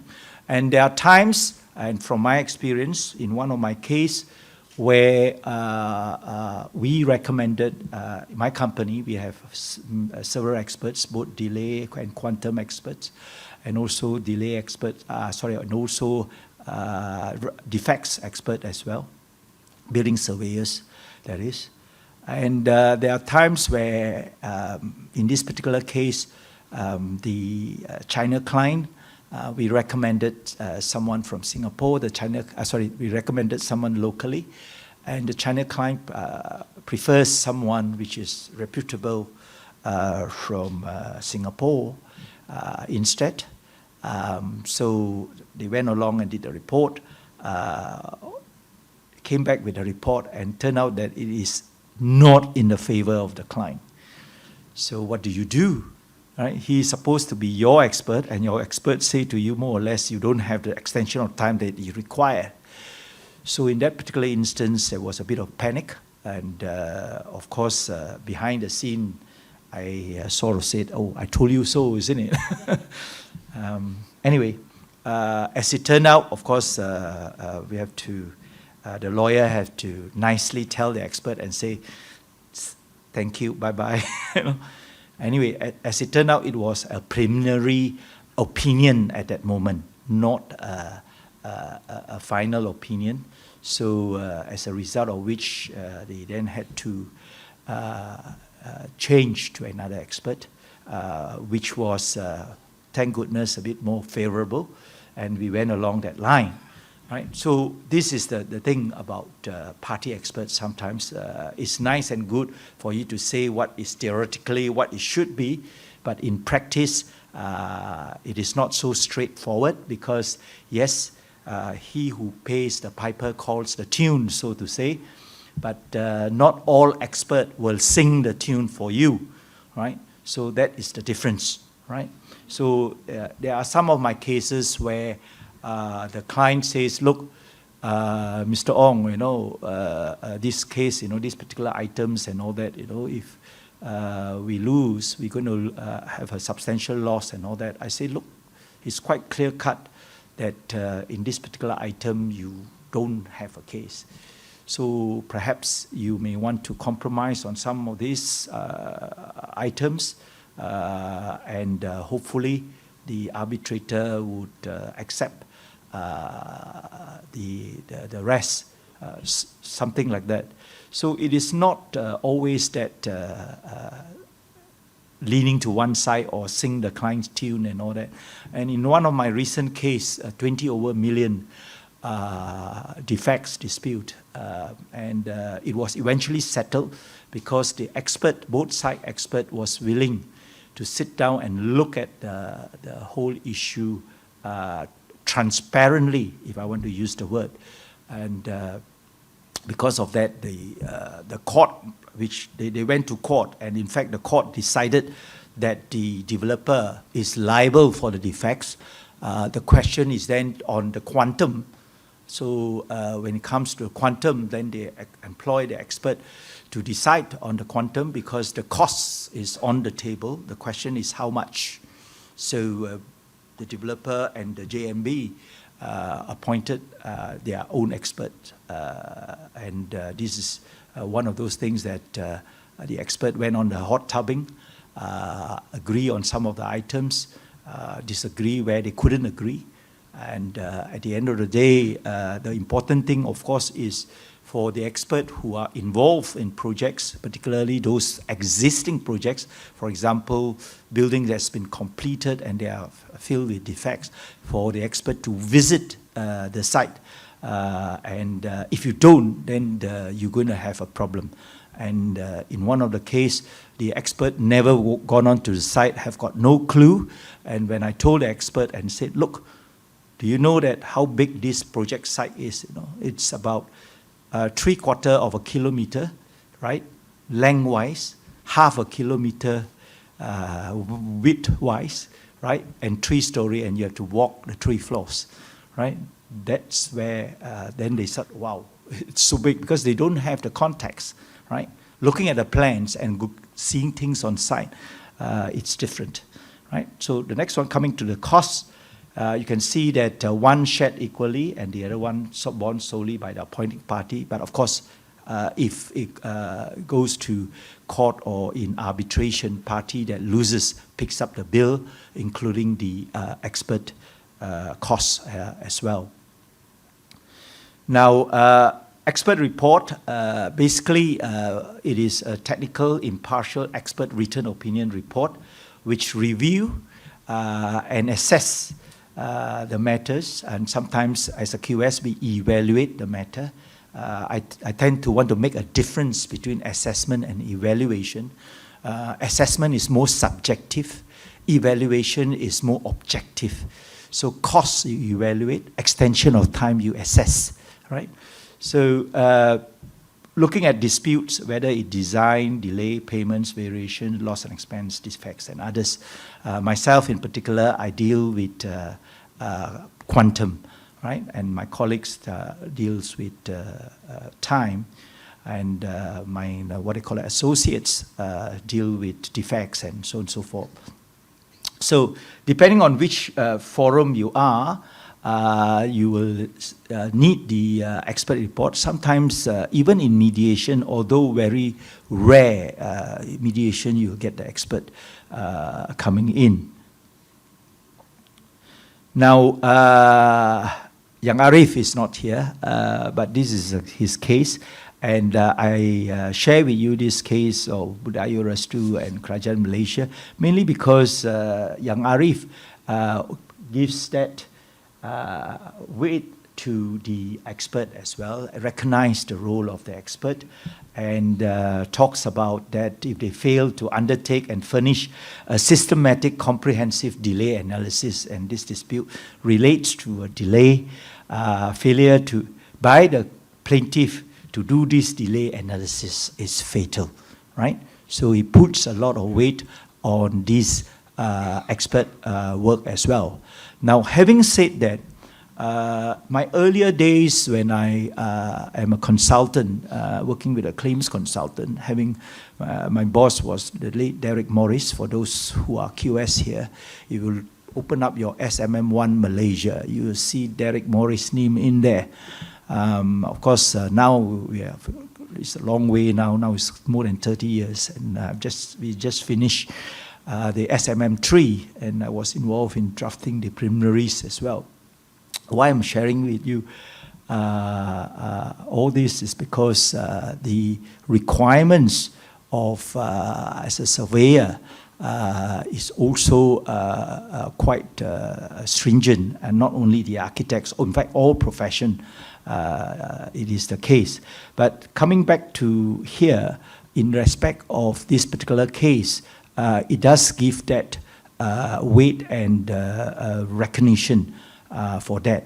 And in arbitration, there are times where, from my experience, no necessity for expert. All the parties do not feel any expert at all. And yet the arbitrator will have to decide on matters on extension of time, loss and expense, variations, etc. And contrary to adjudication, where you can use your own knowledge, in arbitration, if you want to do that, you have to get consent of the parties in order to do that. And if you are going to cite certain cases, then you better bring it up to the parties so that they can decide whether, give them the liberty to reply on or to submit on that particular issue. So this is what I want to share with you, that only of late that this thing about expert is required. I have another case whereby the expert, two experts, both sides have their expert, and the arbitrator allowed the expert several submissions and rebuttal. And that took about 20 over days of hearing. Would you imagine? And come to the decision, the award. In the award, he decided that both the expert opinion is to be discarded.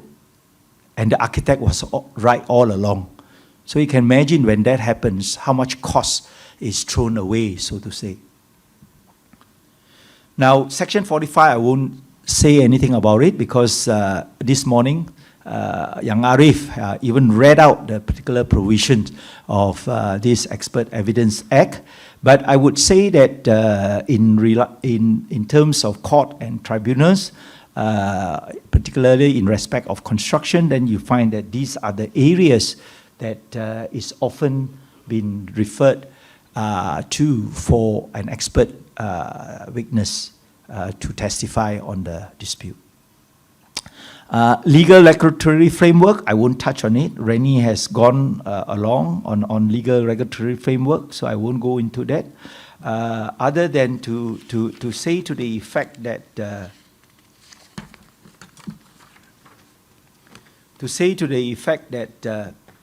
the Reza also mentioned Section 49, so I won't bore you on that.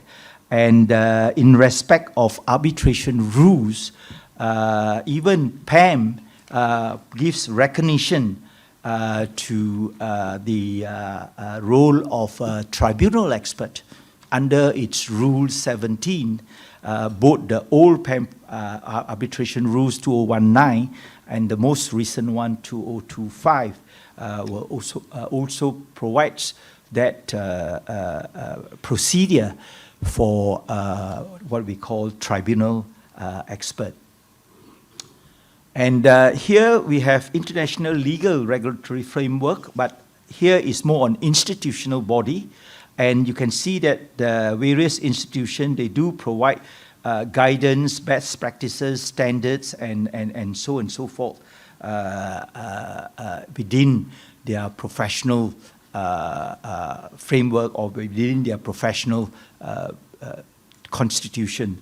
I just want to mention that in respect of case, Rennie was mentioned, there is no case on the international front. But in fact, there's a recent case where I'm embarrassed to admit that the Royal Institute of Chartered Surveyors recently, the president had to stand down, right, from his presidency because of his involvement as an expert in one of the matter that has gone wrong, right? I don't want to go into the details, but it involves what do you call that, severe moth infestation, and there was some issues on the expert. The court was very critical on the expert. So for those who are interested, you may want to Google and read that as well. Now, in respect of expert duties, it was well covered as well. So I wouldn't want to go into that other than to pick up on one, confidentiality. Now, as opposed to court, which is open, in arbitration, everything is private and confidential. So it is unlikely to have the dirty linen out in the public. So, for example, there are cases whereby the expert, quite honestly, and I don't want to say who or whatever because it's not professional if I do that, but to point out that there are some experts, they don't really go into the details. And in this particular instance, the expert testified that the work was 100% completed, right? And when he was subject to cross-examination, only to find out that the project was terminated halfway. So you can see what happens to the expert report after that, right? And when it comes before the arbitrator, the credibility of the arbitrator literally goes out the window, and the expert report literally, you can throw it down the bin, so to say. So you have to be very careful in that respect. And the other item that we'd like to look on, touch on, is where you talk about these opposing views, right? Everyone, including experts, is entitled to differences of opinion, right? And that difference should be respected, right? The last thing you want is to have a dispute and the expert having their own dispute. So sometimes you have, with all due respect to lawyers, like what was mentioned earlier, Stephen mentioned about the lawyers having a good argument in front of the judge, and the judge had to stand down and then go on to the so-called chambers and then come back up with a, what do you call that, pale face and so on and so forth. Obviously has been told off, right? So you have to respect that. And I remember during the COVID time, I had COVID, so I couldn't attend there's no physical, but it's all conferencing. So my assistant was asked to do the conferencing together. And that was accepted by the opposing expert as well. And these are the things that you have to recognize that it does happen.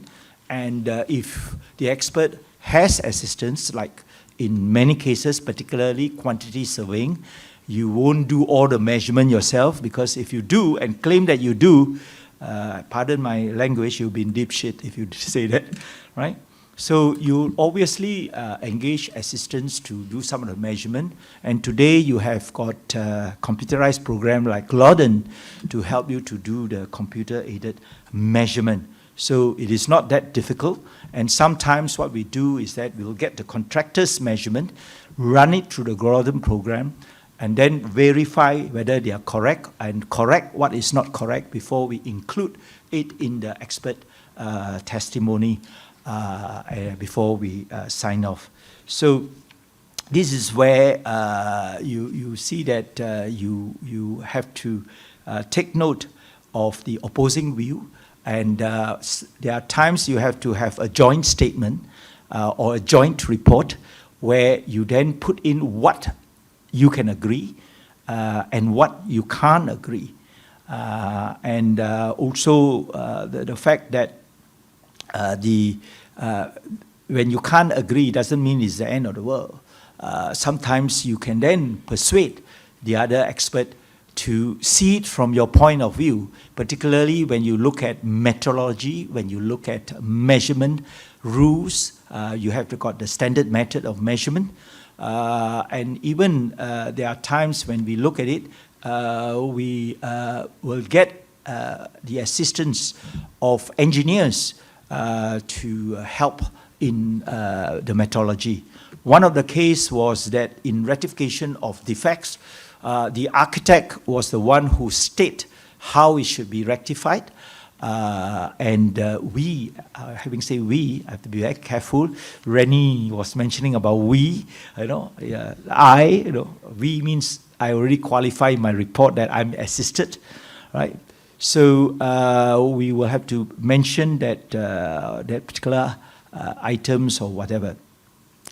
And the other one is, of course, to stay within the expertise. Now, for those architects particularly, or those who are not surveyors, in Royal Institute of Surveyors, we have 4 faculty. What do you call that?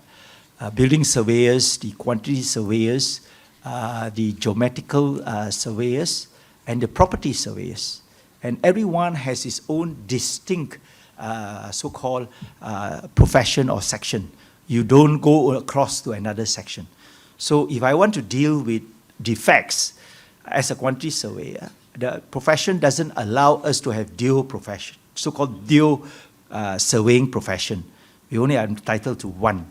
So we have to get a building surveyor to do the building survey, and then from there come up with the recommendation and conclusion for us to then do the costing, so to say, right? So it's not so straightforward. So in some of my, I will show you after this, some of the framework report, you see that I also have associate surveying firms and individual to help me in writing a report, and that report supplements my quantum expert report. So let me share with you on this.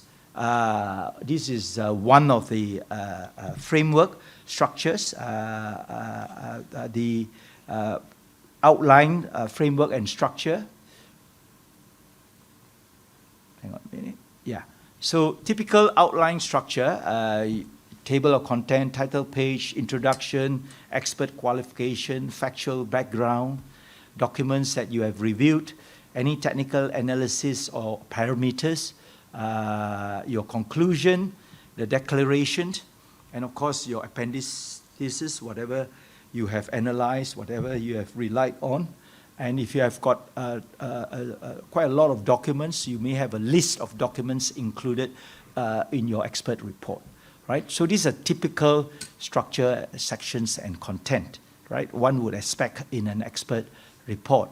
So here you are. This is a typical sample of a delay assessment expert report. And this is what we do. Of course, this is a real case, but I've already redacted or sanitized it so you wouldn't know which project or which case it is.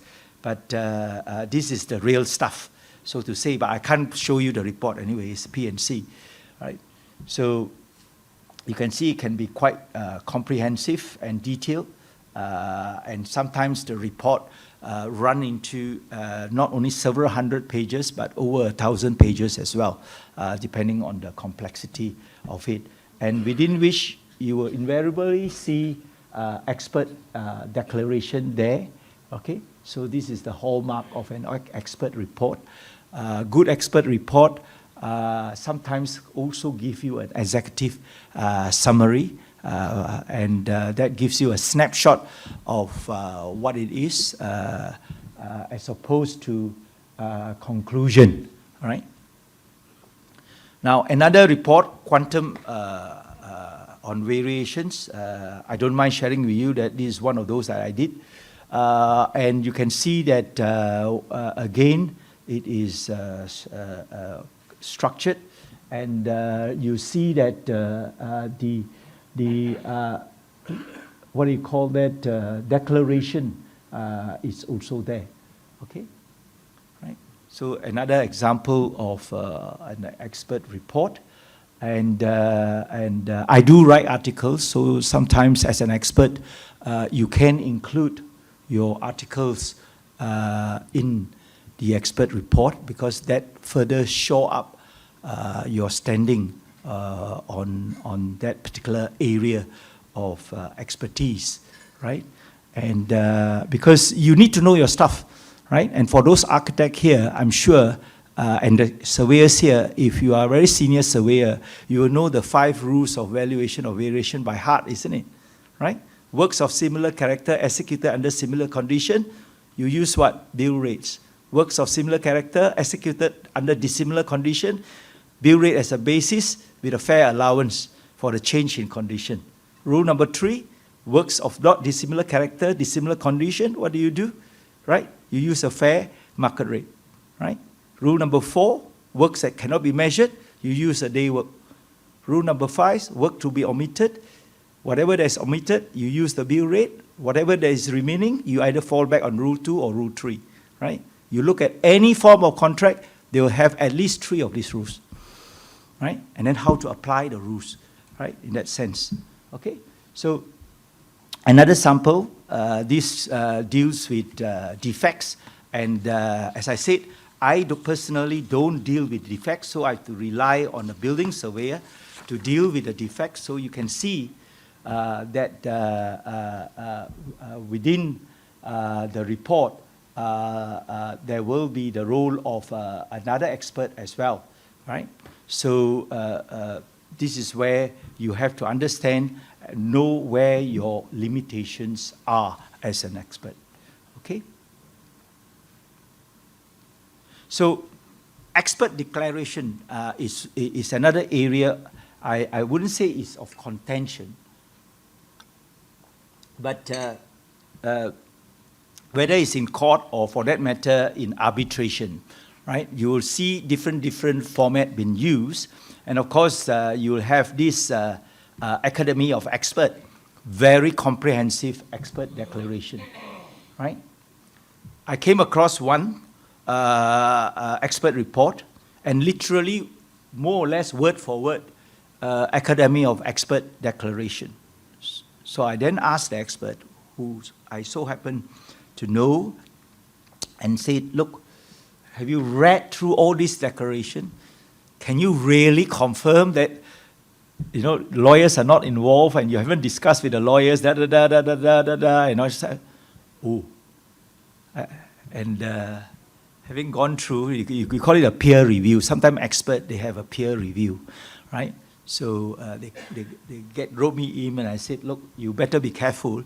I think out of the 13, you can chop away half and make sure you declare only those that you can really fulfill and not just pick up from somewhere and think that it's good to declare it, because sometimes the lawyer go into declaration and literally grill you on it, right? So in your declaration, if you have got assistance, then admit that you have assistance, right? So you need to do that. So independence, impartiality, I won't go into the details. I think we have a lot of talk about that. The only thing I want to say to that is, of course, avoid being influenced, you know, by the case outcome. You know, don't say that, oh, I must be on the winning side, and therefore whatever that you want to say must be in favor of your client, right? You need not, right? In fact, most of my report, there will be some items that I concede, right? And there will be some items that I wouldn't say bang the tables, but be very firm on, right? Like with all other speakers, they say duty is to the tribunal or the court, not the appointing party. So it needs to be impartial, independent, and objective, right? But sometimes you can't be really objective. There will be some cases where you will be subjective. So depending on the words that you use, right? If I always say to people this, if an expert use the word may, that means he's not too sure, right? If he says shall, then at least it's more certain, right? So a peer-reviewed expert report will look at it and question the other expert and say, hey, you sure or not? If you are sure, why you use the word may, right? Things like that, right? So admissibility of expert evidence, of course, you look at it, qualification based on verifiable data, report compliant with procedure and all that. This has been spoken by the other speakers.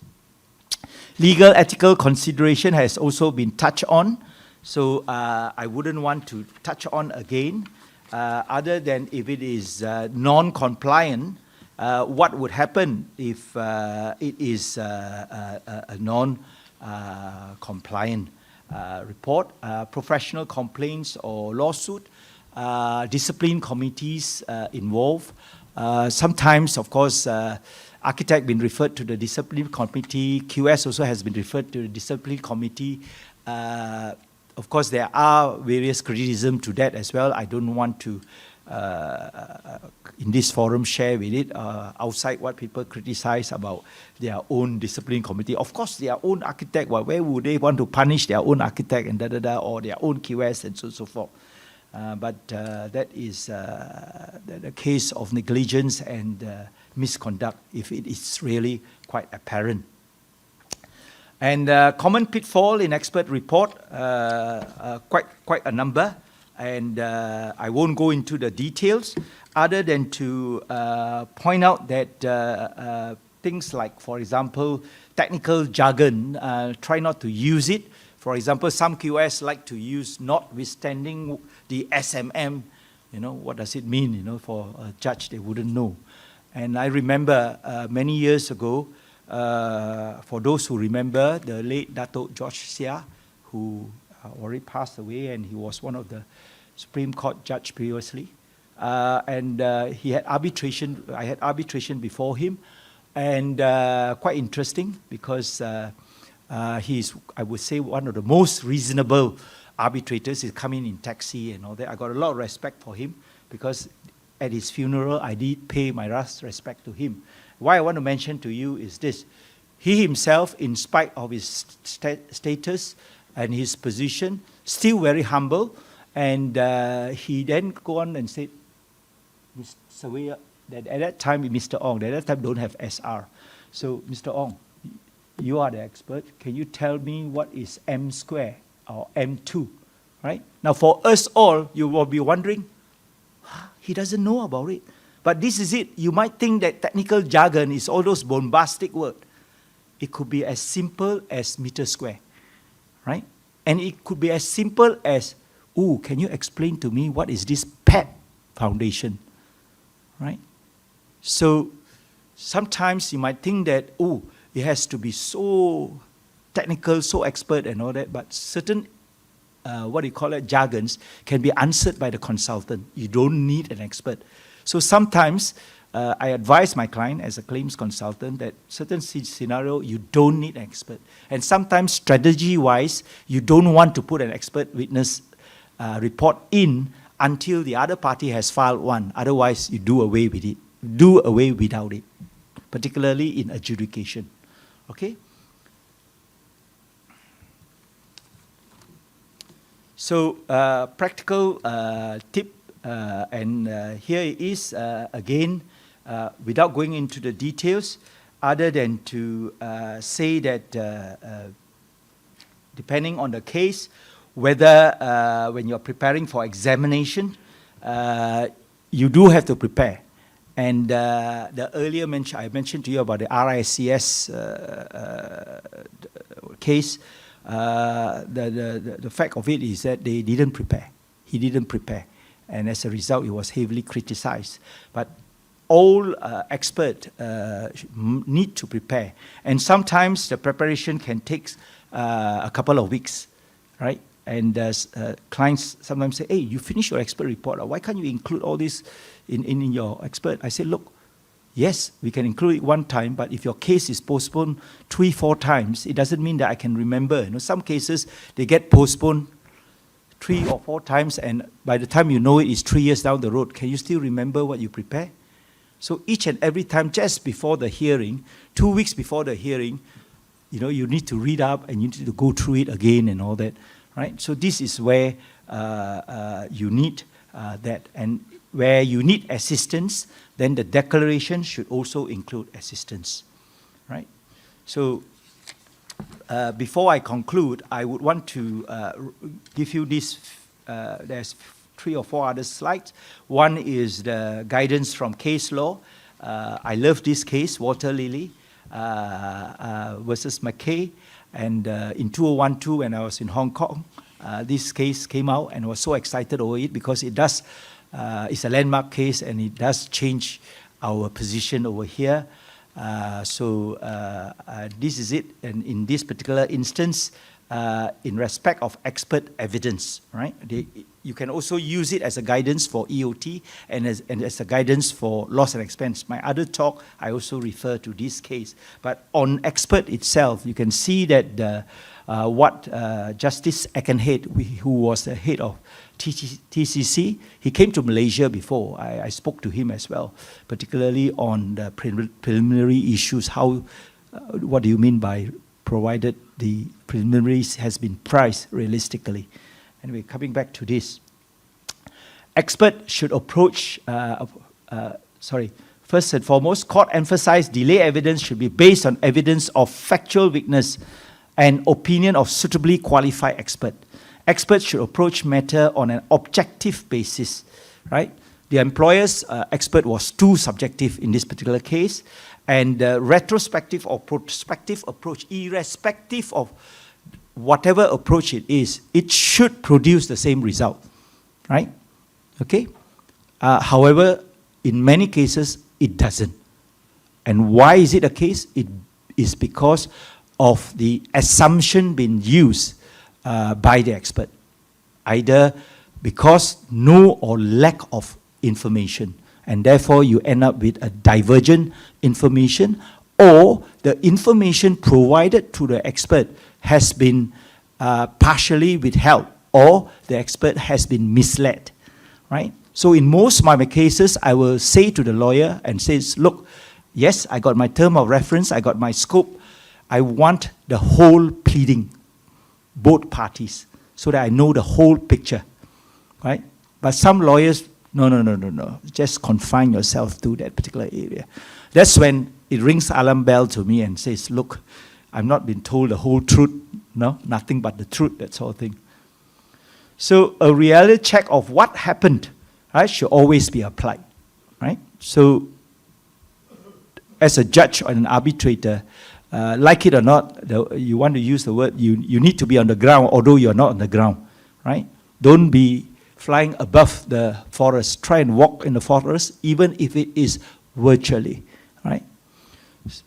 So this is the case, the details where you talk about the approach, contractor's approach, as opposed to the employer's approach, which was dismissed. And the criticism, of course, is that the expert descended into the arena of the dispute. Never get yourself involved, never get emotional over your client's dispute, right? At the end of the day, it's only work, right? You see all the masale, they can quarrel or they can argue in a meeting, and after that, in the evening, you see them having a cheers together and all that. And unfortunately, many Asians can't do that, right? Over the years, I've learned to do that, and people might think that, hey, Mr. Ong, are you okay or not? Whose side are you on, right? So another case, again, this is Datuk's case as well. I thought he would be here today, but he's not. But this is one of the cases where he was quite critical over the two experts. I don't want to mention the two experts because I know the expert as well. And both of them were poles apart, right? And as a result, what have I done? As a result of which, you can see that Datuk's comment was, one is too generous, the other one is too conservative. Both assessment based on estimation of the plaintiff relative work productivity. Theoretical estimation would be divorced from the reality or at the site on what actually happened, right? And he then went on to say his preferred method, collapse as built delay, which provides the complete factual account of what transpired so that reasonable time can be meaningfully assessed therefrom, right? So you can see where Dato is coming from. In fact, Dato is one of the judges that set a very high benchmark, particularly if you look at the Eco-City versus Taksin case, where he were quite strict on condition precedent, and as a result of which the consultants, you only have a right to contract administer, you don't have a right of waiver. So if the contract has a condition precedent requirements, you make sure it's complied. Only the employer has the right to do ex gratia, waiver, etc. and all that. So that particular case reinforced that. And here, it literally gives that stamp for expert witness to be involved in the case. So in summary and conclusion, experts are specialists, you want to call it. They are having specialized knowledge, right? Most of the time they are qualified, experienced, and deals with technical matter to assist the court. Report is a crucial document, expert report, and so it needs to be independent, and often is filled with a lot of technical analysis, and it needs to be simplified. No point having an expert report which is only impressing yourself. No one else understands your report. And if you have that, and you go before the arbitrator or before the judge, and if you talk and the judge or the arbitrator goes this way, or look down or whatever, then he's lost you. So no matter how convincing you are, he's not convinced. You're going to have a problem. Okay? So Section 45 was mentioned before. Again, witness, whether be it appointed by the court or the party, needs to be independent and unbiased in his opinion. Report needs to be well structured, clear, concise, logical, meeting the scope or terms of reference, and comply with the relevant legal requirements and procedure, right? So whatever that you have been asked to do, either by the parties or by the court, right? You need to comply. Don't go off tangent, okay? So adhere to legal and ethical consideration. And Water Lily, as I've mentioned to you, on expert evidence, and also the Dato' Yang Arif's case on infra prima, that you need to look at things realistically, actual facts, actual details, as opposed to theoretical methodology. Most of these delay experts, I'm sorry if any of you are here, they tend to give you all this different methodology that has been recommended by SCL protocol, and after a while you get lost into it, right? I got lost many times, so I had to write an article and summarize what SCL say as well. So with that, thank you very much. I conclude my talk.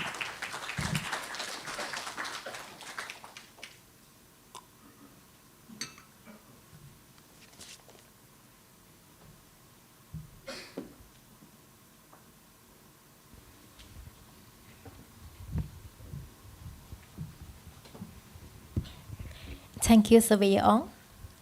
We now move to Sessions 5, Practical Insight from Practitioners, presented by Architect David Chia Ming Yu.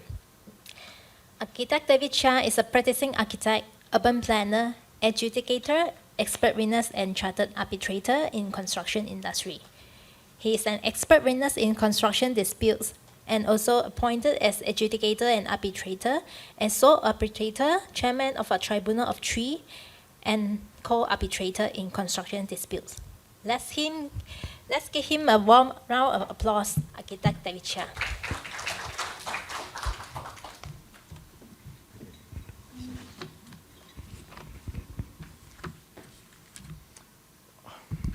Okay, good afternoon, everyone. I just want to have a show of hands. How many non-architects are here?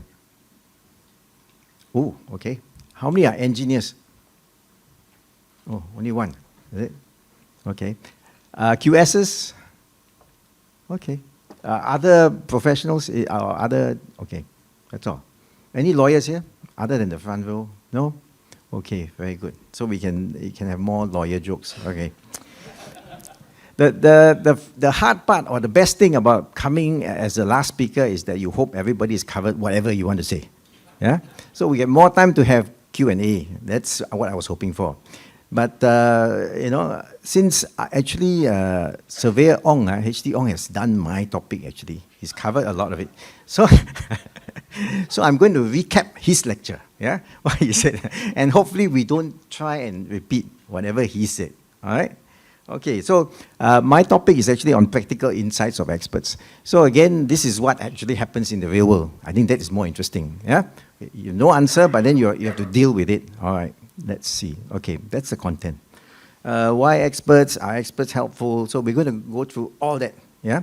And of course, how to, misuse experts. Yeah, the other way is how to abuse experts, but it's not so nice. The lawyers don't like it. Yeah, they think it's physical suffering. You make your experts suffer. So that's not a good way of doing it. So they misuse experts. Yeah, so it happens. Unfortunately, it happens. Then we look at good experts. What's good? What's bad? And ugly, of course. And how do you make experts more effective? Yeah, or how do the clients or lawyers make use of experts? And some thoughts about what's it like being an expert out there, and what's the future like? All right. Okay. If you have any questions, just feel free. Put up your hands, and I prefer that anyway. Yeah, we can interact that way. Okay. Why do you need experts? Some, if you like it, some disputes you have very low value, $300,000, $400,000 claims. You have experts. Why? I mean, it's a bit weird, isn't it? But sometimes these low value disputes, I call it, you need somebody to tell the parties which is the right solution, what's the right approach. Sometimes you have this problem of, say, contractual interpretation. They cleverly amend the contract, then you suddenly find that, hey, I have two interpretations of payment. Do I pay at the beginning of the month, end of the month? Do I wait for this certificate first? Who issues this, what? So it gets very confusing. So they want someone just to come in, look at what the clause says, and then interpret it for them, right? So it happens. And they don't really want to fight, unfortunately. Yeah, lawyers like to say, hey, let's go to court. But the parties don't really want to fight. They just say, show us the way, turn on the light for us. So that's what they want to do. Okay, then there's also claims against professionals, professional negligence. I think those of you like architects, I'm sure, I see a lot of you senior ones here would have seen or faced some sort of claim by example purchaser. Yeah? So you say that, hey, the design, something is wrong, you have a lot of defects, so what do you do? So again, your client or somebody will come after, usually it's your client, you say you're negligent, so what do you do? They will never come after you without getting somebody on their side who is an expert architect. Otherwise, it's never done. Yeah, the way, if they do it that way, something's wrong. Yeah, maybe it's they try to intimidate you, or maybe end of the day they're hoping that they get some sort of bonus. Yeah. And of course, the other one is large and complex projects. Yeah, we all know construction is large, complex, it's got a lot of problems. So again, when you have construction engineering projects, you will definitely come across experts. Yeah.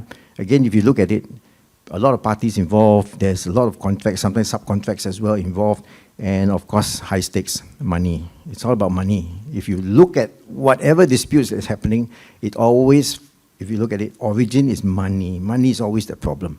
So the money is the root of evil, yeah? People say that. Yes, it is true in construction. It's all about money, all right?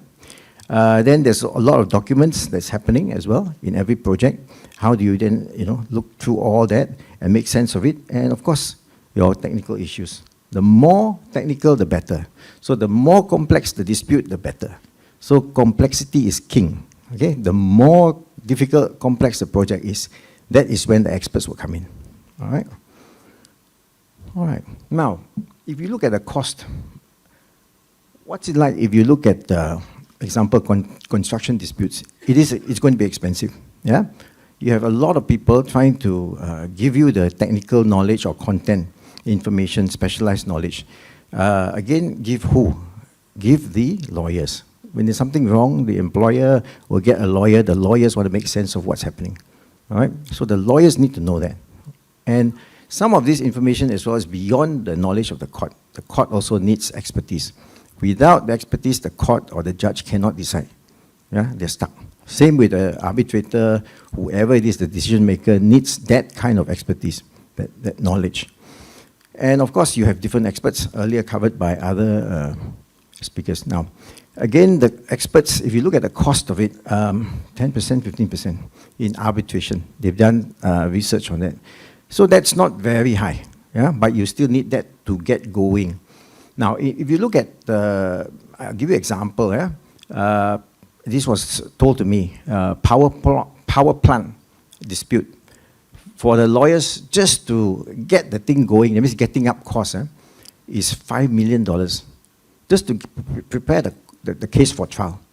$5 million, all right? Just to do that, Australian dollars, mind you. And what they did was, the number of lawyers involved was more than the number of construction professionals. That means, in other words, the professionals involved in the project. So you get more lawyers, more than the professionals involved, all right? Whereas if you had an expert coming in to tell them what's the issue, $1 million. So there's a big difference when the lawyers come in and the experts come in. So that's a reality, unfortunately. Okay, experts really helpful when you look at it. What is the purpose? Yeah, why do you have experts? Why need them? Yeah, in the first place. So again, if you look at it, the parties. What do the parties actually want? Yeah, someone to give them an opinion on issues, on strategy. What are the issues? What's the strategy? What's the strength and weakness of their case? Excuse me. Okay, and also, again, to win. What's it all about? It's about war. When you sue someone, you go to war. You ask any lawyer, they'll tell you that going to court is going to war. All right? So going to war means you must win. Who wants to lose, right? So that's the reality. You are going to war, all right? And you must win. The lawyers will tell you that you must win. Also to assist the case, I mean, you are assisting the parties in their case, understand their case, yeah? And of course, you need the expert to undermine the other side, yeah? Especially if you're, for the respondent, you're trying to undermine the claimant. So that's how it works, all right? And also for the tribunal or the court. Why?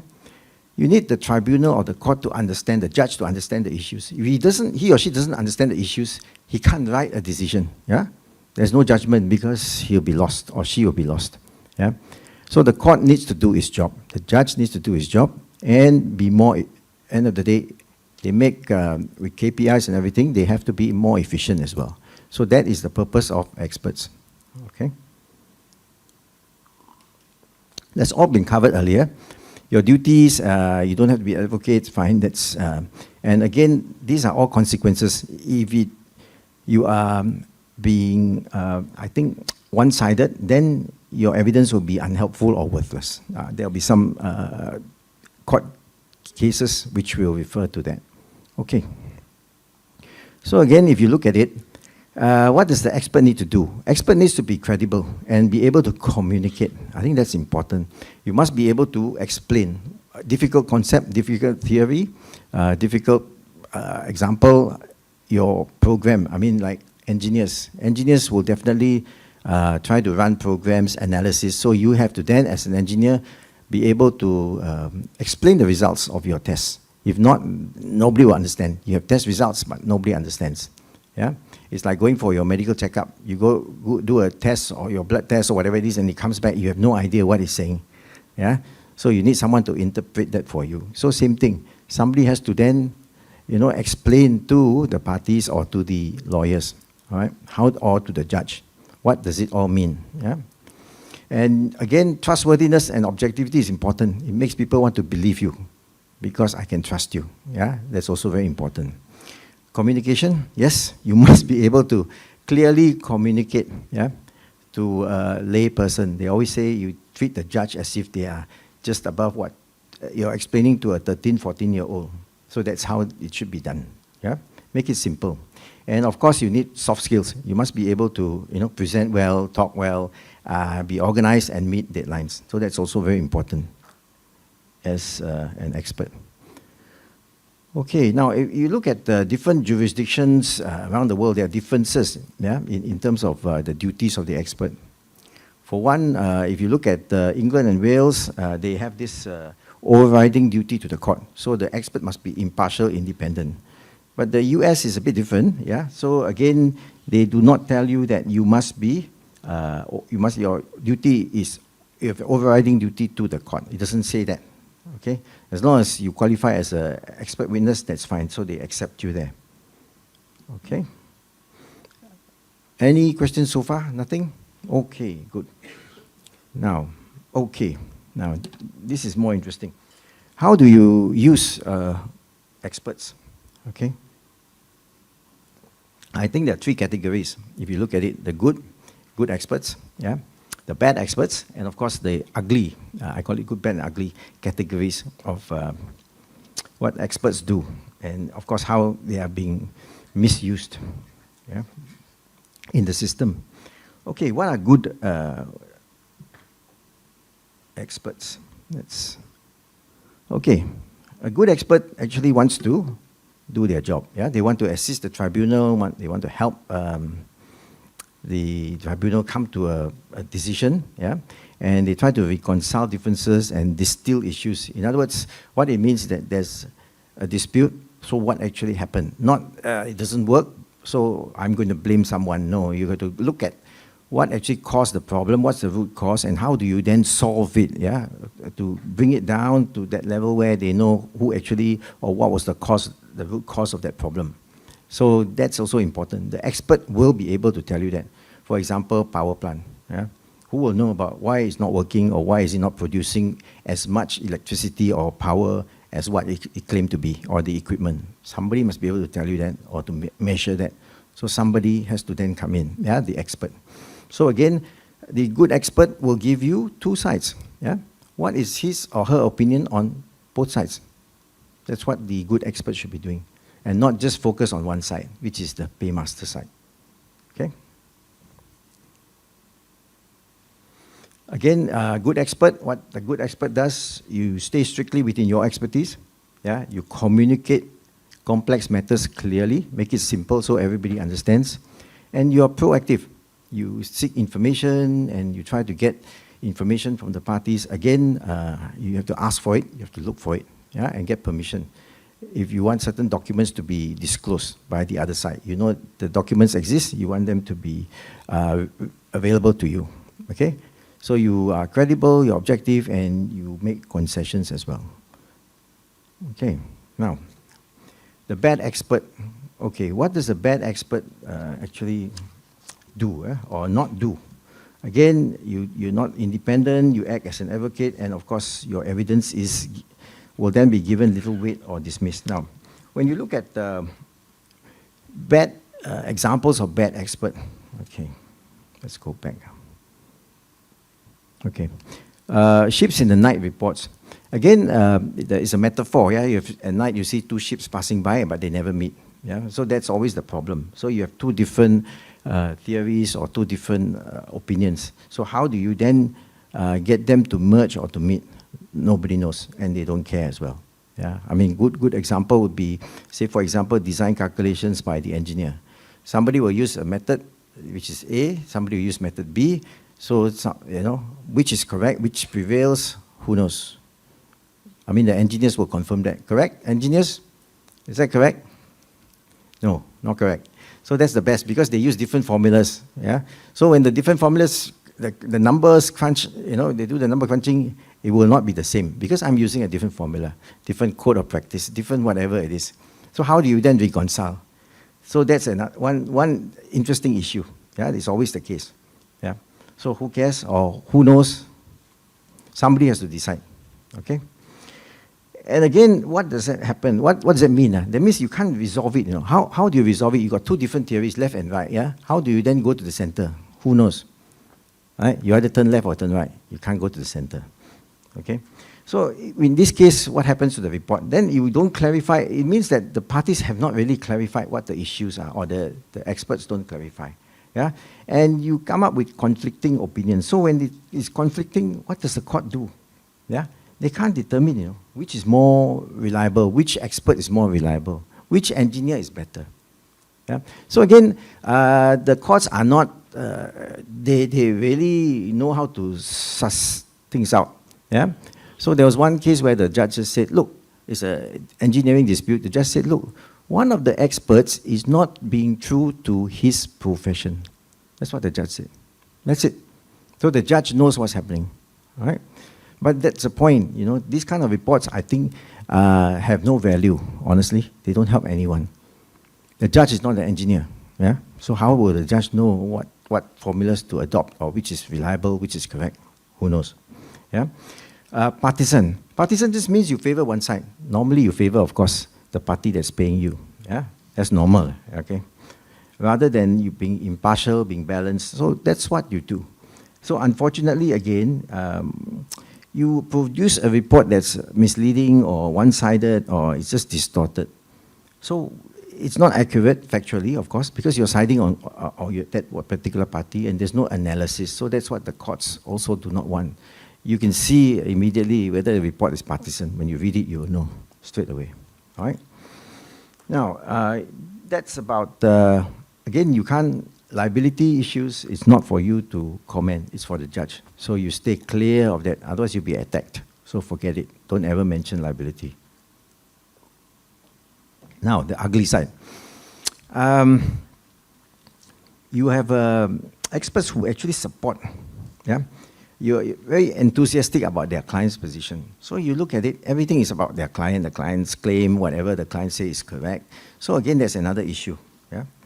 For example, if you look at I support the case, what does it mean, I support the case? That means the expert is saying, yeah, it's being less objective about the whole thing by saying that, look, for example, you have a financial expert doing the numbers, number crunching. Suddenly the financial expert's conclusion is that the defendant, okay, going to court, so defendant is negligent, okay? So he's supporting the plaintiff's case. So how can a financial person be, you know, saying things like that, right? The other one is, of course, damages. If you look at it, a cost consultant, yeah, when they estimate damages, normally what they'll do is they maximize the damage. I don't know why. Yeah, the damage claim, they maximize it rather than minimize the claim or being, you know, in the middle. They maximize it and or minimize the rebuttal, the other side's, you know, rebuttal to say that, look, you know, it's not that much or whatever it is. So it's either one or the other. Yeah, it's never in between, okay? So again, other than that, you have people like very experienced experts saying, in my 30 years of expertise or experience, yeah, we don't do it this way, okay? Or this defect was caused by so and so. So how do you then deal with that kind of comment, you know? I don't know, yeah? They are saying that in their experience, they've never seen this before, full stop. So how do you deal with that? I really don't know. Yeah, an expert who tells you, hey, in my 30 years experience, 40 years experience, this is what I've done. So you are wrong. Yeah. Okay? So that is not really objective. Yeah. Also, the other thing is like, for example, medical, sometimes medical claims, engineering claims, yeah, there are problems. Yeah, experts saying that this particular incident caused the injury to this person or the damage to it. But where is that coming from? Yeah, where is that sort of evidence coming from? Not there, all right? They're just saying that. So other things like fence-sitter. What's a fence-sitter? Or you have no opinion. Interesting, huh? An expert with no opinion. Okay, what does that mean? That means they are not going to write anything there to say who is liable or what's the cause of the problem, the cause of the accident, the cause of the defect. Nothing, okay? Very interesting. Is it possible? Yes, it's possible, yeah? Sometimes, if you look at it, they are just telling you, I saw this. Yeah, I saw, example, I inspected the machinery. Okay? But I have, in my report, I have no conclusion whether the machinery itself is defective or the machinery caused the injury or the damage. I inspected this machinery. So what good is that? Yeah? There's also other things like methodology. Yeah? So it's just a process. They look at something and they say, okay, example, testing method. It's been tested, so we send it to the lab, the test results have come back. That's it, right? And these are test results. They do not go into fault or liability. The test results show this, therefore it is this. No, they just say, here are the test results. So that's another problem. Yeah, descriptive again, when the report is descriptive, it describes what? The facts, what you see, yeah? But it doesn't identify what is the cause of that problem, or the injury, or the damage, or whatever it is, or the defect. Nothing, right? And of course, sometimes also very neutral. You talk about standards, QS says standards, fine.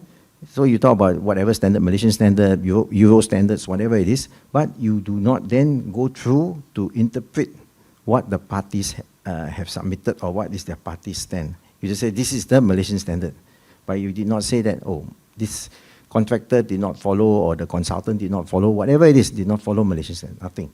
So again, that's the problem, yeah? Fence sitters or no opinion experts. So there are cases like that.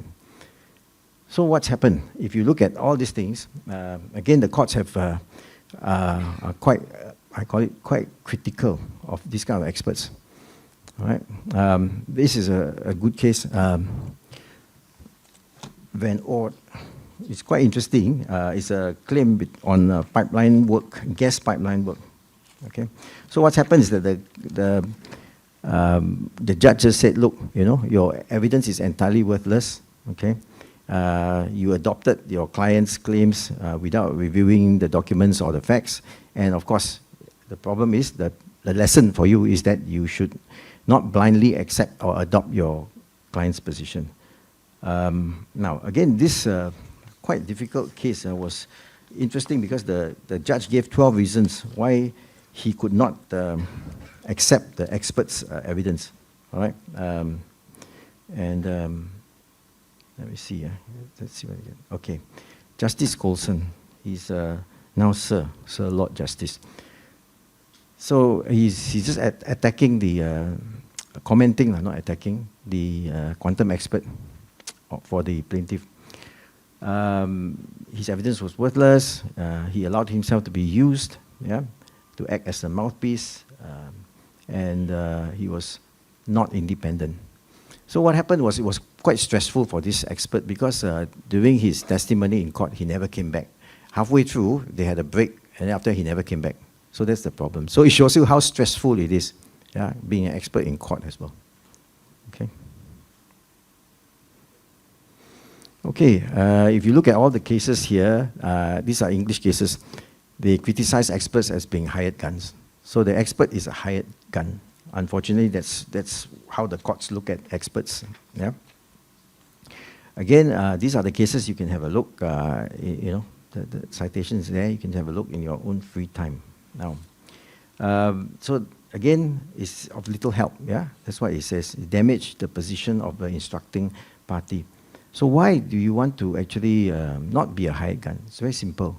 If you are objective enough and you spell out the strength and weakness of your client's claim, yeah, and the other party's claim, then you help the party settle. That's what it's all about. Yeah. So again, a lot of times expert reports are used for settlement. So at least the parties know where they're coming from, rather than, you know, again, I want 10 million, I want 40 million, whatever it is, nonsense. Yeah.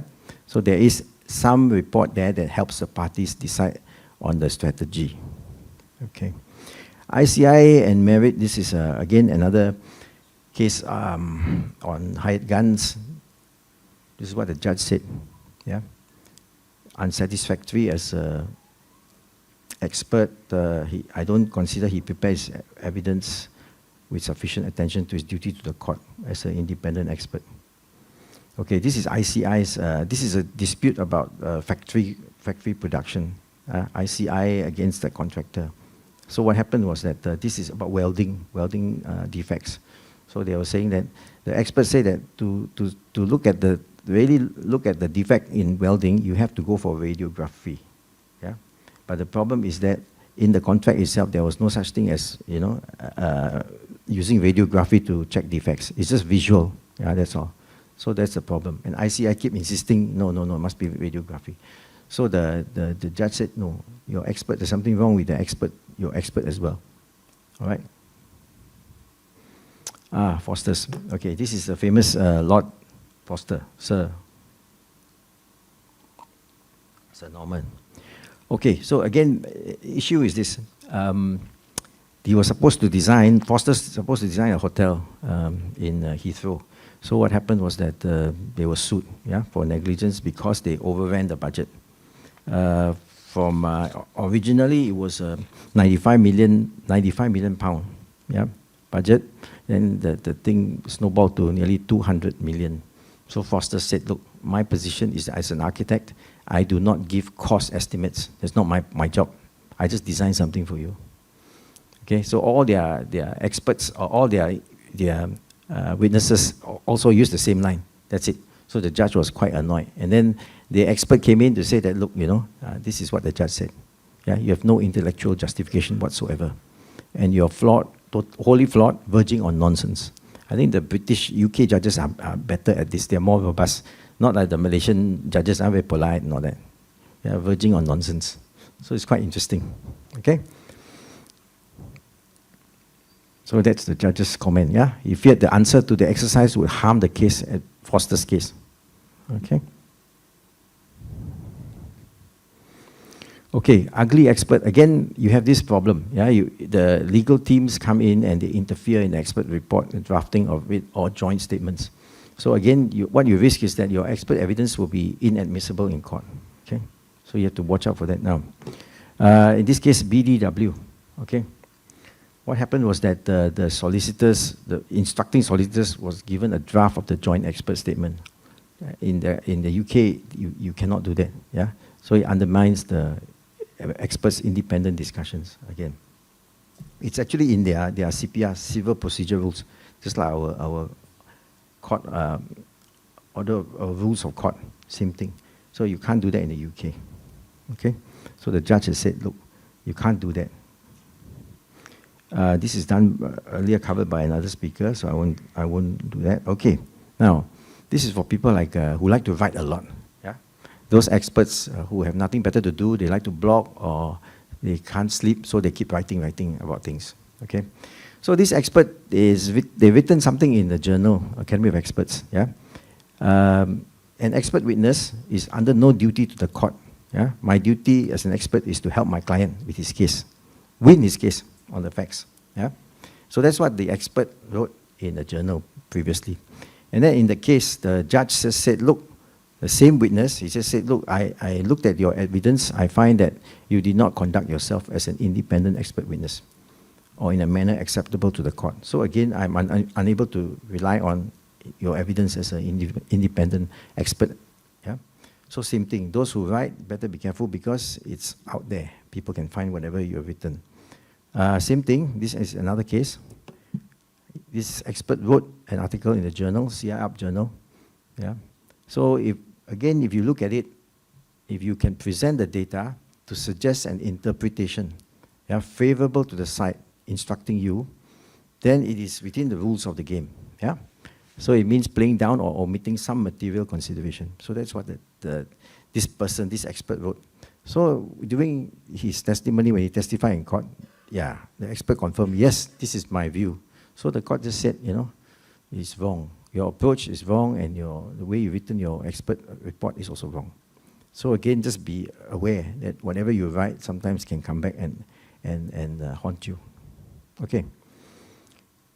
Jurisdictional differences. Again, if you look at certain countries, you have contingency fees. It's not allowed in Malaysia. Generally, the UK also does not allow that. But so it depends. Certain countries do allow it, but not in Malaysia. Yeah. Expert coaching, again, you don't coach the expert, but it depends. Certain countries allow you to coach the expert. Yeah. But many common law jurisdictions do not. Malaysia, we do not accept that as well. Yeah. Okay. So these are the risks of coaching. Yeah. And this is a Canadian case. Yeah. There were a lot of phone calls between the expert and the lawyer before when they were drafting the report. Again, that's not encouraged. Yeah. The other case, US case as well. There was the arbitration award was overturned because somehow they found out that there was transcripts of the witnesses exchanging text messages, and whatever was texted to the witness answered that way. So that's another problem. Yeah. So I don't know how they're so clever, all right? So you can't coach the witness. What do you do with, again, why do you need to appoint your expert early? Okay, One thing is you help the counsel understand, yeah, the technical issues and their legal strategy, what is important to them. Otherwise, they have no idea. Some counsel, unfortunately, when they start the case or the client comes to them, they also blur. They don't know what is happening, and they really, really need time to understand. So it's not their dispute, but they're trying to understand it. And when it's very complicated, they really can't understand it. So they need some sort of, somebody there to break it down for them. What's the technical issue, and how do we then strategize our case? Yeah. And the other thing is, of course, the expert will come in and assess the strengths and weaknesses, so you know actually where your client stands. I think that's also important. Yeah. Otherwise, you have no idea. Everybody is trying to say that they didn't do anything wrong, but basically something went wrong. Okay, so that's the benefit of that.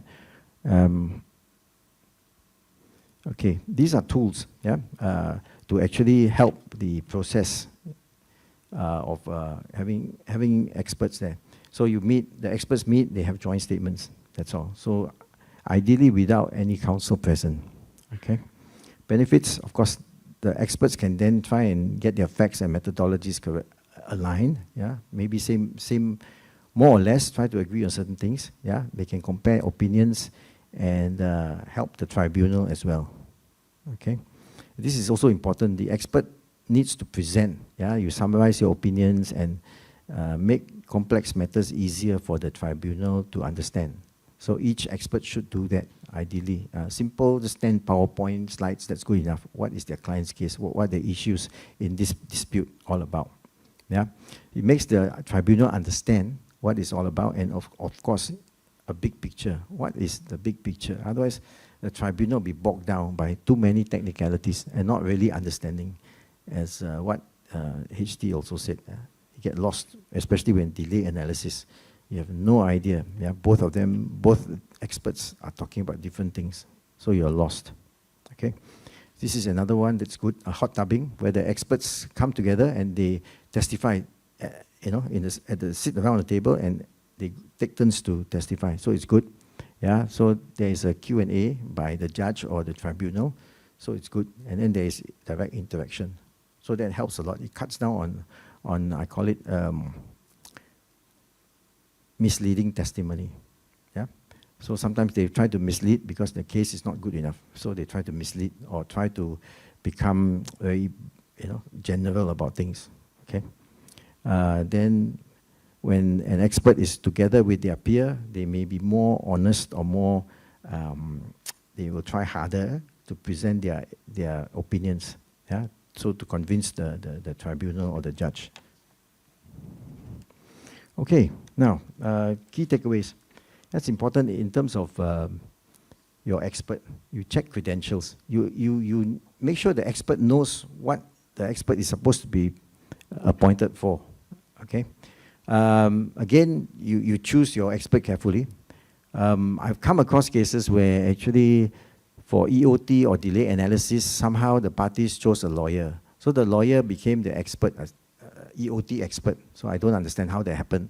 But the lawyer is happy, you pay me money, I'll come and do whatever you want me to do. But whether that helps the parties, I do not think so. But they're happy with that, so go ahead. You get the lawyer to become your EOT expert. Yeah? Proper instructions, give clear written instructions. Yeah, what's the scope and relevant documents. So you should give both experts the same document, if possible. Yeah, you must do that. Otherwise, somebody will give them a little bit of this, something is missing, that's missing. Then when it comes back to you again, the report will not be very beneficial. Right? It will not do anything because something is missing. And time as well. You want to do a good report, you have to give the information and give sufficient time for the expert to prepare reports and also drafts. Yeah, sometimes you have to review the drafts, you have comments. Okay, now, time constraints.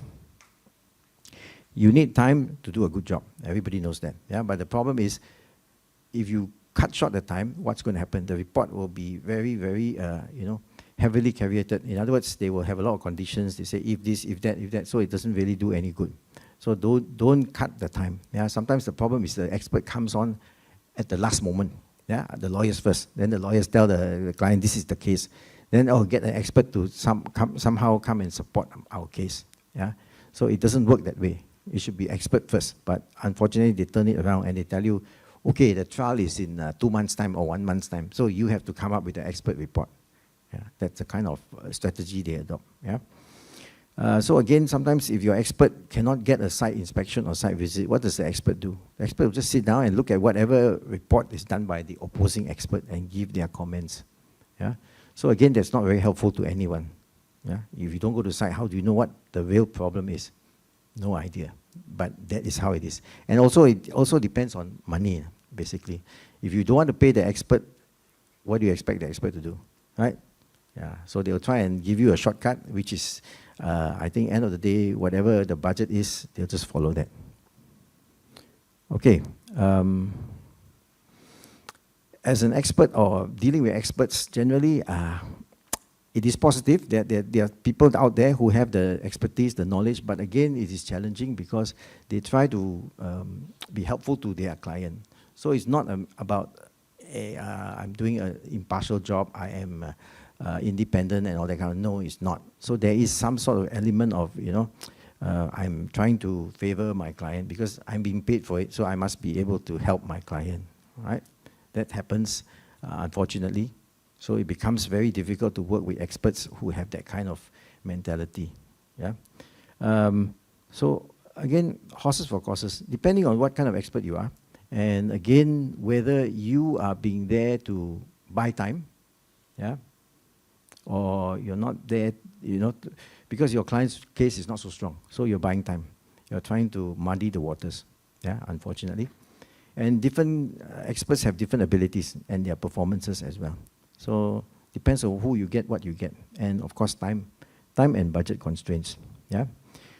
When you talk about different members of professional bodies, again, there's the issue.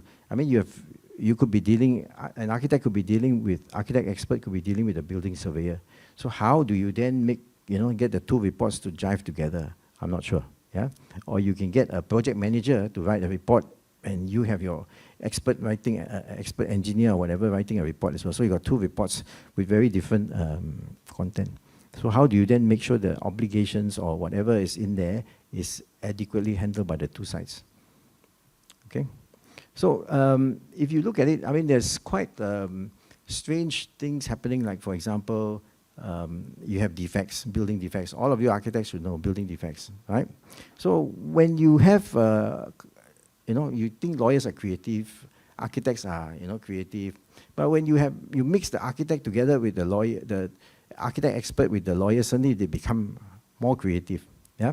So they'll come up with defects. You and I know under the contract, the PAM contract, is it a defect or is it not a defect? Yes or no, correct? Binary, yes or no. Defect, no defect. The other people, the other so-called creative expert will say, number one, the category is wear and tear. All right? It's not a defect, it's wear and tear.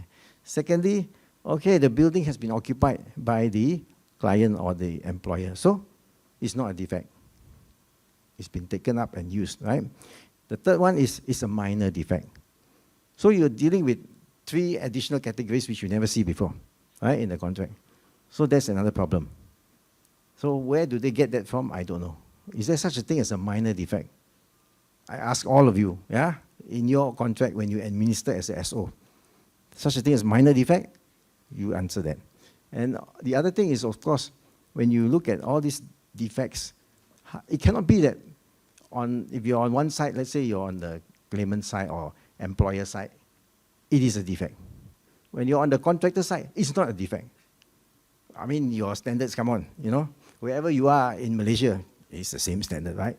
It cannot be differently, you one day this and one day that. It's not on, yeah? But unfortunately, that happens, okay? And again, you look at experts, you have, I call them clean experts, dirty experts. Not because of anything, it's just that you categorize them. The clean ones don't care about their client's case. You win or lose, I don't care. I'm going to do my report. Whatever my report says, you have to accept it, yeah? But you have to pay me for it, obviously. So if it's not in your favor, too bad. These are, I call clean experts. But there are dirty experts who actually sit there and figure out, okay, what is the employer or my client's case all about? Let's see how we align the report to their case. So it depends. Yeah? It's all about strategy. Okay? So how do you do it? How do you deal with that? I really don't know, all right? For example, they also try to twist things like, if it's a defect, okay, the tiles are hollow, right? How many percent? 5%, 10%? What's the big deal, right? So again, that's another issue to think about. So it's very challenging when you look at experts like that, yeah? So is it a defect or not? 10%? Is it acceptable to you? 5%? 20%? You decide, yeah? You can fight all over it, up to you, yeah? Keep fighting over it, that's fine. So again, there was another example, delay analysis methods. Different delay analysis methods should produce the same result. That's nonsense. Yeah? Again, as was brought up by the other speaker previously, it depends on the assumptions made. And of course, everybody will want to have an assumption that maximizes their client's interest. Surely, correct? You find something, just like architects or consultants, when you calculate your fees, you will find a formula that gives you the most fees. How many of you will use the least fees, right? Formula. Nobody will do that. So same thing. So these are the issues that actually you're faced with, yeah, with experts. So again, with delay analysis, you have to then realize there are so many methods. How do you then sort it out? Maybe it should be put in the contract, which SCL, in the SCL protocol, 6 methods, which one you prefer in the contract. Then everybody standardize it. Then it's easier. Yeah? Otherwise, you have so many different critical path methods, you have a problem. So maybe it's time for the industry itself to wake up and standardize things. Then maybe you get better quality professionals, yeah, and also contractors who know what they're doing. Okay, that's it. Thank you.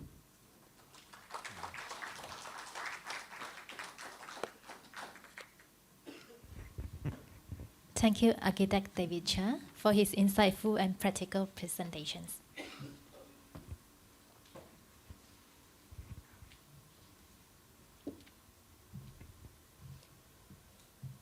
We now open the floor to a second Q&A sections.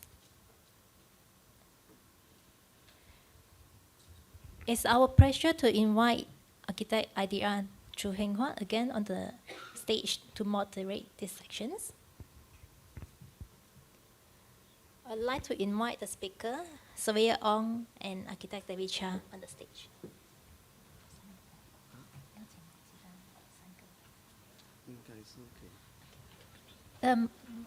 We also invite the morning section speaker, Architect Stevens, Mr. Riza, and Ms. Rennie on the stage to join these Q&A sections.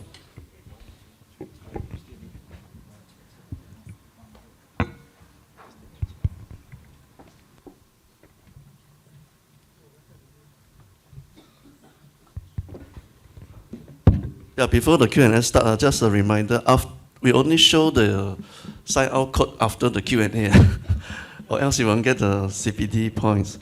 It's not that we purposely do that because the point is based on the numbers of hours that you're attending for the seminar or the course.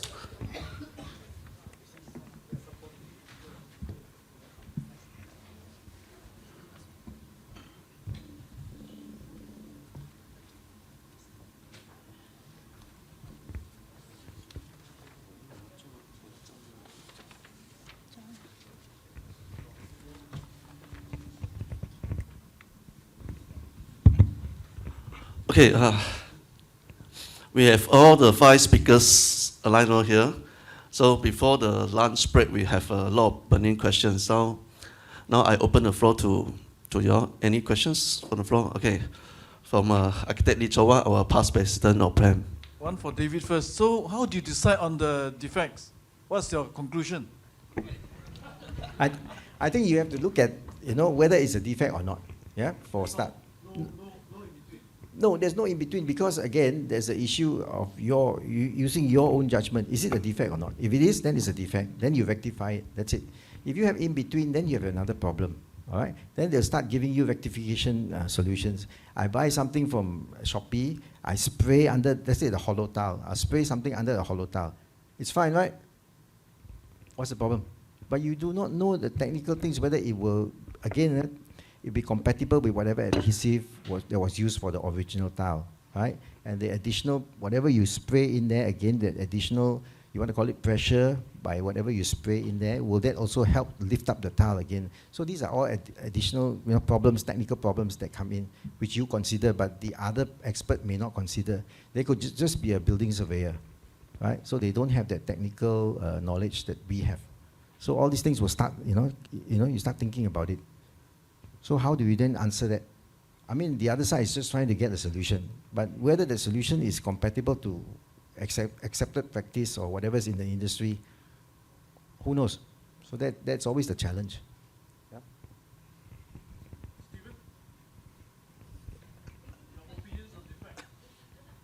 Well, I echo him. I think you see that you see this is a defect, You just need to know perhaps how it's going to come about. You need to do a more technical investigation, how it comes about. Once you know roughly how it comes about, then what is the next thing is how to resolve the problem. That's it, just like that.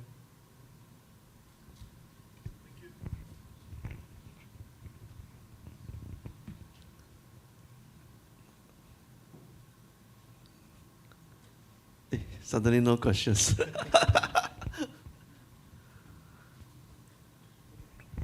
Can I have a question for all of you? Questions from the speakers. When you assess extension of time, how many of you actually know what you're assessing? Is it a gut feeling, or do you really, really know what's happened on site? And then you say the contractor is due X number of days. How many of you actually, do a proper analysis, or you just feel that, I think it's a gut feeling, it is only X number of days? Honestly. Who says, I really analyze it and I know what's happening on site? Okay. Who says, it's a gut feeling, I look at the so-called progress and all that, I believe that they are due so much? Nobody? Oh, no one there, is it? I tell you, there's something they never teach us. Honestly, in university, whichever course, nobody teaches you that, correct? Agree? Agree. So how do you then know what to do when you're working? It's a bit weird, isn't it? Yeah, so that's the problem as well. So you'll never get anything, standardized or whatever it is. It doesn't happen that way in practice. Yeah. Okay.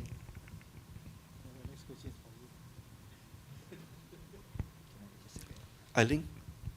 No question.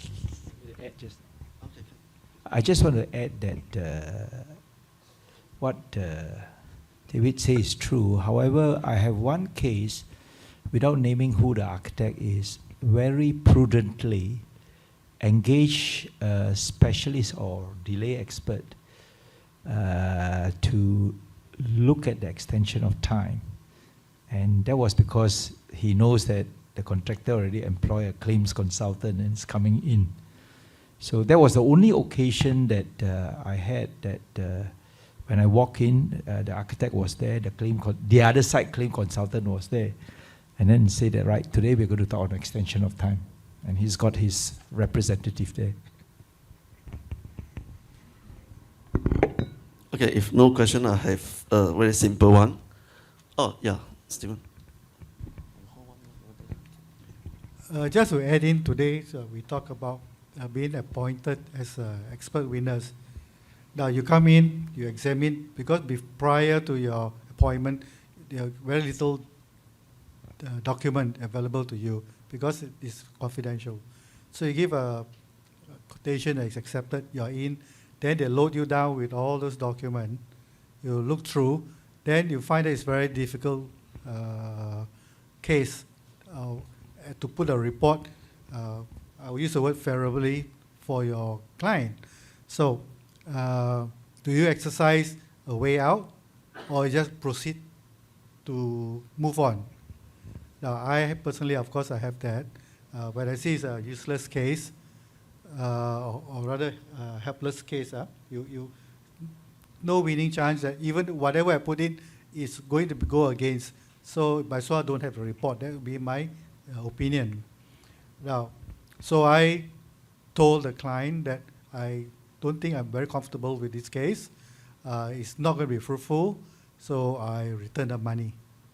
Now, of course, they're very annoyed because I've taken about 1 month or so to do the, what I call that, evaluation, that the court time has been lost.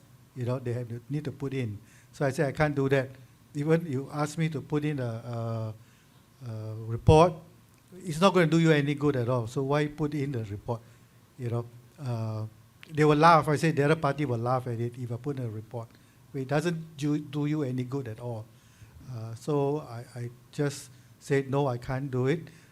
If they want to sue me, go ahead, you know. I think I have my reasons not to, what I call that, exaggerate the report to make it look good. So that was my stand. The second one was similar as well when I noticed that. So I think, I'm not sure how legally it is, but I just let you know that I think in your quotation that you should have a clause that allow you to escape that you can terminate for various reasons if you feel uncomfortable with the report. Because not all are favorable, and you know, for example, the defects is so bad and your client is to be blamed, you're not going to defend it. It's useless to go and explain. You can't even, I mean, you go in there, you expect there will be, like I said earlier, there's what I call that, playing a devil's advocate. You will ask you a question like that, how are you going to defend? You can't even answer. You can't answer the why do you put it into your report? You know, things like that. Okay, I think I put the questions to the floor first. Any of you are expert witness, a practicing one, or attending to as an expert in the court, like just now the gentleman behind? Can raise your hand. 1. I think 2, 3. Okay, so others is not. So after attending today's course, any one of you wanted to become an expert? No. Okay, the question is very simple. I think before that, Architect Stephen did mention about as a person that, oh, you are a fresh graduates, okay, you have not much of experience, so being called to become an expert, whether you want to take out or not. Okay, so the question is the other way around. You are a person, a practitioner that, as an architect or consultant that work for maybe 20 years, you have some sufficient experience. Okay, when somebody approaches you to become an expert, okay, what are the first considerations? Okay, it's just like just now you mentioned about, oh, you're taking the first case, how are you going to accidentally get into it? Okay, so what are the things that you're actually looking at? Well, my first maybe after you're answering, all of them want to become an expert. I'm not sure how you want to call it, but probably by fluke, that I was asked to represent my so-called client as an expert. At the time, like I say, it was 20 years ago, I think. There's no such strict here. I mean, the court doesn't exercise conflicts and all that yet. You know, not like now, so technical. That was my first time, and I thought, hey, good money, very easy, you know. So the next one came, and I took it on. Also, very difficult case that one. Because the judge suddenly went missing halfway through the hearing, not hearing, during the case management, she just went missing. And it was like Surveyor Ong said, the 2 experts watched on this side. I was the architect. It was a construction for a bungalow. And the other side engaged a QS. So the judge said, you two go and have a joint meeting and come up with a joint statement. So I look at her and she looked at me. We are 2 different professionals, and we can't come to a common conclusion because we are 2 different professions. So, but since it's an order by the judge to have this, and it was in KL, so I spoke to her. I said, look, just to satisfy the judge, I think we just go for lunch, you know. Then tomorrow we tell our lawyer what we did. That's all, you know. There's nothing we can do. 2 different. She goes on quantity, I say, hey, I'm not in that. I go on defects and all these things, she said, I'm not that. You can't come to it. So at the end of the day, we just agree. You would tell the lawyer, I would tell the lawyer, there's no conclusion, that's all, and proceed with it. So that's the way it is. Sometimes these things, and Your question is, if you are young, I would suggest talk to any of us. Whether when there is a hearing, you may want to drop in and hear how we are being questioned and how we as experts answer. Those are three our case. Any other case, court is every day there is court. If you go construction court, you can look at the title, not case management, but a full hearing, and just go there and listen. So get a feel of it, how experts are being examined and how the reply and all those things. Today give you at least some stepping stones already. I don't have stepping stone at that time. I'm full of battle scar. So we learn from hard way. David had it easy, So we do meet in court, but then like I said, we are professional. Just that you need to put your foot in. Now, how to get it engaged? Now, that is the most difficult. You just can't put advertise, in newspaper or what. You can, but be careful because you go in, and then they found that you can't do without guidance from the lawyers and all that, how to do a report. Then they know you are useless. So the best is follow one of us to understand, or take up very small case, small bungalow where the contracts are small, defects, you can do that. Then at least it's not so bad. Don't go get yourself involved in huge, especially adjudication, arbitration. Arbitration is worse. It's very technical. Court is much easier. But because PAM form has arbitration in it, so it's a lot of technical work.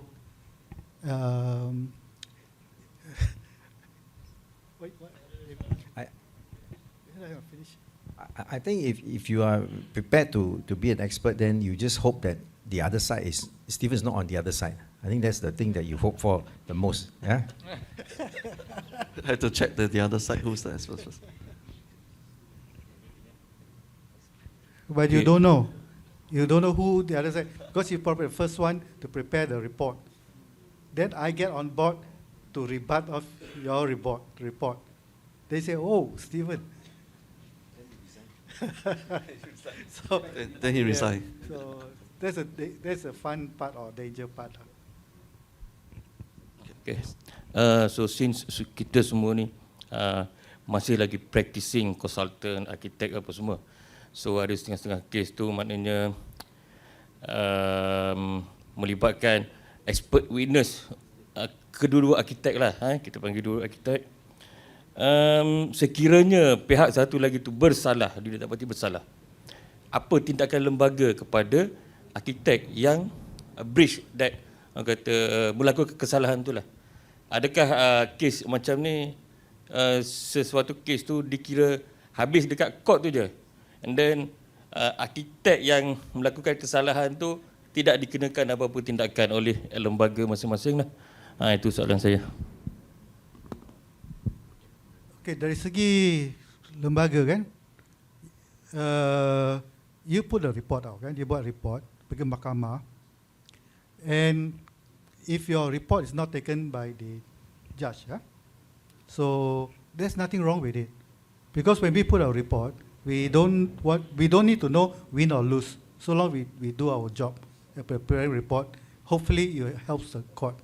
Rightly or wrongly, during the court case, we are examined by opposition lawyers, and opposition expert will be also examined by our lawyers.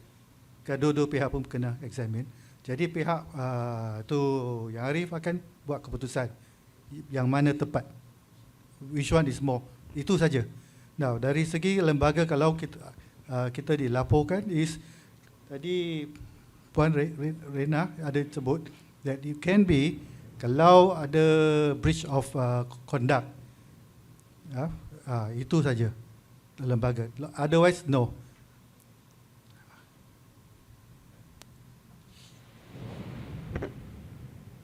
Kalau nak tambah lah, kes memang akan berhenti di mahkamah unless either one of the party ataupun dia punya klien anak guam dia membuat laporan kepada lembaga. So, tetapi I rasa setiap lembaga profession ada requirement yang sama, di mana salah laku kenalah salah satu salah laku daripada your professional code of conduct. So contohnya kalau ada menipu dalam laporan ataupun terus hilang ataupun ada conflict of interest tak beritahu, dan conflict of interest tu adalah sesuatu yang terlalu memudaratkan kes begitu dan tak beritahu. So, kalau ada pihak yang membawa buat laporan kepada lembaga, dan lembaga boleh ambil after that. So, ni bukan pasal kalau di mahkamah, you get to know ada salah laku until and unless mana-mana pihak membuat laporan kepada lembaga, takkan ada tindakan. Confidentiality is also very important. Jangan sebut-sebut kes ini antara luar. Itu saja.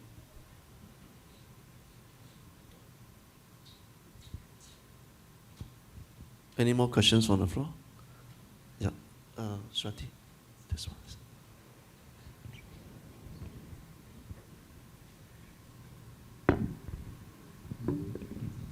Hi, my name is Nas. I'm a practicing architect. So, if it's usually for buildings, you have many consultants, right?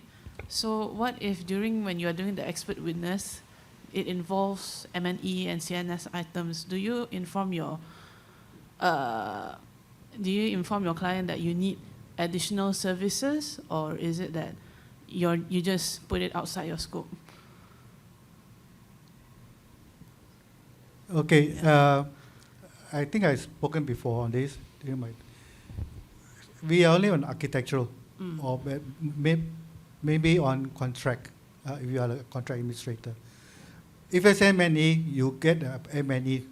If it's CNS, I think Rizal spoken on this. If it's a matter on structure, you advise them, look, I'm not the consultant for this structural defect. Get a CNS or structural engineer to do that. So you cannot adopt the CNS report and put into a report. This is what I think Rena spoke on that. You cannot use and sign off this attached so-called CNS report into yours. No, they are theirs. Yours is yours. Because otherwise you be the prime, macam PSP. You are the one that, they will grill you. They don't want to grill the CNS or M&E. They will grill you. So that's the danger. So during the court hearing, there's many expert witnesses Correct. from different. Oh, okay. Correct. Thank you. Yeah. Thank you. So it depends on the whole dispute, the whole dispute. Allow me to make a short announcement here. For car owner VPC 9410, please move your car. First prize. So car owner is not here. Okay. VPC 9410. I just want to add on that. I think in Evidence Act there is one particular section which is section 73, capital A, 2 capital A, where in civil proceedings, in civil litigation, a continuation of documents given by parties have to be continuous. So say for example you have expert A, which is a contractor, and then expert B, which is an architect. They each provided their own reports.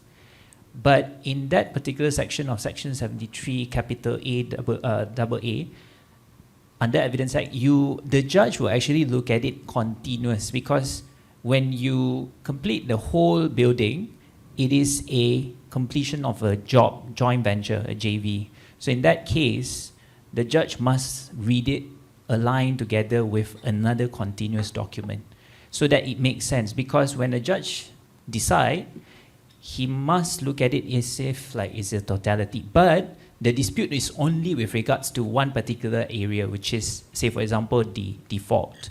But in that situation, it depends on the facts. They must look at it on regards to with other sections, with other expert reports as well. if it is related. If it is not related, then the judge can actually drop it in that situation. Like for example, the extension of time, whether that extension of time is required because of other areas. So they may want to look at it from the other expert reports, not necessarily only one, but because of that section, it allows the judge to look at it as a continuation. So yeah. So all your practitioners now know how important that engineers should sign off. You don't sign when the engineer don't sign. Because when they go to litigation, arbitration, all those documents will come out. And this is where we find fault. That's where we will find fault. Me, David, all this will find out. And then this unsigned document, that's unsigned document. Where's the QS to sign, yet you approve the certification? It's a bill of quantities, the quantities type of a contract. So now you see this time, it's a good question. So you make sure that all the consultants involved sign off. Hello, I'm semi-retired architect, still practicing. I'm Charles Chong. I'd like to congratulate you all for being organizing this lecture today. The attraction for me to come today on this expert witnesses is two words. One is expert, and the other one is ethics. So when you say expert, you are expert witness. How do you qualify yourself as an expert? You are given that name, or because you have done something, then you call it expert. So end of the day, are you really expert? Number one. Second question, ethics. I think what you all say today are all very technical. We go through our law, we done our study, we are practicing. What you just now say is the one thing very important, as far as I'm concerned, is your site record book. If your site record book have record everything, the job is properly documented, anything comes out, you got no problem. But if the contractor are not doing, the works are not skillful, the problem will always arise. Because nothing is perfect. Everything in the building is man-made. Man-made is never perfect. I love the note that we have in our contract is that deemed to be satisfied by the architect. That's the most beautiful word I love about architecture. Because we decide so. That was given. But nowadays it's not the case. So there will be always argument. Today I come here for a lecture, I feel very happy, is because I want to understand what is expert, what is ethics. Because nowadays the ethics level is very questionable.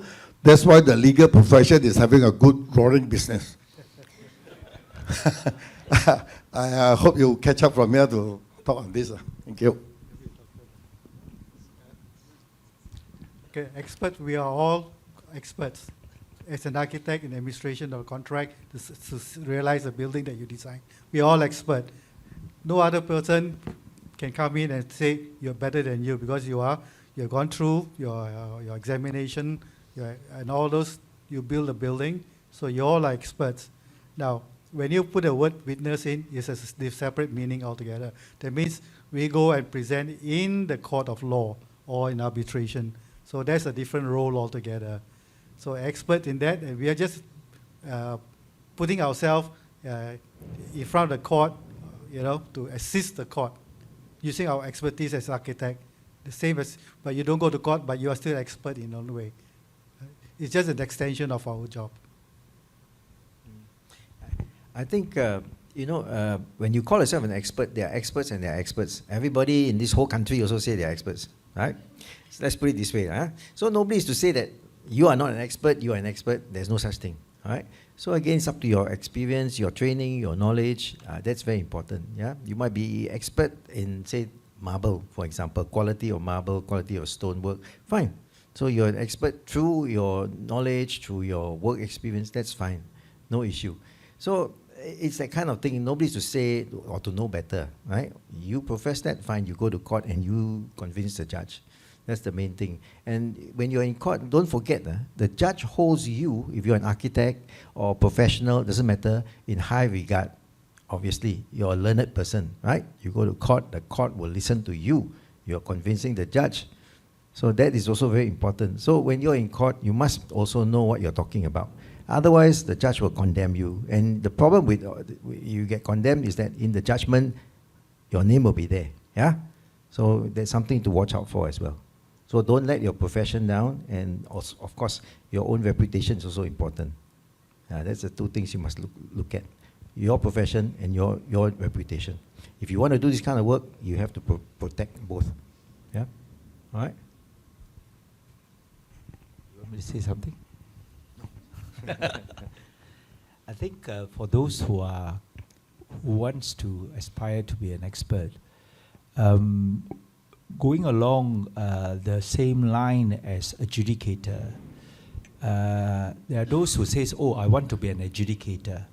So they go on and do the adjudicator course and then finish the adjudicator course, get their first appointment, right, from AIAC. And then some of them, with the first appointment, they find that they cannot do it despite the training, the knowledge that they have. They may not have the experience, but they just don't like it. And where I'm coming from is this. For an expert, two main criteria, well, or rather three. One is from your knowledge, whether you have the knowledge on that particular subject or not, be it in architecture or in QSing or engineering. Second, do you have the experience or not, right? And with that two, the third one is, do you have the confidence or not, right? So,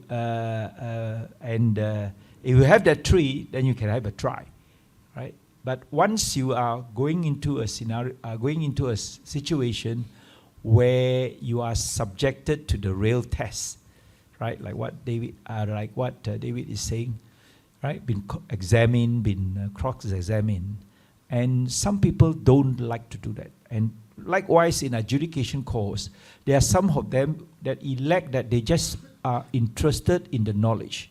They don't want to practice as an adjudicator. Now, there are courses out there that you can enroll to be an expert, right? Academy of Expert, there are courses and all that, right? I don't mind sharing with you that I'm not an Academy of Expert member, but I act as an expert. So it doesn't mean that you are not an expert. But at the end of the day, the test of it is, do you know your stuff or not?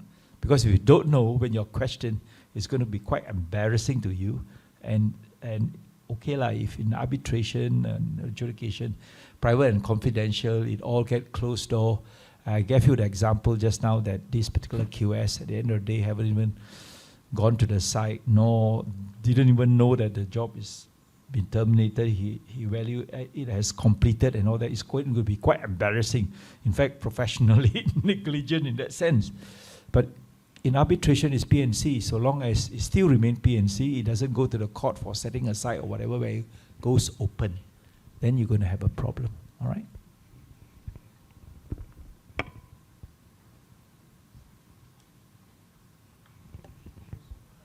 Yes, any more questions on the floor? I just add in, I don't even know there's a court rule 2012 until many years ago when I took up a case in Kuching.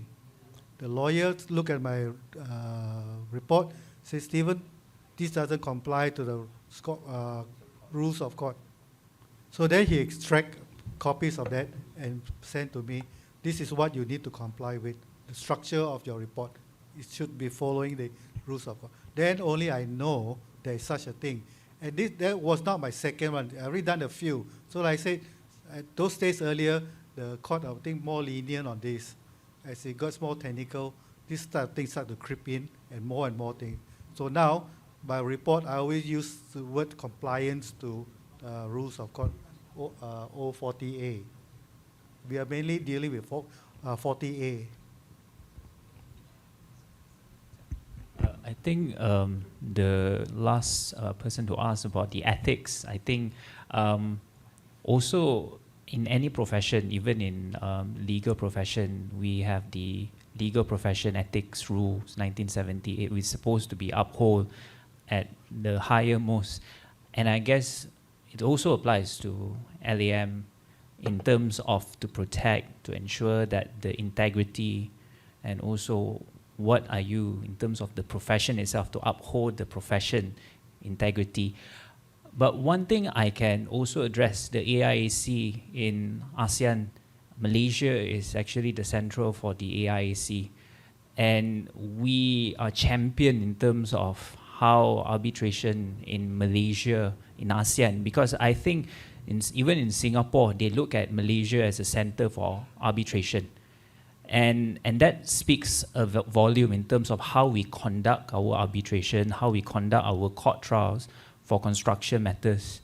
And in terms of the ethics rule, I think that is something that what I think this panel is trying to echo is to please conduct your expert witness with full-heartedly. If you do not have the capabilities or knowledge and experience, maybe you try to gain a bit in terms of that, more knowledge, more experience, listen, go sit in a trial, maybe watch how the conduct of the expert witness, and that is how you can gain more, and then try to involve in those cases. I think in that ethical side, it's not about money. That's one thing that a lot of expert witness, because I too, back then we always asked, why is this expert witness charge us like 100,000 just for a simple report that we can actually do it ourselves? But because they have the qualifications, they have the experience, but we never asked whether it was ethically done in terms of the report, but because we paid them to do. So at the end of the day, it's not just the dollar and cent, it's about the deliverance of the work to get our message across, because they are our bridge to the judge. So that, because judge actually, like I think one of the speakers mentioned, the judge actually would take note and respect the opinion of the expert witness better than the lawyer and the client. So they are the bridge to the judge. And I said they must convey the message with highest ethics, integrity, not because of the zeros, dollars at the back. That is something that you can put in the code of the fees, which I think we are struggling to, because it depends on how your experience and your knowledge to quote the fees. But other than that, the ethics is the highest integrity, that you mentioned.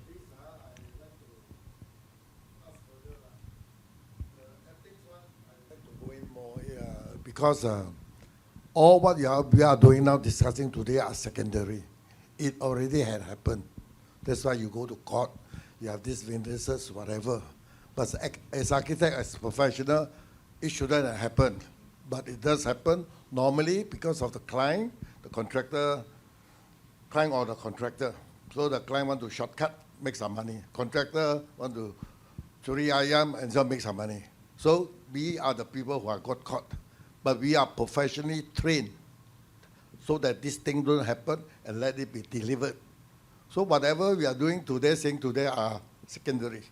I want to, of you have to go back to primary. So basically, it's the education of our architecture or any professional now, that is more important. With that plus the ethics, I think we have a better future. You got me? Because what we are talking now is things happen already. Our architects code ethics, we cannot criticize another architect's work or whatever. But our expert witness, what they are doing, we are at a gray area, no? So, you say I'm an expert, you say you're expert, but you're super expert because you become an expert witness. And they got no liability. You just make your claim, say your thing. That's it. So, to me, I don't know where is it. As a professional, I always look at the word ethics and also how we, as a professional, contribute back to society or have it run properly. Then you have less problem. The problem always comes from the developer, the client, and the contractor. For us, we got no problem. Okay? Okay, I think I understand where you're coming from. Look, we all here, as even architects, I've got cases against architects. Now, in our report, we don't criticize you or the architect directly, but we just put up based on, our opinion based on documentation. So it's a retrospective, forensic of document. Now, then it's very telling sometimes that the architect say, I've gone through your minutes of meeting, site meeting. Then I find that why is this item is being repeated for the next 6 meeting, you know. Why this issue is still out? It should be off already. Why is still not taken off? So whose fault is that? Now I'll highlight that out. So I will highlight out, I will say this matter should have been settled in the fourth meeting already, because you have fortnightly meeting. So every 2 months you should have sought, or it's a comment saying why it has prolonged until now, and question being brought up by the consulting architect project manager. So these are the things that we got. All your drawings are inadequate, come out, and then all these variations are coming out. So we say there's insufficient drawings. Maybe in our investigation, we see insufficient drawings. That's why causes these variation orders. You know, but I won't say anything else to criticize architect. No, we leave it to the judge or arbitrator to say that the architect has not done this, the architect has not done that. That will be the decision.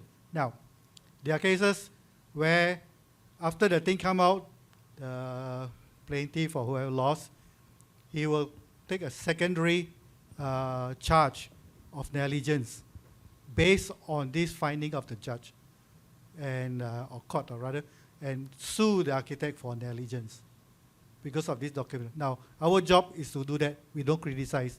If you fail in your work as a professional, you fail. That's why this dispute comes on. That's all. We go retrospect on the documentation. We don't criticize you or anybody. Anyone want to add anything? Maybe HT. Then after that we will wrap up not the on the sessions. same issue, but more so for the young architects and also for those who are interested to go into the line of ADR, including expert witness. Over the years, I find that one of the most helpful thing to that can, apart from you having experience or you having the knowledge, building the confidence and also getting the knowledge through mentoring and also peer review. So giving an example, in all my arbitration, newly qualified arbitrator, in terms of those who qualified with either diploma or whatever, if they want, they get an opportunity to sit in an arbitration, real actual arbitration, provided the two parties, disputing parties, agree, and they are taken through the whole process. Sometimes, you know, acting as a tribunal secretary as well. So that will help you to understand how procedures are applied, how lawyers do the examination, and so on and so forth, and all that. Likewise, for arbitration, as for expert work, my office, I've now trained a few experts already. And what they are is they are actually consultants. And then from there, through mentoring, they then have their confidence, and their report are all vetted through by peer, what do you call that, review. And they then have more confidence. For example, like what I mentioned to you, you know, don't use the word may, use the word shall, and things like that. So, you know, if you get the opportunity and you want to do that, then what you should do is look for people, right? And then ask them, you know, Sifu, you know, can I, you know, then of course you need to get the party's permission, right? And it's best to start with assisting the expert, right? That's the, I can say. Thank you. Okay, with that, then we wrap up our Q&A sessions. Please give a round of applause to all our speakers, Encik Reza, Architect Steven, Architect David Cha, Surveyor HT, and also Encik Rennie.